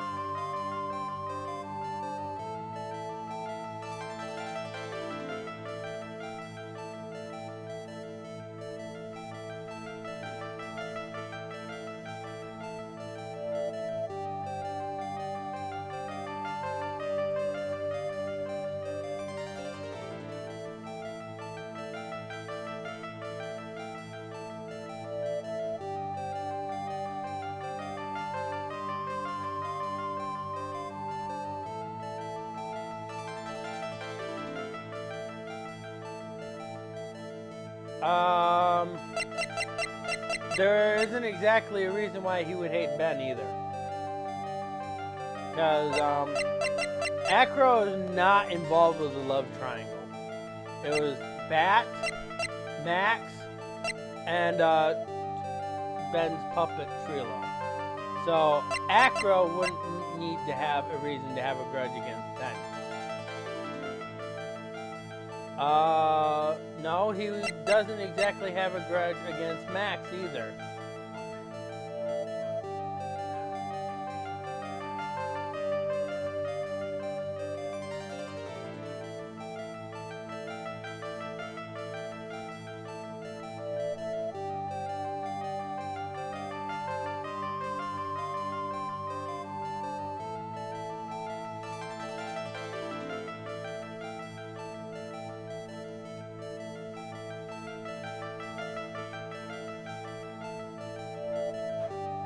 one more person left.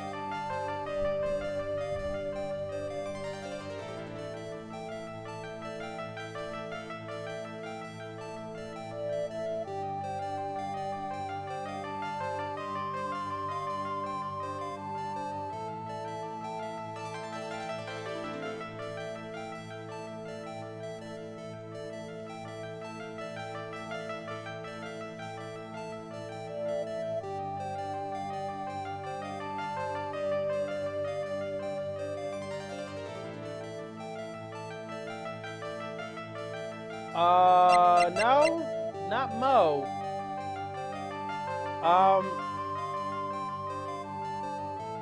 Mo is technically the ringmaster's right-hand man. So, Acro would not really have any reason to have a grudge against Mo.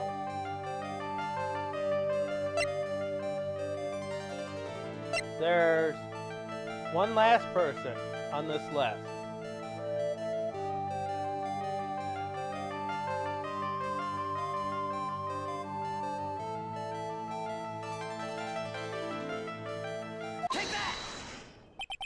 Regina. You always seem calm and collected until you start talking about her. Saying things like she is cruel. Well done, Mr. Attorney. You've got quite the set of eagle eyes. You know, her tiger tried to attack me. Her gent tried to attack you? Twice. Ha ha ha. He wasn't serious, I'm sure. You're not trying to insinuate that I believe she spurred on Leon to attack Pat, are you? Leon was never taught a command to attack people. Virginia isn't capable of doing anything like that. Besides, Virginia had no reason to want to hurt my little brother. Regina and Pat were such good friends back then. But you still hate Regina. Got proof of it. What? What are you talking about? Don't. Maybe I overdid it again. But if I can hand something over to Acro, maybe it'll. Here's proof that you had it out for Regina.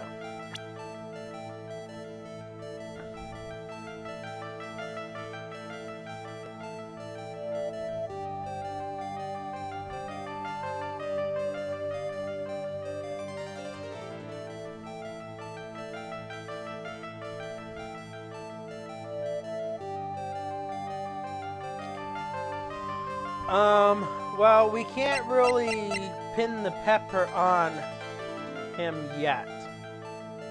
Because we don't know if the wooden box and the pepper is connected to him just yet. However, based on what the situation that we do know, there is one other piece of evidence that we can use.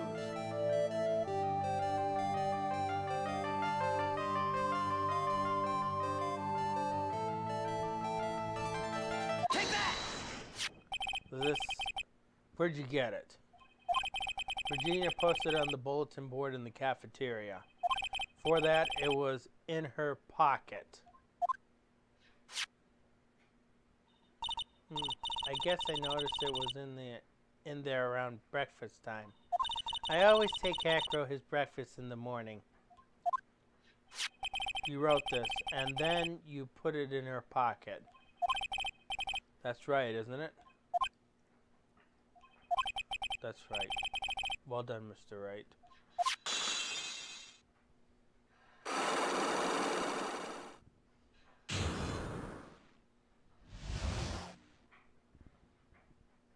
More sadness. My legs were injured by Leon 6 months ago. My younger brother, Pat, had a dare with Regina. A dare? An absurd dare. If I can put my head inside of Leon's mouth like you do, you have to go to the movies with me on a date. That's insane. Didn't he know how dangerous that is? We all thought he was being stupid too. That line was very old to begin with. Age brought with it countless experience in doing that very trick. Unfortunately, this particular time, I guess Leon wasn't ready or willing. And that's when the accident happened. He just wanted to take her out to the movies.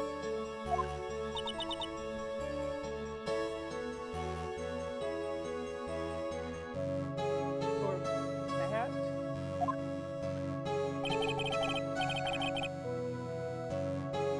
When Leon calmed down, I jumped towards him.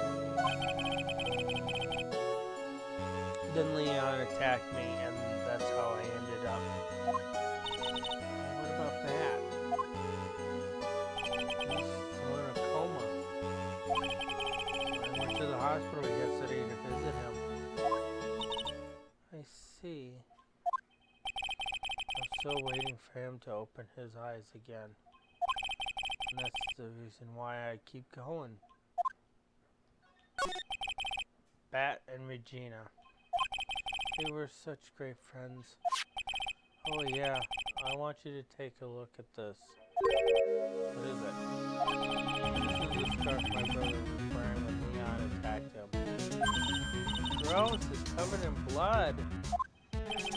This scarf was a present from Regina to my brother on the day of the accident. He did it. He looked like he was smiling. Leon, obviously. Oh.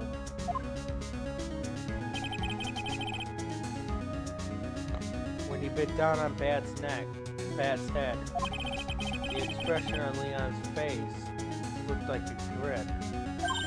Nick! I know, most said the same thing. What do you think it all means? I'll be taking that scarf if you don't mind. Miss Von Karma. I've already heard everything, so hand over the scarf. But the scarf is evidence in the trial. That is for me to decide. I think we should begin our preparations now, Acro. Preparations?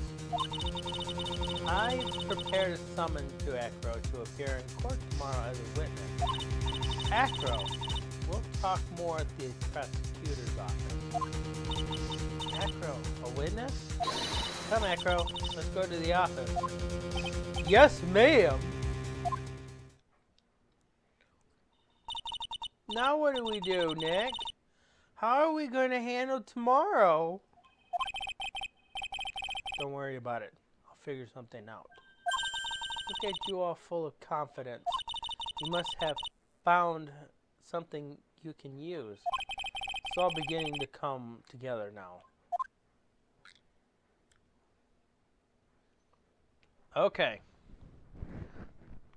That extended a little bit longer than I anticipated, but I needed to get that done anyways. But that's okay. That gives me more streaming time. Alright. Thoughts, criticism, concerns, opinions.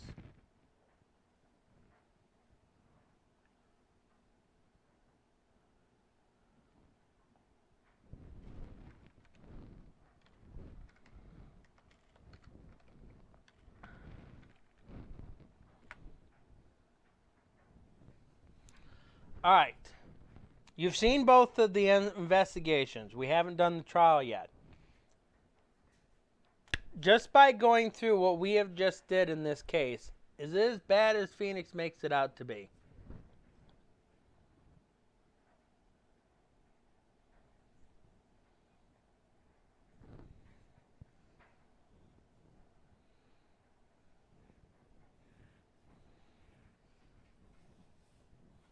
You don't know. Personally, in my opinion, I don't feel that this case is as bad as everybody makes it out to be. Grant is not the greatest case in the Ace Attorney line, but what makes it better than what people says it is, the backstory is connected deeply to the performers. While it may seem corny on how the performers react, the performers are a family. And pretty much Russell Berry is their father, if you want to put it that way, okay? He grew this group of people into a family. And yet, they do get paid, but they're family. And they have an emotional attachment to each and everybody in this group. The one part of the memory is one of the memories that still haunts them to this day because they're unable to let go. Most people don't see it that way.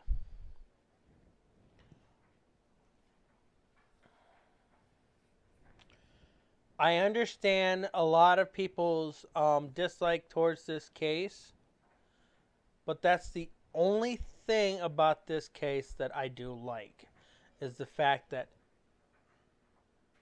they have a story. They are basically family.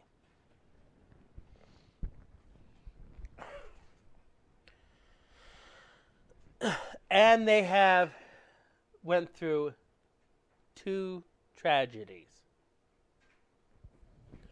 And basically, that is basically the Ace Attorney series.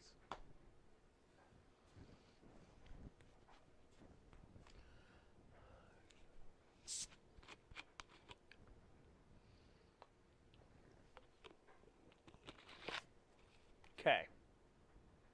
So this is going to be where I'm going to be ending it. And we got the trial, 2 more parts left of episode 3. We're going to start episode 4, which is the last episode in Justice for All, which is the first Ace Attorney game that only has 4 episodes.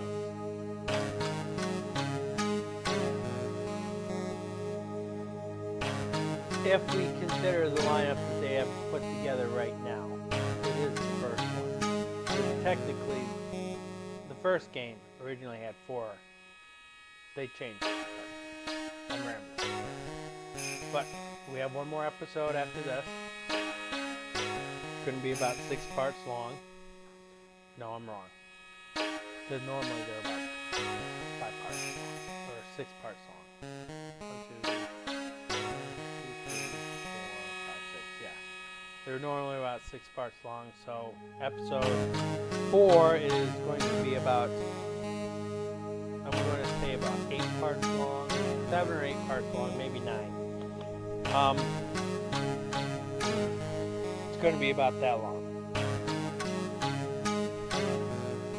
So we'll be done with this game in February, which then we'll pick up Trials and Tribulations. And get done with Trials and Tribulations, I'm moving directly into the Miles Edgeworth games, because in chronological order on the timeline, would be Ace Attorney Investigation, and then after that it's Prosecutor's Path. And then after Prosecutor's Path, it'll be Apollo Justice, which I will be playing Apollo Justice on the Switch, because by then we will be, I will probably get Trials and Tribulations in April. I will get Miles Edgeworth. Ace Attorney Investigation, maybe done in July. I will probably get Prosecutor's Path finished in September. I'll probably start Apollo Justice in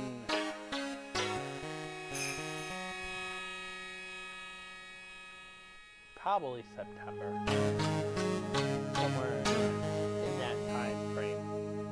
September or October, I'll be starting it. And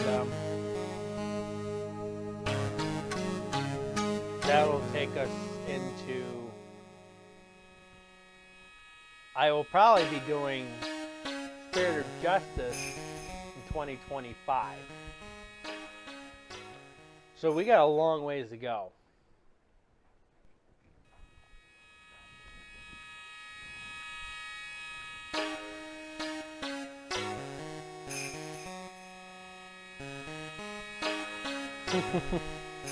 So it's going to take me, let's see, when did I start? I started Phoenix right in the summertime because we're doing this a little bit longer than what we did the 20th year anniversary, because I just skimmed right through all those games, pretty much did them as fast as possible, but it's okay. That is okay. Alright. I will,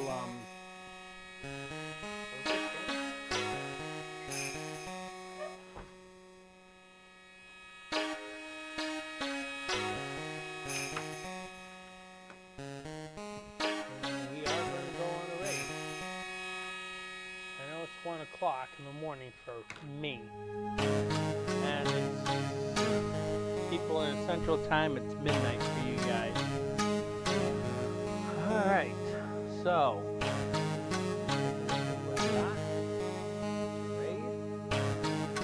my choices are probably going to be limited.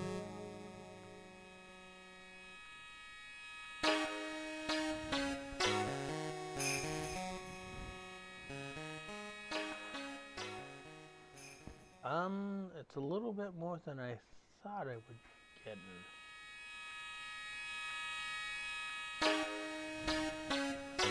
You know what? We're probably going to eventually play this game in the future. It is an RPG. It is actually a pretty good game.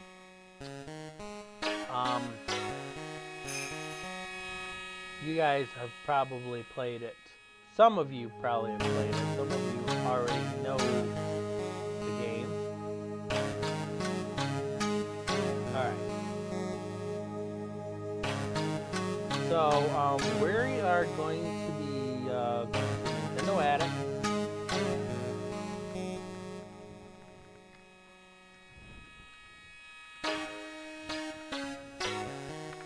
He's playing Sea of Stars.